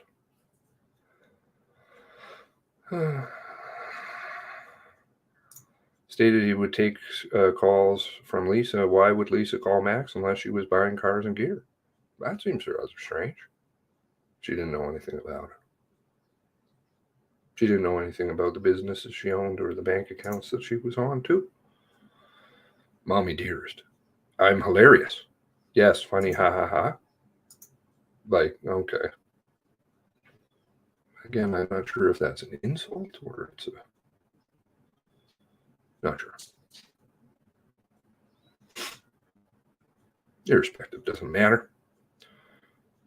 If I'm entertaining people, then that's not why I'm here at all. But maybe families will tell you that.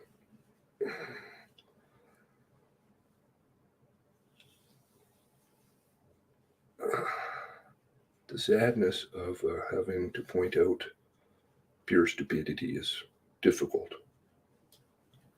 Reading insulting data day in and day out is hard. Poor families.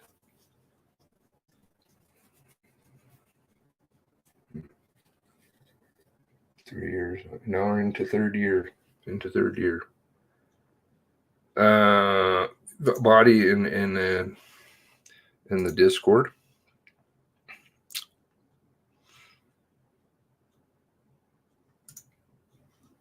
Oh, great.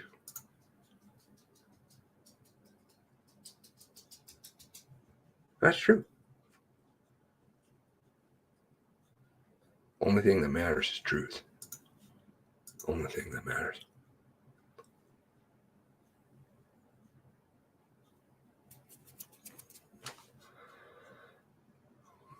Trophy picks, yeah.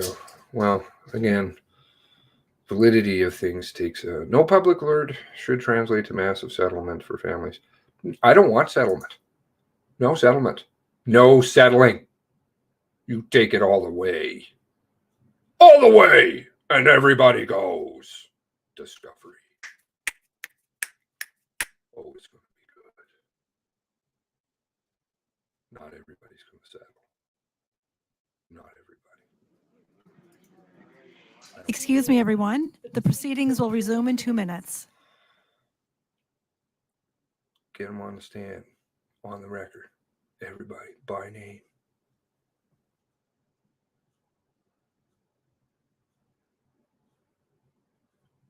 Anybody who's a believer in anything and you're swearing on stuff,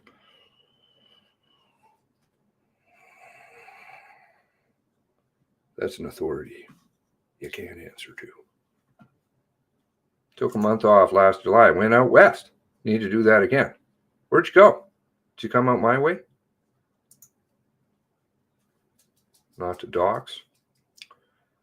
I'm so glad. She works tirelessly. So many of you do. But we all know how big a contribution. I'm not an ass kisser. I just tell the truth. And I like to say thank you. So lucky. If you come, save some cheesecake. Oh, cheesecake for, what's with the damn cheesecake? I still have high school in kids in that high school at that issue. All the way to Yukon. You was in Fort Mac. You were. My English. I must be listening to certain people or reading certain documents. It's wearing off. Shameful. English going in the toilet. Never settle. Never settle.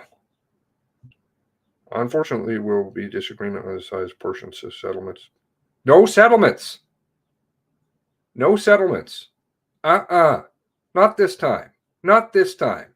No settlements. No. Going all the way. All the way.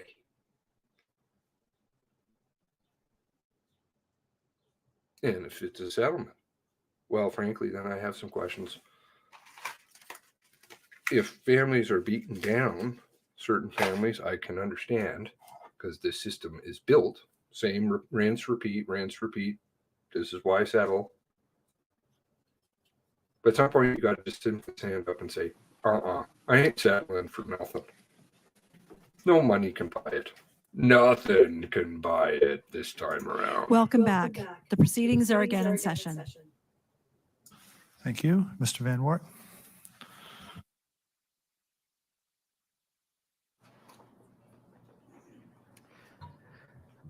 Thank you, commissioners, for the break to allow council to have a caucus meeting.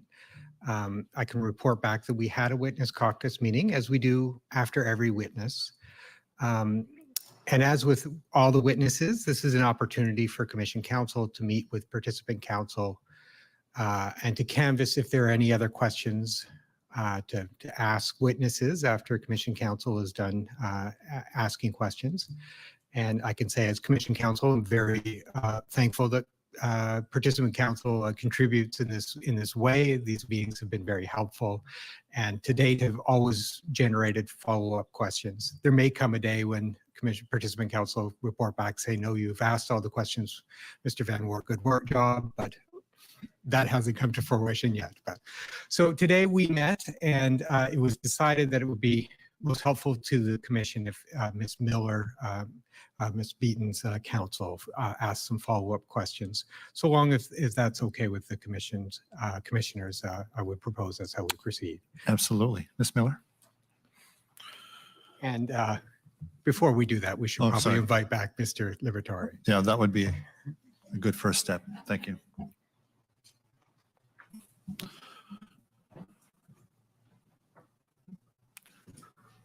Hello again, Mr. Liberatore. Oh, sorry. Hi.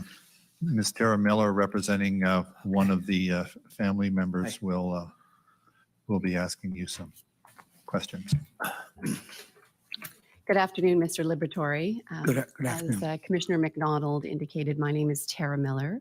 Okay. I'm asking questions on behalf of our client, but also on behalf of all of the participants. Council went our collaboration over the lunch hour.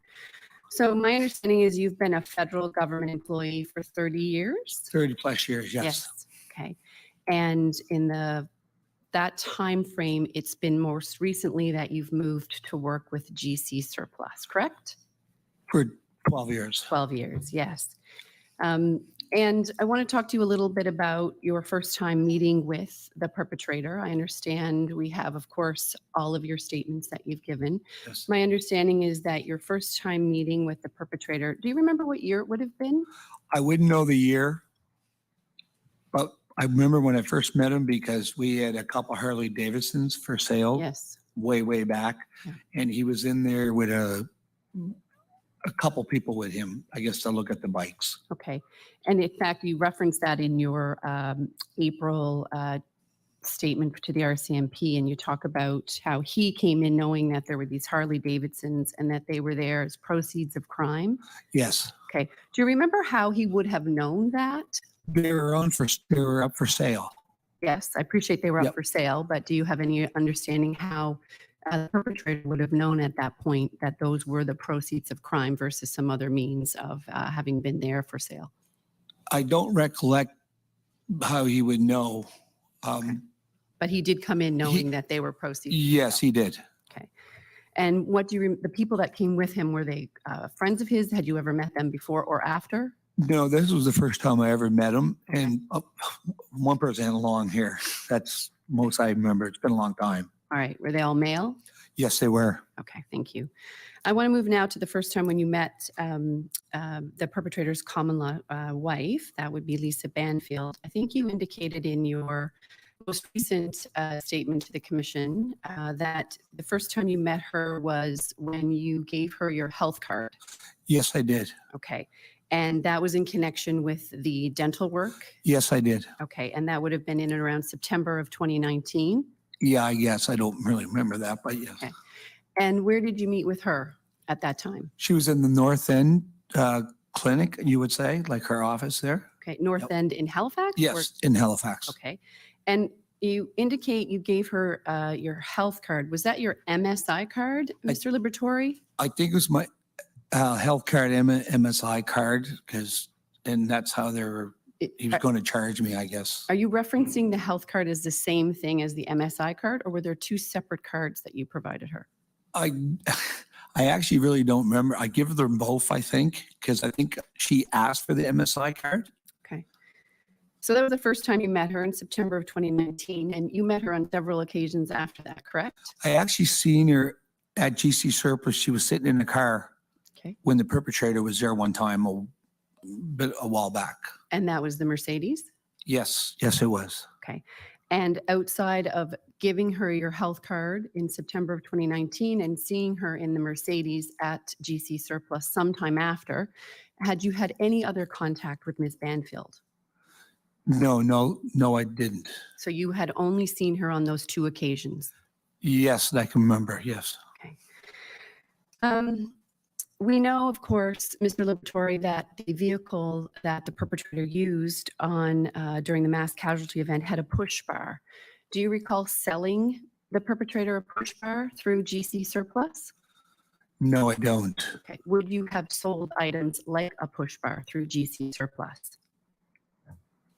If I remember right, I think we probably would have sold a push bar on one of those cars. I don't know if he was the one that bought the push bar on the car. And you don't have any recollection of you yourself working with him to secure a push bar? No. Okay. I want to move sort of outside of GC Surplus now to get a better understanding, Mr. Liberatore, of your contact with the perpetrator outside of your work. Yep. And you shared with us, and certainly there's detail in your statements about going to him in September of 2019 for work on your tooth. Yes, I did. Okay. So outside of GC Surplus, you would have had interaction with him in and around having that tooth mold made? Yes, I did. Okay. And where did you go for that? Was that the North End Clinic in Halifax? Yes, I did. Okay. And would you have, that's when you would have seen Ms. Banfield to give her the card? Yes. Okay. And then did you go back to pick up the tooth? Yes, I did. And when was that? I don't recommend that when I went back. I don't remember that. You don't recollect No. when you would have gone back? Would No. it have been within a month? Would it have been a few It weeks? probably could have been in a month. Okay. We also know that you would have had at least some peripheral contact with the perpetrator when you dropped your father off for his dental work, correct? Yes, Okay. And when was that? probably a little bit after. I don't know the exact, dates or anything. When you say a little bit after, do you mean a little bit after you saw him for your tooth? Yes, I did. Okay. And did you go in with your father? I don't recollect. I think I dropped him off and then I went back and picked him up. Okay. Do you recall having any interaction with the perpetrator at that point? I probably went in and say hi to him when he was there. Okay. Then the phone call that we've heard about, this 30-minute phone call that took place on a Sunday in November 2019, your evidence is you have no recall of receiving a call of that No, I duration. don't remember that. No, okay. Did you ever receive a phone call from Ms. Banfield? No, I don't remember. I did no. Okay. You have, in one of your statements, you indicate that you talked to the perpetrator all the time. And I want you to give us a little bit more detail around that, Mr. Liberatore. Just wait for my question. Was that, when you say you talked to him all the time, was that in person, was that in phone, or was it a combination of both? Was in person when he come in, and most of the time I used to talk to him when he came in the warehouse itself to buy different items for his building his garage. When you say the warehouse, you mean the GC surplus warehouse? Yes, Okay. So most of the time you would speak with him was in person when he would come into your place of work? yes. Okay. And what about on the phone? Did you speak to him on the phone? I appreciate you don't recall the 30-minute call on the Sunday in November of 2019, but did you speak with him on the phone on a frequent or any basis? No, no basis. He would just show up if he's looking for something that's on site. Okay. So they would actually, if just say there was a table saw for sale, people would just show up to walk in. And then when they come in, I see them come in and it's like, hi, how are you? And you know, what are you doing? I'm looking at the table saw, and All right. that's how it goes. So your evidence is that you don't have any recall of talking to him on the phone, him calling you or you calling him on the phone? No, Have you ever been to Portapic, Mr. Liberatore? no, I've never been there. Okay. Have you ever socialized with the perpetrator outside of work? No, I didn't. Okay. Did you ever see the perpetrator outside of work, even though you weren't socializing with him directly? No, I didn't. Okay. Did you ever facilitate any purchase for the perpetrator or Ms. Banfield outside of GC surplus? No, I didn't. I'm going to move now, Mr. Liberatore, to the subject of the decals on the decommissioned police car and any decommissioned police car. You gave us some detail in your statements about the process for stripping the vehicles of those decals. I think you said it could take between 45 minutes to an hour, depended on the weather, if it was outside and it was cold or warm. What I'm curious about, Mr. Liberatore, is what is left behind on the vehicle when those decals would be removed? There's really nothing left behind. Is there any residue of any kind, Mr. Liberatore, that remains? Some of the cars that have a line, you know, when we take the decals off, there's usually a line on the Yes. thing, and we take a WD-40 and we try to wipe all those lines off. Okay, you say you try to wipe them Well, all off. Well, we do wipe them off Okay. on the cars itself. Okay, as you heard from Commission Counsel this morning asking you questions, one of the questions for the commissioners is where these decals came from, how they were applied in such a precise and replicating manner. So my question is, have you ever seen the decals come off and a car be sold where there's almost an outline or a template left on the car, such that somebody could then overlay with pretty precise precision? In the past, I've seen a car go like that before. You have seen that. Back in the day, probably, yeah, years before he even bought a car, the Bef- perpetrator. Okay, so the one time you've seen it was before the perpetrator showed up to look at those motorcycles. Have you seen it on any other occasions where there's No. an outline or a template left? No,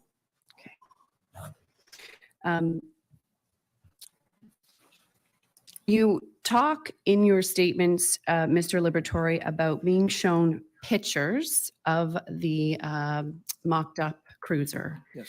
And I'm going to ask you some questions around that. Do you recall when you were shown that picture or those pictures? No, I have no recall of that. Would it have been after your teeth in September of 2019? You mean with Dwayne King? No, sorry. Your evidence is that the perpetrator showed you on a phone Oh, pictures of a police cruiser which was fully mocked up. I don't I don't remember when he showed me the pictures because he was in there and he showed me the pictures. He actually showed most of the staff there the pictures too. Okay. And he actually told all the staff that he was building a cruiser cop car. Okay. Yep. And for you specifically, what do you recall? You say you don't recall when, and I was trying to give you a pinpoint reference. You know, you talked about going to see the perpetrator for your teeth, and that would have been in September of 2019. Yes. Do you have any recall in terms of when you would have been shown the picture of the car by the perpetrator relative to September 2019? No, I don't. Okay. So tell me what you do remember about him showing them to you. Did he pull you aside? How did this come up? We were just talk outside. My partner would be there too when he come to look to buy something. And we asked him one time before, why do you buy buying these cars? Yes. Because he was a dead tourist. So we kind of assumed he'd be driving a Mercedes. He had a truck and he said he liked the cars. And that's how he said that he was building the cruiser. That's how it kind of came out. So it was that conversation where he brings out his phone and shows you pictures of the cruiser? I don't really recall that. He might have, not. I don't remember. Okay, but you do remember him showing you pictures of a cruiser? Yes, he did. Okay, and I'm going to ask the registrar if she can bring up Exhibit 808. And we saw this earlier this morning. This is a photo.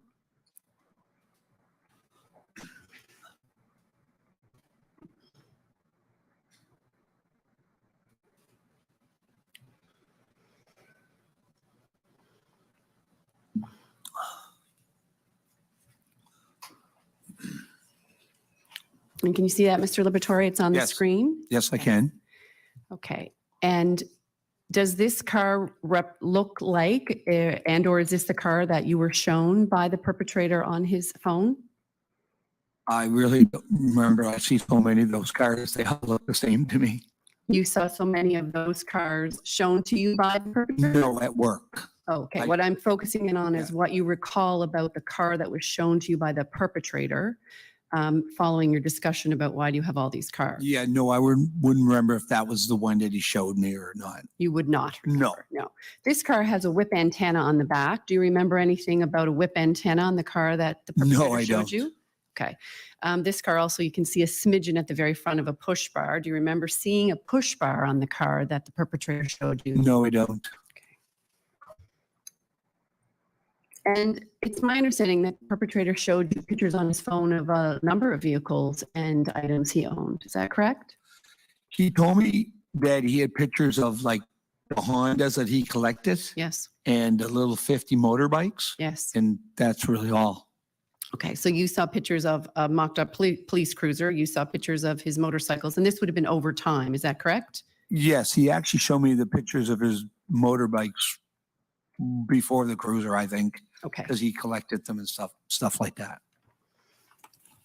I'm going back over a little bit of ground No, here, that's but good. do you remember when the last time was that the perpetrator showed you pictures on his phone, Mr. Liberatore, before the events of the mass casualty? No, I don't. It's been a long, long time. Okay, thank you. Still on the subject of decals, and Madam Register, if you could bring up document COM 4203, and this is page 10. And I want to ask you some questions, Mr. Liberatore, about around line 278. And this is, of course, a part of your statement indicating that the perpetrator had showed you pictures of the car. And then it says, oh, I made a joke with him. I was ordering decals online. He said, I made a joke one time after the car was done. I think Bill was there, the commissioner, roughly, et cetera, et cetera. I want to ask you questions about ordering deals or decals online. Was that something you told the perpetrator, that you were ordering decals online? No, I don't recall that. Okay. These are your words in your statement, correct? Yes. Okay. And you say, oh, I made a joke with him. I was ordering deals, decals online. That I was or he was? Well, I'm reading your statement, so I want you no. to tell me what you no. meant by those words, Mr. Liberatore. No, I don't recall that. I might have said, where are you getting the decals for the car? Okay. And if you asked him that, what was his answer? Well, the thing is, I don't even remember asking him that. That's the thing. So what are you talking about in your statement when you say you're joking with him about ordering decals online? I don't recall that. You don't recall having that conversation? No, I don't remember having that conversation with him. Nor do you recall him telling you he was ordering decals online? No, I don't even remember him telling me he was ordering decals online. So you're not able to offer us any insight into why you said in your statement you were joking with him about ordering decals online? No, I don't. Okay. Have you ever ordered decals online, Mr. Liberatore? No, I didn't. Okay. Did you give the perpetrator any information about how to order decals online? No, I didn't.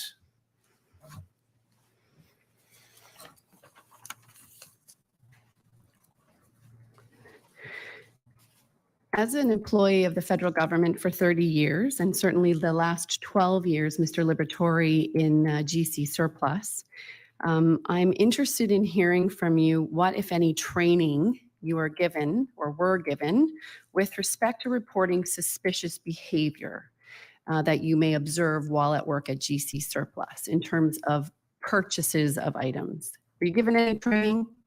No, I wasn't. Okay. And if you ever observed suspicious or something that you thought was behavior out of the norm, what would you do with that information? Well, I would go to my manager first. Okay. And have you ever reported suspicious behavior to your manager? Well, we had an incident 2 or 3 years ago that there was a pipe bomb in our lot that came from D&D, and it was a P10 bomb. And I took it out. There was a customer there, and I took it out and opened up where it was and went into my manager's office, and we had to actually drop it. And okay. They, the bomb people came and everything else. So yeah, that happened a few years ago. Okay. Separate and apart from that, in terms of observing individuals making suspicious purchases from GC Surplus, have you ever had an opportunity to register any concerns or complaints with your manager around that? No, I didn't. And you know, certainly in your role as an employee, that it's a crime to impersonate a police officer. Yes, I do. Okay. And were you given any training around that? What to do if you thought somebody was in the process of trying to impersonate a police officer? I've never really been in that position to even think that and something like that would happen. Okay. So you've never been in a position to observe or think that somebody might be impersonating a police officer? No. Okay. I want to go back to Exhibit 4203. And if I can get, Madam Register, if you can scroll down to line 282. And this is, again, your statement. Yep. You look at him and you go, Gabriel, what the hell did you build that for? Of course, he told me about why he did it because of the parade and all that stuff. I go, JC, I said, you can get in that goddamn car and drive down the road and pull people over. He goes, yeah. He goes, you can do it pretty quickly. They can pull over for it for no problem at all for me. So that's a remark that he made to me. Are you telling us that remark, when he shared with you that he was using that car to pull over people and they were doing it pretty quickly, that did not raise any concerns with you about him impersonating a police officer? No, he didn't, because when he told me he was building the car, he told me that he was building it put in parades for the falling down police officers. I understand that's what you told us, but in this statement you say, he goes, yeah. He goes, you can do it pretty quickly. They can pull over for it, no problem at all for me. I take from that the perpetrator shared with you that he was using this car to pull people over on the highway. Is that not what you meant in that statement? No, not really. What did you understand he was talking about when he shared that information with you about pulling people over and how quickly it could be done with this car? Well, I didn't think he was out there pulling people over in the car. So I take from that you never reported that behavior as a concern to your manager or anybody else? No, I didn't. And when you indicated, I think in your statement, that in the 2 to 3 months before the events of the mass casualty, in a 2 to 3 month period, he had purchased 3 to 4 vehicles. I understand he told you that he was using one to be used in a parade, but did it not cause you a concern that somebody was purchasing 3 or 4 vehicles in that short period of time? No, it didn't, because where I worked for 12 years, I've seen people buy up to 10 or 15 of those cars to sell them again. So to me, it was just an everyday occurrence that people just come in to buy stuff and sell them. Okay. Did any of those people tell you that they used the cars to pull people over on the highway? No, they didn't. I'm moving on. I want to clear up now evidence you gave earlier this morning, Mr. Liberatore, about a conversation you had with your brother-in-law, which then resulted in the police coming to visit you. Yes. That first of all, who's your brother-in-law? Greg Vardy. Okay. And that conversation took place before or after the events of the mass casualty? After the events. Okay. And the last item I want to address, Mr. Liberatore, is it was dealt with this morning with my friend in terms of discrepancy between your first statement that you gave to the RCMP and then the second statement that you gave to the commissioner's investigation team. And this is, of course, when you told the commission that you did not have any interaction or services with the perpetrator outside of your place of employment, correct? Do you remember that? Yes. Okay. And you were asked why you initially told the RCMP in your first statement that you did, and then why you did not share that information in your second statement, correct? Can you repeat that again? You told the RCMP in your first statement about going to see the perpetrator for some dental work in September of 2019. Yes. Yeah. And then in your second statement, you neglected to share that information. In fact, you said, no, I didn't have any interaction or services with him, correct? Yes, I did. And the reason I felt pretty, I guess, a little overwhelmed and kind of, I guess, nervous and everything else that happened. It was just kind of like a slap. I was like, oh my God, type of thing, I guess. What were you overwhelmed with, Mr. Liberatore? Well, I mean, what the perpetrator's gone and did. Yeah. I mean, he's done a lot of things that it's the worst thing you could ever think of. 100% appreciate Yes. that. It strikes me that in the context of that, the worst thing that could ever happen, you would want to be as forthcoming and truthful as possible with the commission investigators. Yes. Why wouldn't you have told them about your interaction with the perpetrator outside of work? The second time, you mean? Correct. Yeah, I was, like I said, I was overwhelmed, probably nervous and everything else that was coming at me. Yeah. And at some point subsequent to giving that statement, did you circle back to let them know, to your brother-in-law or to the commissioners, to let them know I wasn't accurate when I said that? There's actually additional information I want to share. Did you No, ever do but I that? was talking to, I think it was Dwayne, and we talked about that again. You did subsequently, yes, in your third Yes, statement. That was yes. taken, I think, just very recently, correct? Yes. Okay. And he brought that up with you in that statement, correct? Yes, he did. Thank you, Mr. Liberatore. Those are all my No problem. Thank you.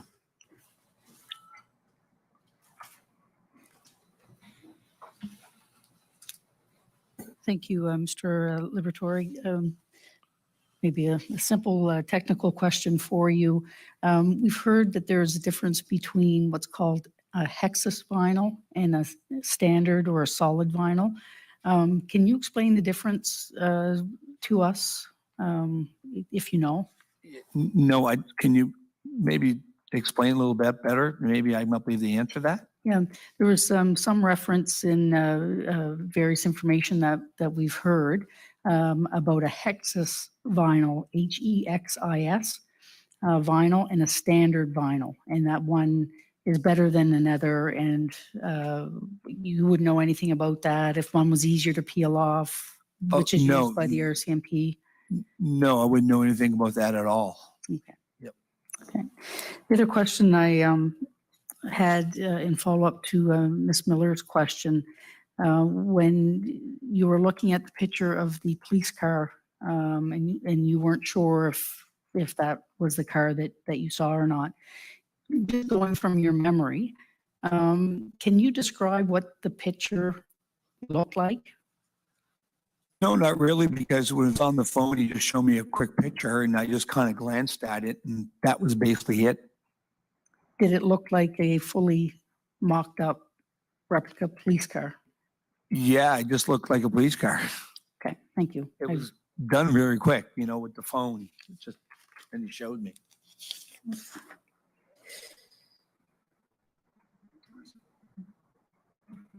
Thank you very much. Again, Sorry to you. interrupt, commissioners, but I was wondering if I would be permitted to just ask a follow-up question just from Ms. Miller's question. certainly. If Madam Register, if she could place again on the screen the statement from April 21st, 2020 by Max Liberatore. And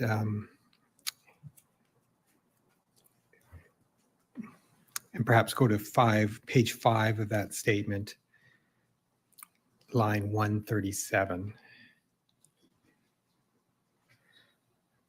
I just wanted to ask Mr. Liberatore, I know Ms. Miller was asking questions and you didn't remember information about where the perpetrator had obtained decals. You remember those questions Yes. that you were answering? You did actually speak to that issue in the statement you gave in April 2020. And I just want to read you what you said to the investigator, the RCMP at that time. You said, starting at line 138, I told him, where'd you get the decals at? And he's like, oh, Jesus, you can order them online. Now, if that's true, I didn't even check. So, you could probably Google it, see if you can or not. I guess you guys probably do that or whatever. I don't know. So he told me he Googled to get the decals online, of course. I might well say I've seen it on TV that he had the suit. Now, then supposedly he told me as a conversation that he actually got that online too, that the outfit or whatever, the RCMP. Does me reading you that answer you gave the RCMP refresh your memory about? No, it doesn't at all. It doesn't at Okay. all. No. Okay. No. I guess the other. I would assumed when I was talking to them when this all happened, I was kind of like, I would assume that most time in 2022 here, people actually go online to do things like that, I guess, so Okay. I didn't know for sure anything. I could have been speculating when I was talking to them or, trying to figure something out with them. I don't know. Okay. Well, thank you. And thank you, commissioners. I just thought I should clarify that. Thank you. Thank you, Mr. Liberatore. Thank you.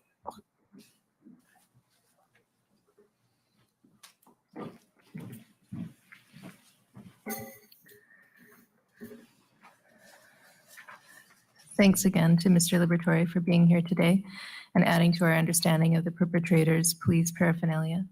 Thanks also to participants, their counsel, and commission counsel, and everyone else who helped deliver or engaged in making the presentations and having the proceedings happen today. Tomorrow afternoon, we'll be hearing some oral submissions from participants on the materials being presented this week, if they have any they wish to present or provide. Please note that public proceedings tomorrow will commence at 2 o'clock. A reminder that the Commission does have 61 participants, and these include a broad range of individuals and groups, including those most affected, first responders and advocacy groups and organizations. As we move further into phase 2 work focused on exploring how and why the mass casualty happened in the coming weeks and months, we anticipate you'll hear more of the issue-focused participants in addition to those most affected and first responders. Mr. Van Woert, did you have some further housekeeping that we neglected to give you space to do a bit earlier? Would you like to go ahead? Yeah, I apologize. Not at all. I hate to interrupt your closing remarks. It's but I quite thought, all right. There was There- some housekeeping that I need to get done today, and I've waited till the last moment to do it. So I apologize, but I'll do it now. And and that's Commission Counsel would like to enter a few further exhibits. Their first.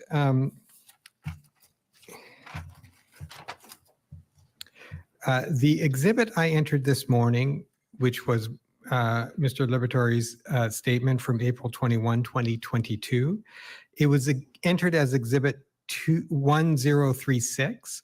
That was done in error, and I believe it should be 1037. And Madam Register is nodding. That's correct. Okay. Next, there is a further item I'd like to tender or enter as an exhibit. There was a transcript of an interview of Constable Nick Dorrington that was done by the Mass Casualty Commission. That was done on November 9, 2021, and it was entered as Exhibit 206. This was a source document as part of the foundational document, Containment Points in and around Portapique. Department of Justice Canada has provided the Mass Casualty Commission with a letter from Constable Dorrington with a correction to some of the information provided in that interview. Commission Counsel would like to have that letter entered as an exhibit. That's 1038. Thank you. And later this week, we will be engaging in our first series of roundtables. There are a number of documents that I'd like to exhibit in relation to the roundtables. I believe there's 5. The first is COM number 00 55721, and it's a summary of Canadian cases involving police imposters that was prepared by the Mass Casualty Commission. 1039.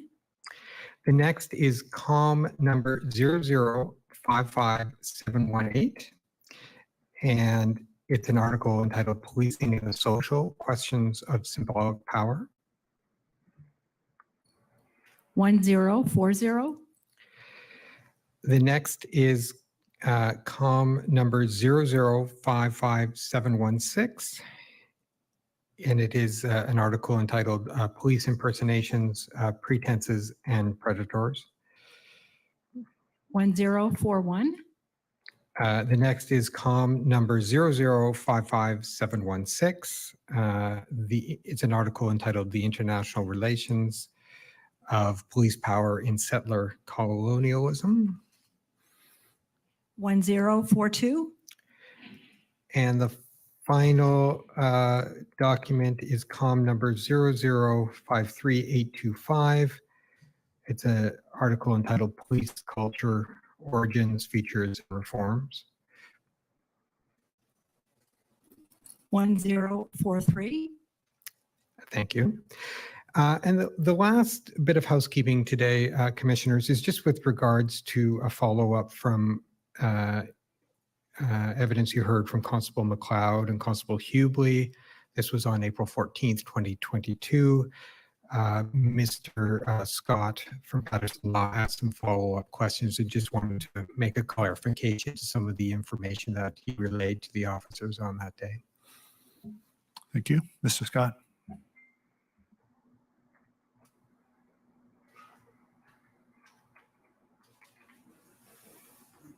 Thank you, Commissioners. I received an email from Commission Counsel last week from Ms. Natchu, and it says, "Dear Mr. Scott, in the course of questioning Constable Dorrington and McLeod," I believe she means Hubley and McLeod, "on April 14, 2022, you initiated the following exchange with Constable McLeod. Question. I said, are you aware that it appears to have been found by Forensic Identification Services that there were 14 holes in the windshield? Answer, I saw that on a report, yes. Question, do you have anything you can add to that account? Answer, no. Ms. Natcha goes on to say, we note, however, that the FIS report, COM number COMM 0007446, depicts an image of 10 visible holes with markers numbered 5 through 14 and concludes only that there were at least, quote, 10 bullet holes, close quote, in the front windshield. On that basis of this evidence, it appears that the foundation of your question to Constable McLeod was incorrect and could be potentially misleading to the public. We will invite you to address the commissioners and correct the record on this issue when public proceedings resume next week." And so I suspect that's why Mr. Van Waart's asked me to address it. For clarity, Madam Registrar, if you could pull up exhibit P00754, please. The question I put to Constable McLeod did have a foundation.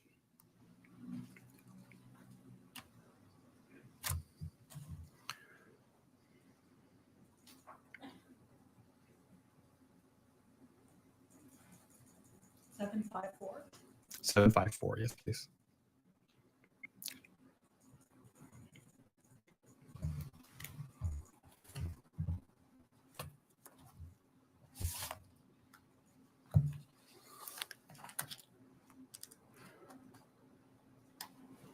And Exhibit 754 is a copy of the exhibited copy of the Enfield Big Stop foundational document. And if it's not too much trouble, Madam Registrar, if we could turn to page 55.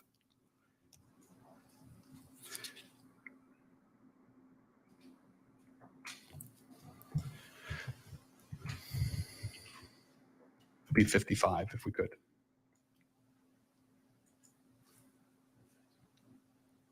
Which paragraph? Paragraph 109, if you would, please.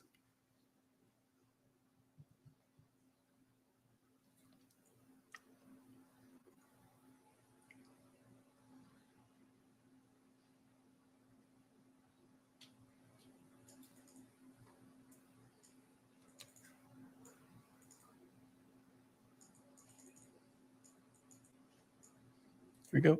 I'll direct the Commissioner's attention to paragraph 109 of the foundational document that says Corporal Carlos Sloan of the RCMP Forensic Identification Section, FIS, attended at the scene at the Enfield Big Stop and later examined the Mazda 3 at the Halifax FIS office. She noted that the gas tank of the Mazda 3 was on the air empty. Constable Sloan also noted that both windows of the driver's side of the Mazda 3 as well as the front passenger side window were completely shattered. There were 14 bullet holes in the windshield of the vehicle on the passenger side. So the basis for which the number 14 has been provided for in the foundational document is not entirely clear to us. From Ms. Natchew's email, it certainly appears that the FIS report suggests not a specific number, but more than 10. And if there is an error in the foundational document, we'll certainly leave that to Commission Counsel. But for clarity, that was the foundation of the question that I put to the Constable. Madam Registrar, could you just go down to the source material so that we can ensure we get the correction if there's one needed? So is this for forensic identification occurrence report the same one that you were referring to, Mr. Scott? Should become 7446. Okay, all right. That's good, thanks. I mean, we obviously want to make them as accurate as possible. That's helpful, thank you. Right, subject to any questions? No questions, Mr. Scott. Thank you. Mr. Van Moort, is there anything else before I barrel ahead? No, and I apologize for my interruption. Not at all. I will make sure we check next time before we attempt to bring the proceedings to a close for the day. So we will be hearing from many more people over the next while, including witnesses and experts and those with direct and related experience of the mass casualty through ongoing proceedings, including roundtables that we're going to have the first one this week. There will be some small group sessions, but the first roundtable will be this Wednesday, a discussion about police paraphernalia. Thanks to your engagement, we're making progress and building towards shaping the findings and recommendations that can help make our community safe in future. Thank you again, and we'll see you tomorrow at 2 o'clock. Thanks. Thank you. The proceedings are adjourned until April 26, 2022 at 2 o'clock.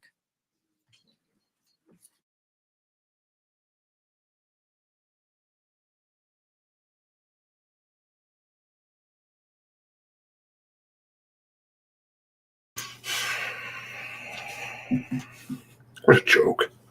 These people look like fools. Fools. That's a legacy to leave behind, too. Me?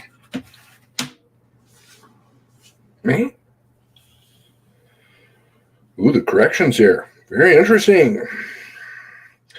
Yeah, that's why I was asking about, and funnily enough, I haven't read that there was the shattered out window. But that's why I was talking about the or at least one element when I was reading through the autopsy. How does he get shot in the left arm? So who the hell shot him on the left side? Did Hubley and McLeod, one of them, go around and then shoot him again? Not making sense. Now we have the third one. Uh-oh.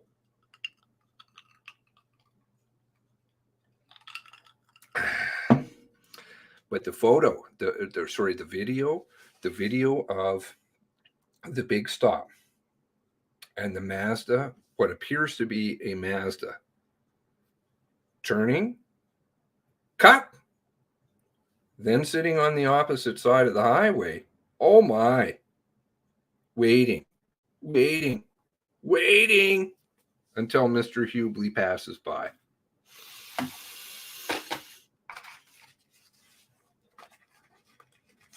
No. Big problems. Big problems. Oh, they were down there. Lots of people were down there. Just because, remarkable coincidence.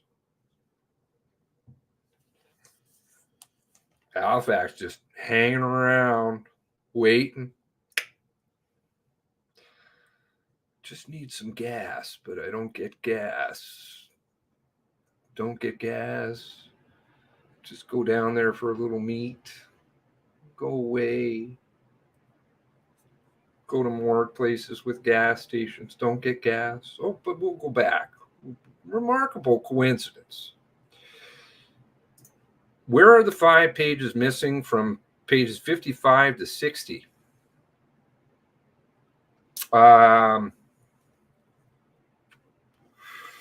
Is that, sorry, Great Eye? Was that on the report? I'm sorry, I missed that. Ding and dong at every scene. Yep. Oh, yeah. Every scene. Remarkable coincidence. It's just a remarkable coincidence. Yeah, of course it is. Remarkable coincidence. Nope. So let's see here. Page 55 to 60. So that was missing in the report that they showed, or it's missing on the website? Let me see here.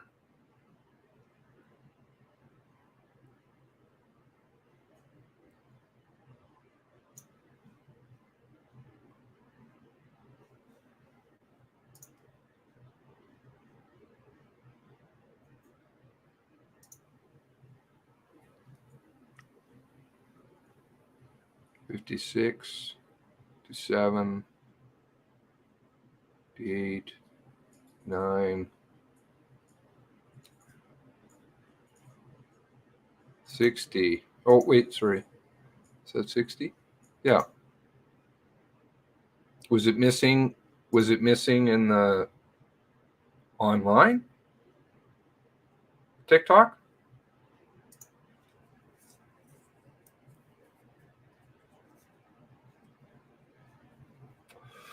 Well, then that differs 30 mags or 30 in the clip, because that differs from what they testified. What was it, 28? The expert testified as to the carbines down in Onslow. 28.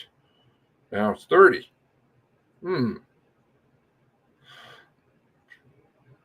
Paragraph 109, he said, was on page 55. MCC documents shows is at page 60. Okay.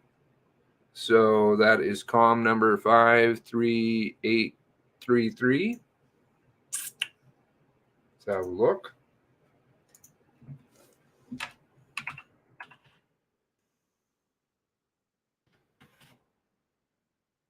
Five, 3, 8, 3, 3.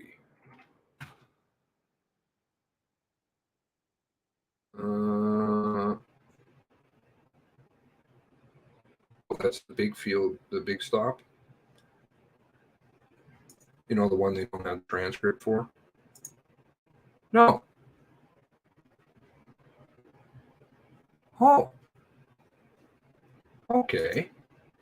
Am I reading that correctly? Foundational document, big stop, COM number 0053833. Is that correct? Please help me.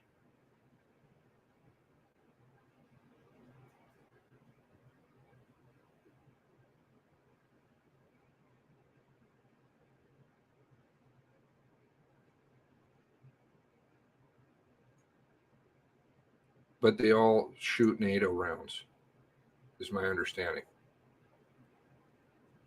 Is that correct, too? We'll ask somebody in here. I know that there's huge shout out, by the way, to the person, the anonymous person in the background who tipped me as to the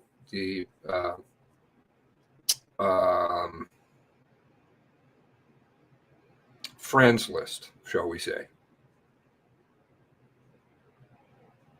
which also then, funnily enough, told me that I was blocked. Because I was like, I searched it and I was like, oh, not there. I can't see it. Oh no, I'm blocked. Why would the RCMP block me, a certain RCMP officer? Just me. I've never had any interactions with this person. I don't know. Frankly, I don't care. Other than looking for truth for the families. Okay, so can somebody answer me, sorry, is that what I'm reading in the top left-hand side correctly? COM number 0053833, is that correct?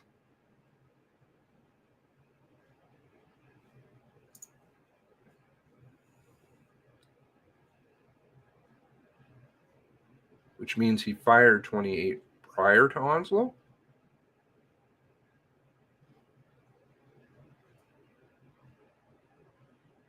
Okay, I don't, you'll have to clarify. My mind is now stuck off on details here. 53833, is that correct? Foundational Enfield Big Stop. Because if that's correct, that's not what the foundational document that we get is.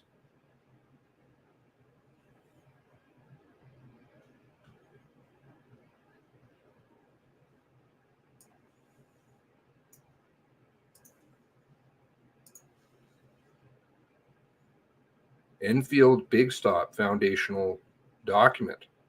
Oh, that reads COM 0052490. That's different than what that reads. Foundational document COM 005383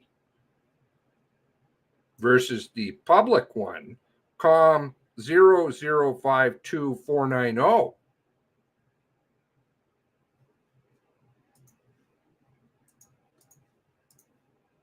$75 pages long.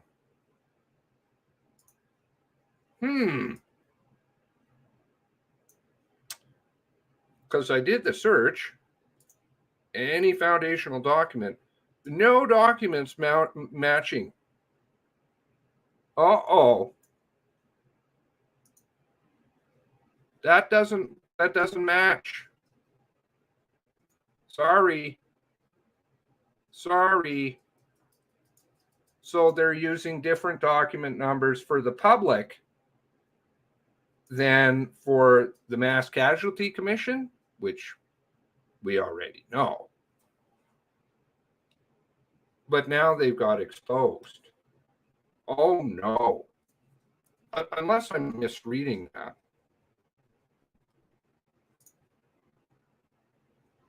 Am I misreading?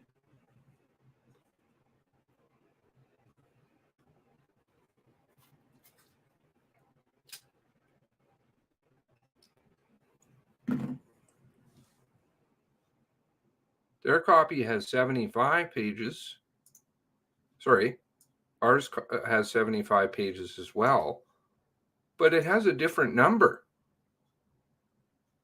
Let's see if the paragraphs match up. Okay, so page 60, Forensic Evidence 109. Let's go to page 60.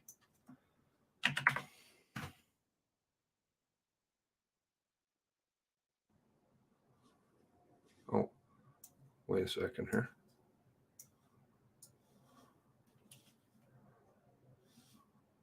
Let me just watch this here back a little bit.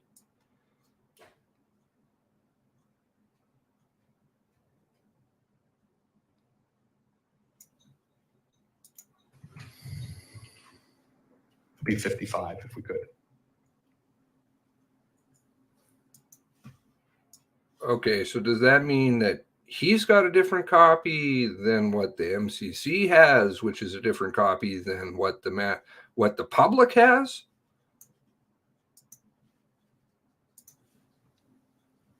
Which paragraph? Paragraph 109, if you would, please.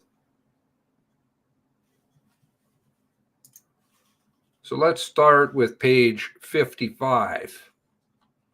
Let's see if it just looks kind of the same.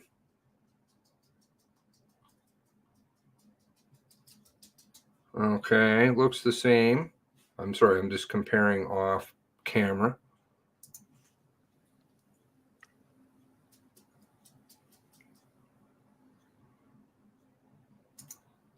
Let's go forward here.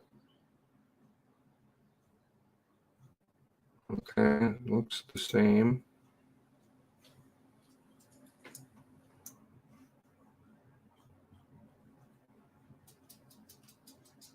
Where are we at? 59. Taro Grady.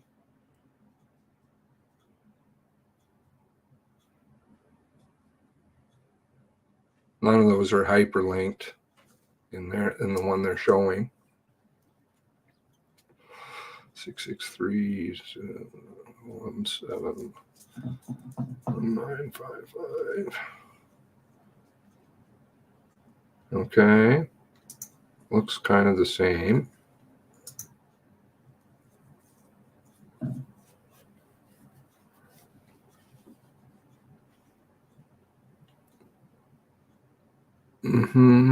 Still looking the same.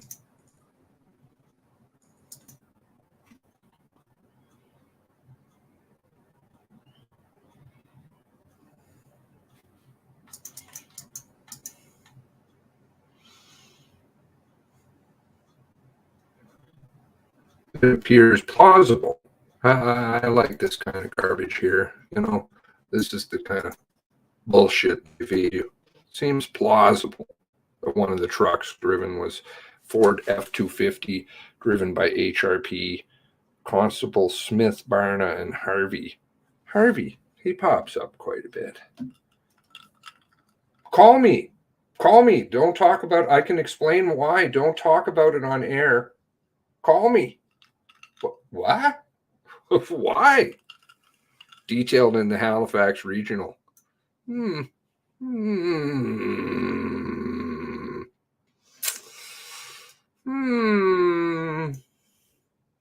What is it that you can't talk about on air, Mr. Harvey?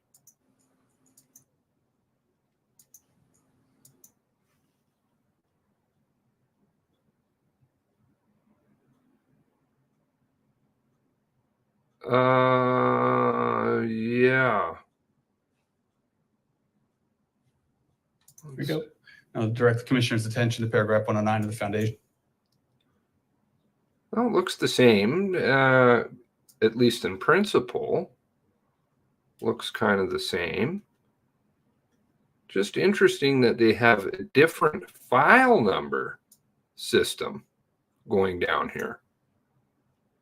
What's going down there?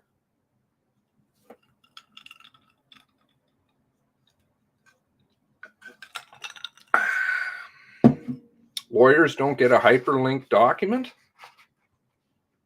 Which, of course, I don't know. Do they work? Okay, this one does.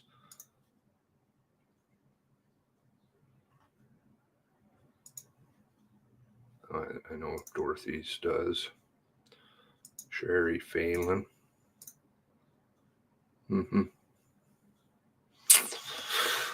It just seems very interesting, though, that you would use different numbering.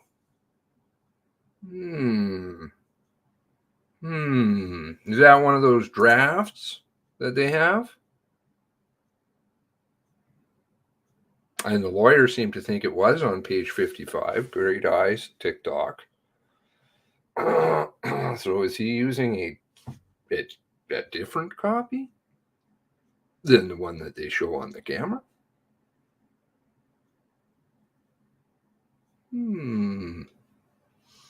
I think maybe.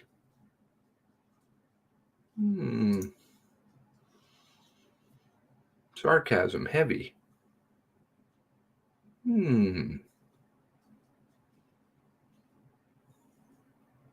Witness names are wrong too, making them harder to locate. Witness Don Henbury is filed as Henbury.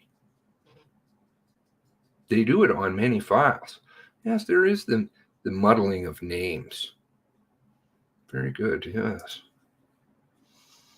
So now tomorrow they're not going to, these kinds of things because the lawyers are watching, and I'd say that's probably why you hear certain questions. And they're watching for sure. I'm going to make a meme, so I can flash it up every morning. Good morning, MCC. That's what they go do in the caucuses.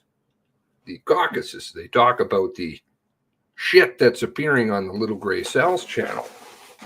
Those crazy clowns. Oh, no, we better talk about that.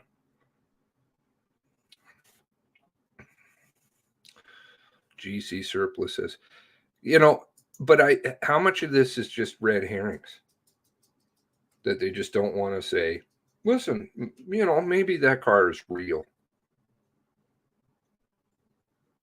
I bet they're leaking, using different con numbers to see who's leaking document numbers.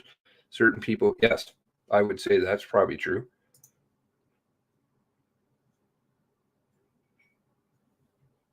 I mean, there's no leaking going on, but that,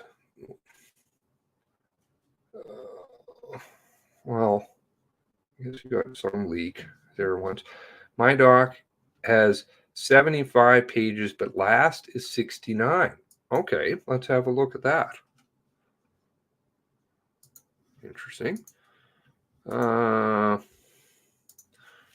right, so. Oh, well, that's a problem, isn't it? Uh-oh. So how exactly does that work? It's one page ahead because the title page, so it should be 70, right? 66, 65. Where's it missing pages, I wonder? Or is it 1, 2, 3, 4, 5? It should always be one page ahead because of the title page. 6. Oh. Oh. Oh. Now we go back to page 1. I'm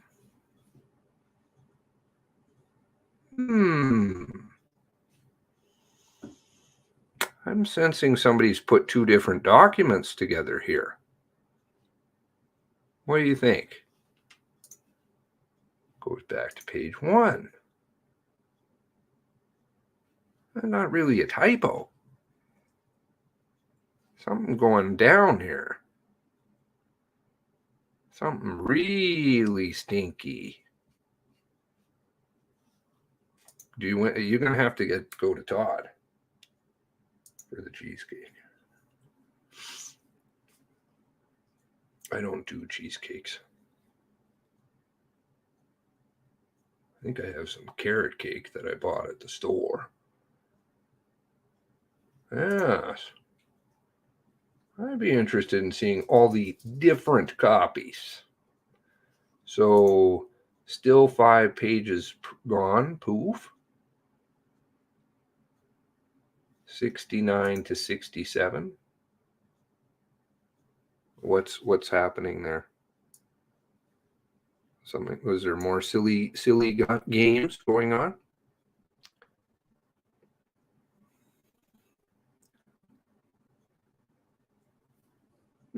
More shit that they want you to sort through.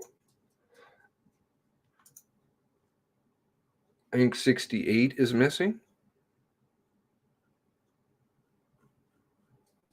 67. 68. Appears 68 is here. So I think they're very cheap.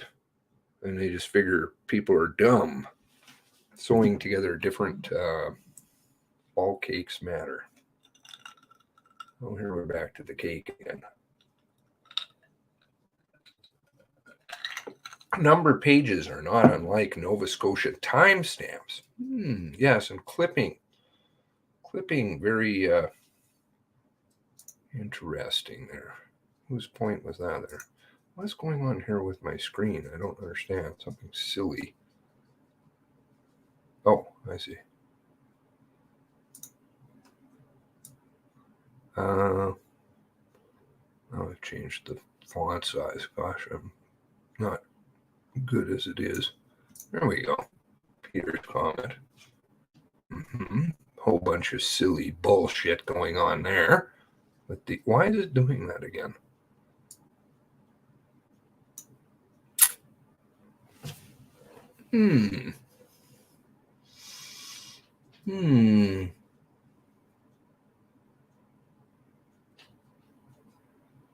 So what's different about the public version versus the other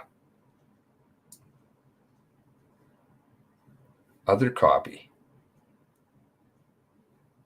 I'm thinking there's something different. It's not just the numbering and leaking, I don't think. I'm thinking there's other data that we don't get to see.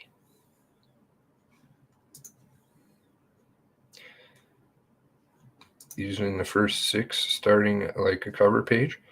See, because that doesn't make sense if they're worried about the leaking. Well, because this is the public copy. Oops. Why is it? I've done something here. I don't think they're worried about the public copy getting leaked, right? So you don't have to do the funny numbers. I wonder if it shows it on theirs. I don't think so. I think they just typed it in. So I pray for our family printed documents, upload it all. By the time we're done, they will have us all messed up. Well, that's why we're here to catch each other, right? We won't be messed up. Would you stop with this, whatever this is? I don't understand.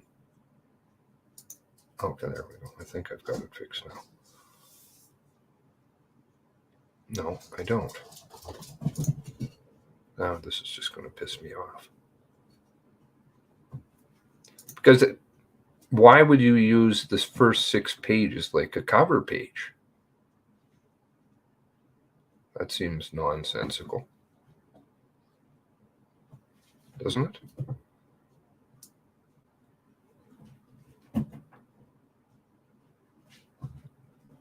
Strange admin page. Is that like the strange Mazda parked on the other side of the highway, just waiting until Hughley goes by as he needs gas, round 4?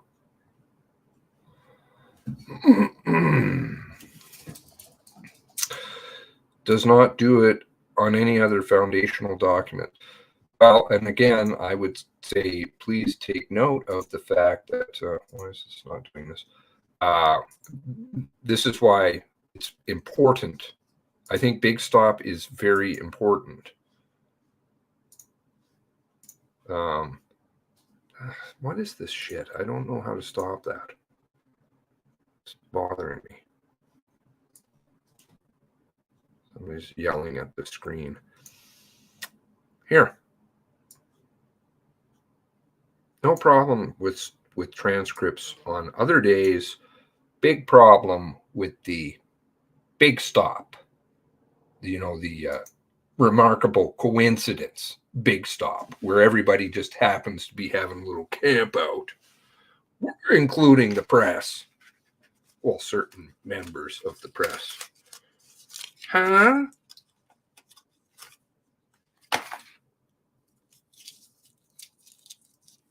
Everybody likes the Big Stop.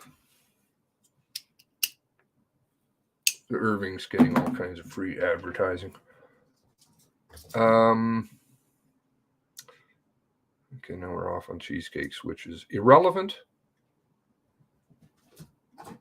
and distracting. Sorry, my sense of humor blows.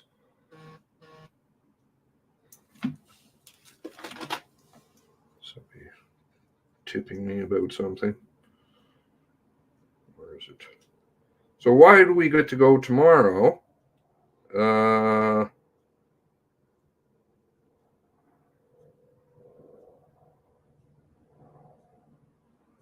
2. What? They just don't want to work? Don't they usually end by 2? What time do we have today? Time was the official time.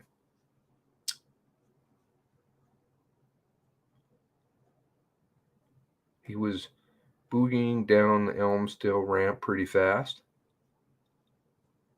Sorry, who was? Hubley needed gas after speeding as fast as he could to get to the infield big stop. This wasn't Mills down there. Gosh, everybody's down there. Just everybody down there. Oh, boogieing down to the Elmsdale ramp pretty fast. Yep. It wasn't a remarkable coincidence. Oh, 2:10-ish. So if we've got that right, then they're going to start tomorrow by the time that they're almost assuredly done every day. And tomorrow, so they're going to do, what is tomorrow's thing? Is it a square table, a card table, a lawn chair? What are they doing tomorrow? They love these gaslighting bullshit terms.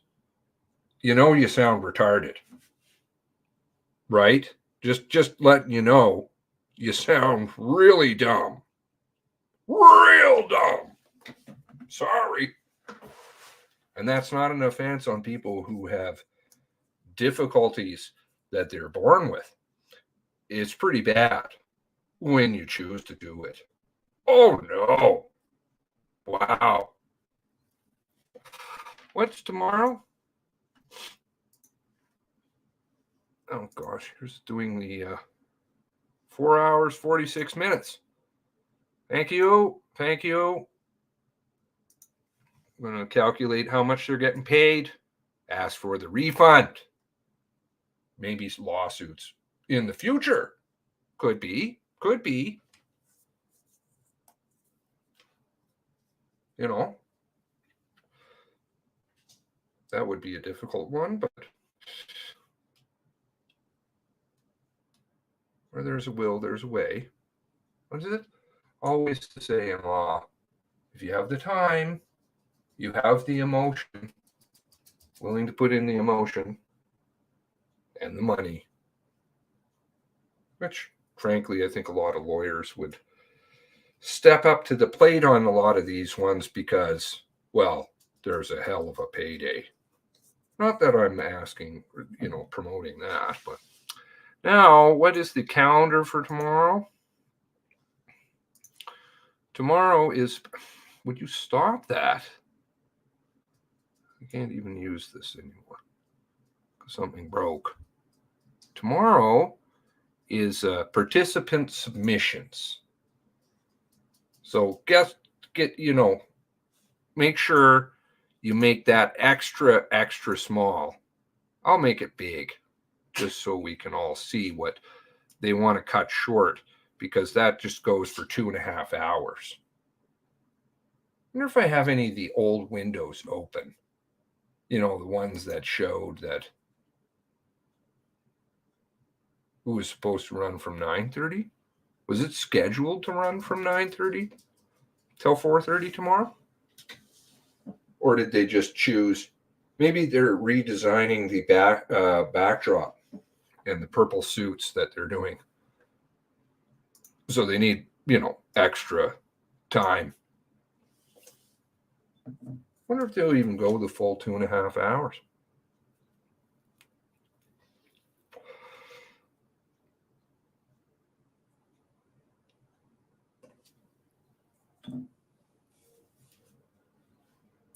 So participants, what is it?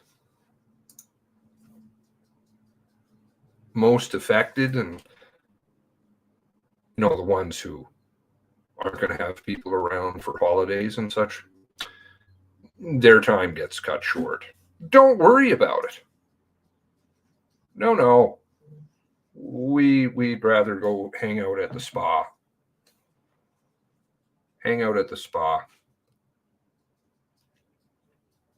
2 hours plus 4 breaks. Well, I mean, you can laugh about it, but it's seriously not funny. It's sick and disgusting is what it is.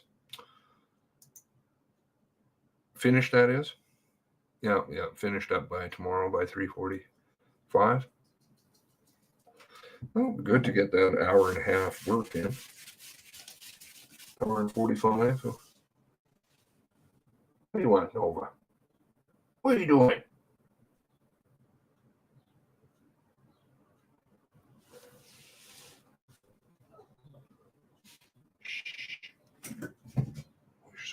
You're so skittish.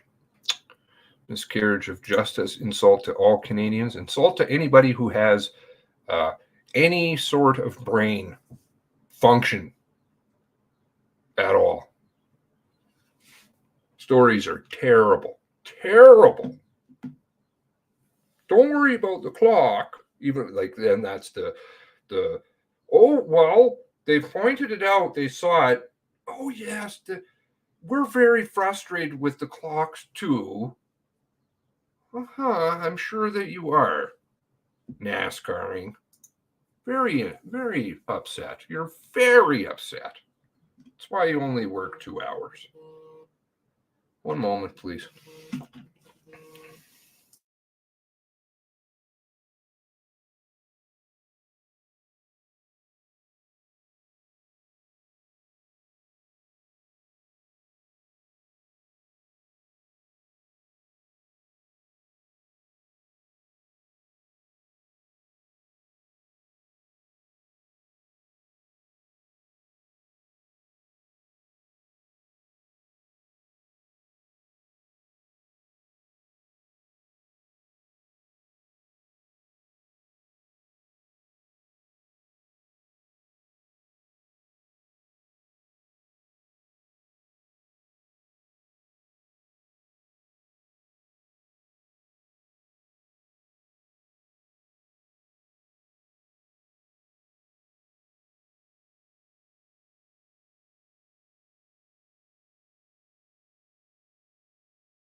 Okay, so sorry, a couple other points there somebody picked up on. Now, the proceeds of crime, motorcycles, which wasn't posted.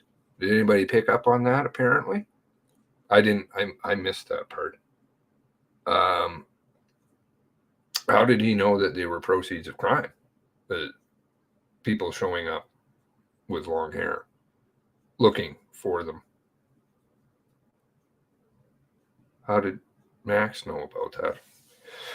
The other thing was Lisa with him when he's showing the pictures or whatever, or were they together? We had confirmation in the ITOs about the phone. Nobody wants to talk about that. I showed that a couple of times, but let's bring that up. Where is it? Phone. I have a file, I think. Phone. Oh, why is this like this? Huh. My computer's doing funny things. I don't like my computer doing funny things. No, it shouldn't be dinging.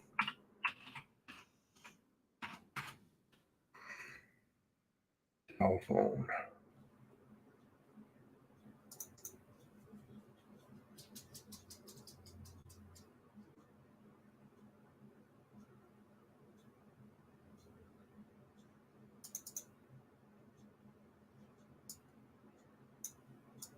Whose phone is this?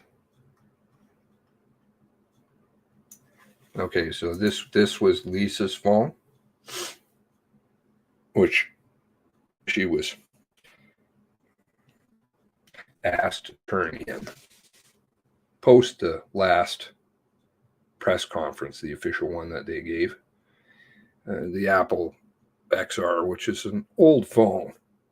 So I don't know if the phone was really destroyed. Maybe she got a different one. I don't know. But why would you ask for the specific phone? You can just get a lot of the details if they're from Apple and things. But they wanted the specific phone. I'm thinking for information that may have been located on the phone that she only maintained was destroyed in one interview. You know, the Vardy interviews, she didn't say that. You know, Max's brother-in-law, which they didn't like that coming out, I don't think. Again, thank you very much to the person who told us about that. Now, if you look here,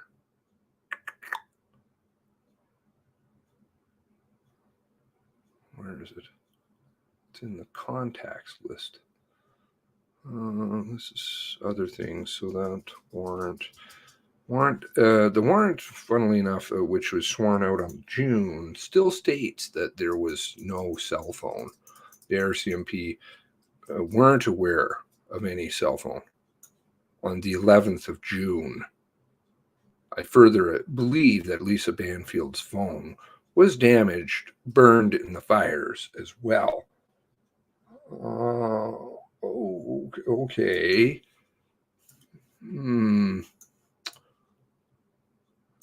Gabriel Wortman did not possess a cell phone.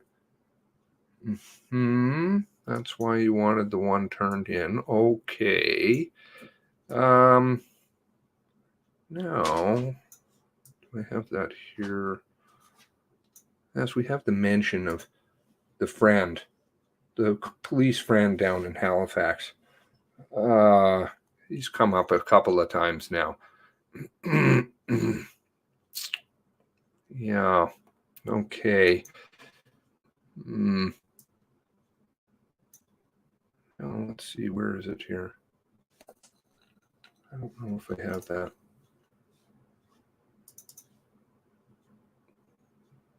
There's American Vinyl. I don't know why that's in there.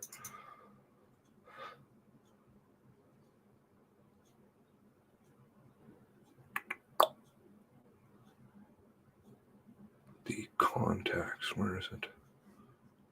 Contacts. Oh, that's for the 4 phone numbers, which they were trying to get information about. The Alliant phones and the Rogers wireless phones. A lot of, it appears, burner phones being used to call the Lisa phone, but where's it here? Here we go. This.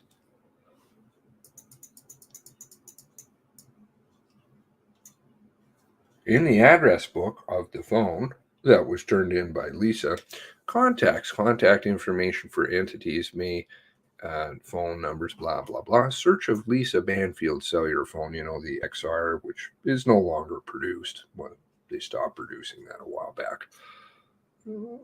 20, I can't remember what year they stopped that, 20, 19, something like that anyway. In contacts, so it's not like she picked it up after the event, after all this, whatever. In contacts, the following was noted that I feel relevant. Gabriel with telephone number 902-210-0496. Okay, that's a cell phone from Dallas. So now we have the testimony today also about the cell phone pictures.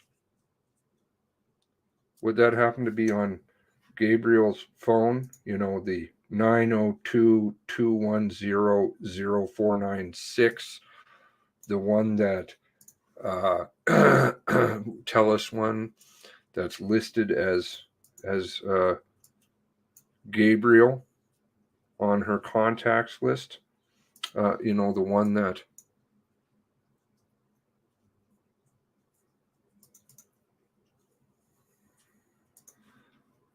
Angela swore to, saying that he didn't have a cell phone, right? What date was that? Oh, that's right. The 11th day of June. This was for, I believe, the application, possibly for the actual cell phone.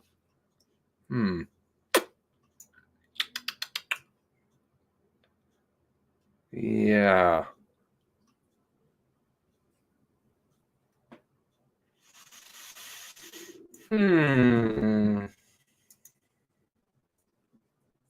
No.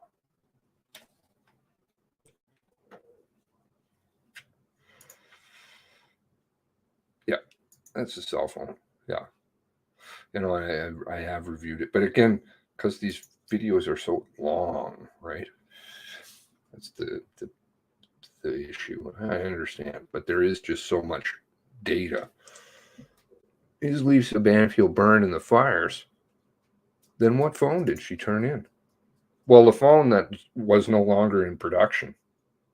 So I guess she went to a pawn shop, or had it just sitting around, or it didn't get destroyed in the fires. She didn't want to repeat that to Vardy that I'm aware of in the other interviews, you know, the two that they've let the public see thus far, because you know that there would be a lot of interviews conducted before she got charged.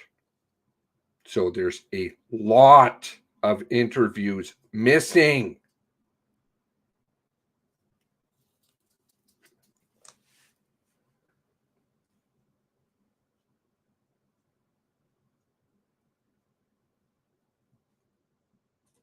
Well, or other people deceiving them. Maybe like the Sobeys Truro. Oh, well, that's why we went to the Elmsdale Truro. Because we got muddled up. We thought it was the Truro Sobeys. What? No, that was called a staging point for your shenanigans down at the big stop where everybody was just sitting and waiting. You know, like the Mazda on the other side of the highway that they didn't want to show you, driving across the bridge and then stopping, waiting.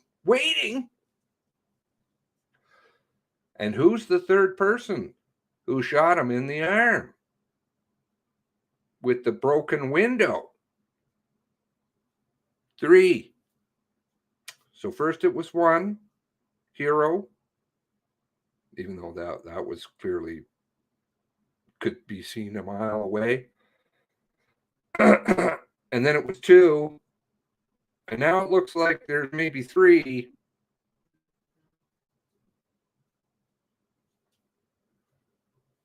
Unless they shot him and then went around the car and then shot him again.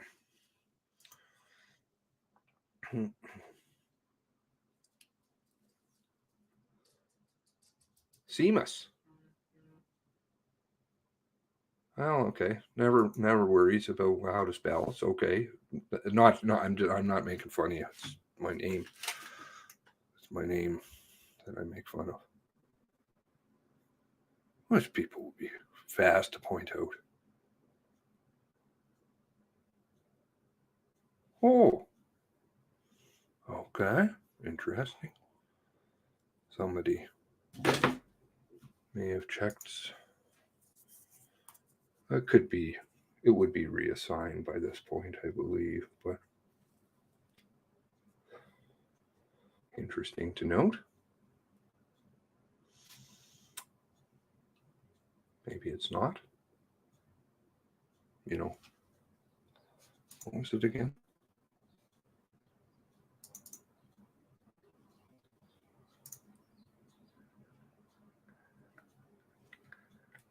Oh, there's something so big going on. So big. One ERT guy smashed a window prior to extraction. Yeah, but that doesn't explain the bullet in the left arm. You know, small wound, large wound, exit. Need I say more? Because apparently he wasn't shot anywhere else, so maybe that's why they removed that autopsy. Maybe. Didn't like people seeing that detail. Didn't reports 2 minutes after Hughley shot. Perp. Yes, you see, I think we should actually use this word perp because I want to go with their narrative, at least in that capacity, because I don't think we're talking about a solo crackolo.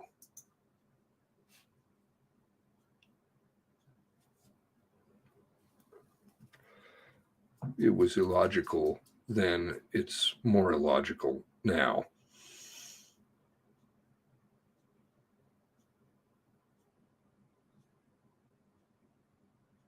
Oh, and how would you know that? I'm going to go with the plausible one, the one where it's in her contacts list. Sorry, not this one. In her contacts list, you know, because I'm thinking that she knows about it because it's in her phone under Gabriel with the phone number. So I'm thinking that she knows about the cell phone. Unless she just put a Gabriel and randomly picked a number. You know? No. She knew the phone number. She put the phone number into the phone. Right? So, no, it wasn't a secret number because it's not much of a secret when it's in Lisa's phone under Gabriel. Not much of a secret.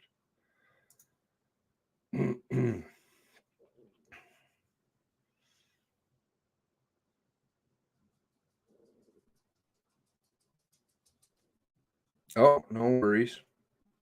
People come. Real life happens. No worries.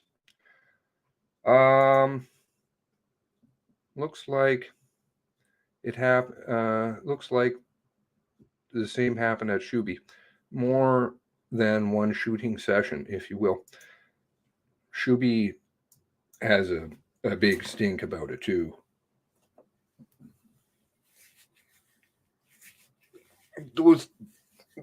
I think Big Stop is a big one to focus on because you'll find a lot of stuff that unravels.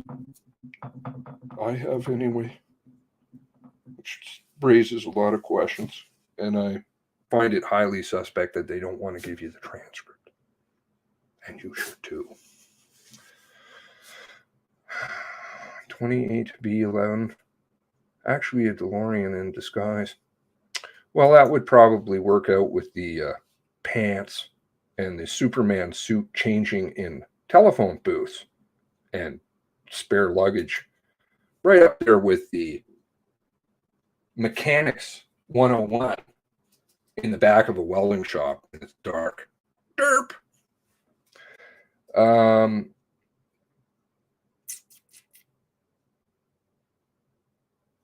How stupid do they think you are? Maybe they'll cancel another day or something. Getting a bit embarrassed, feeling like granddad looks kind of dumb. Legacy. Shame. Okay. Anyway, I think there's some really interesting things about what Mr. Max had to say. Sorry, I'm forgetting the last name. There seemed to be a bit of statements don't seem to matter stuff going on, and possibly, just possibly, a conflict of interest there, which maybe they didn't think would come out about the Barty situation. Sorry he blocked me. Not sure why he did that. Maybe you just think I'm a bad guy when I've never contacted you.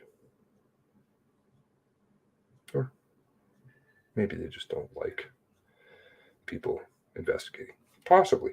Just saying.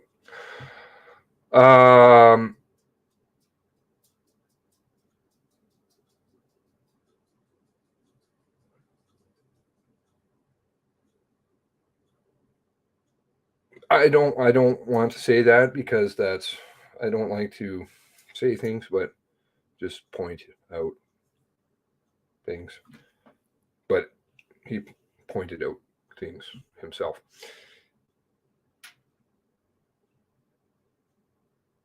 All right. So do have a fantastic day. I guess I don't have to get up early tomorrow, because some people don't like to work. You know, I don't think I'm getting anything.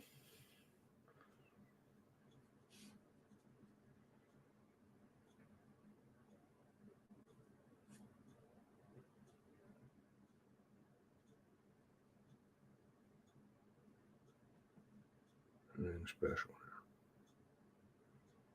Well, everything's special.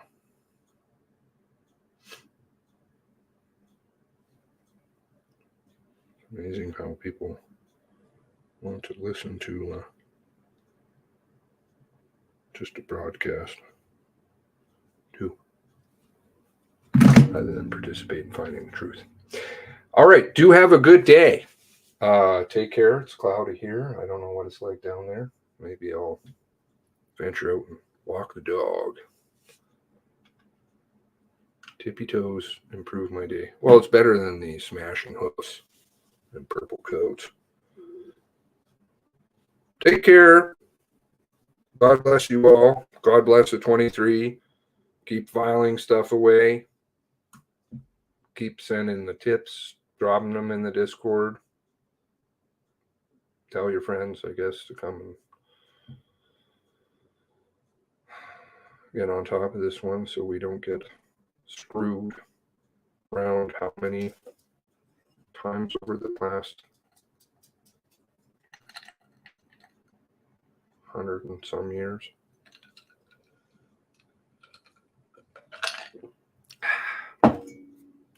God bless you all. God bless the 23. I'll say hello to Nova for you. God bless the 23.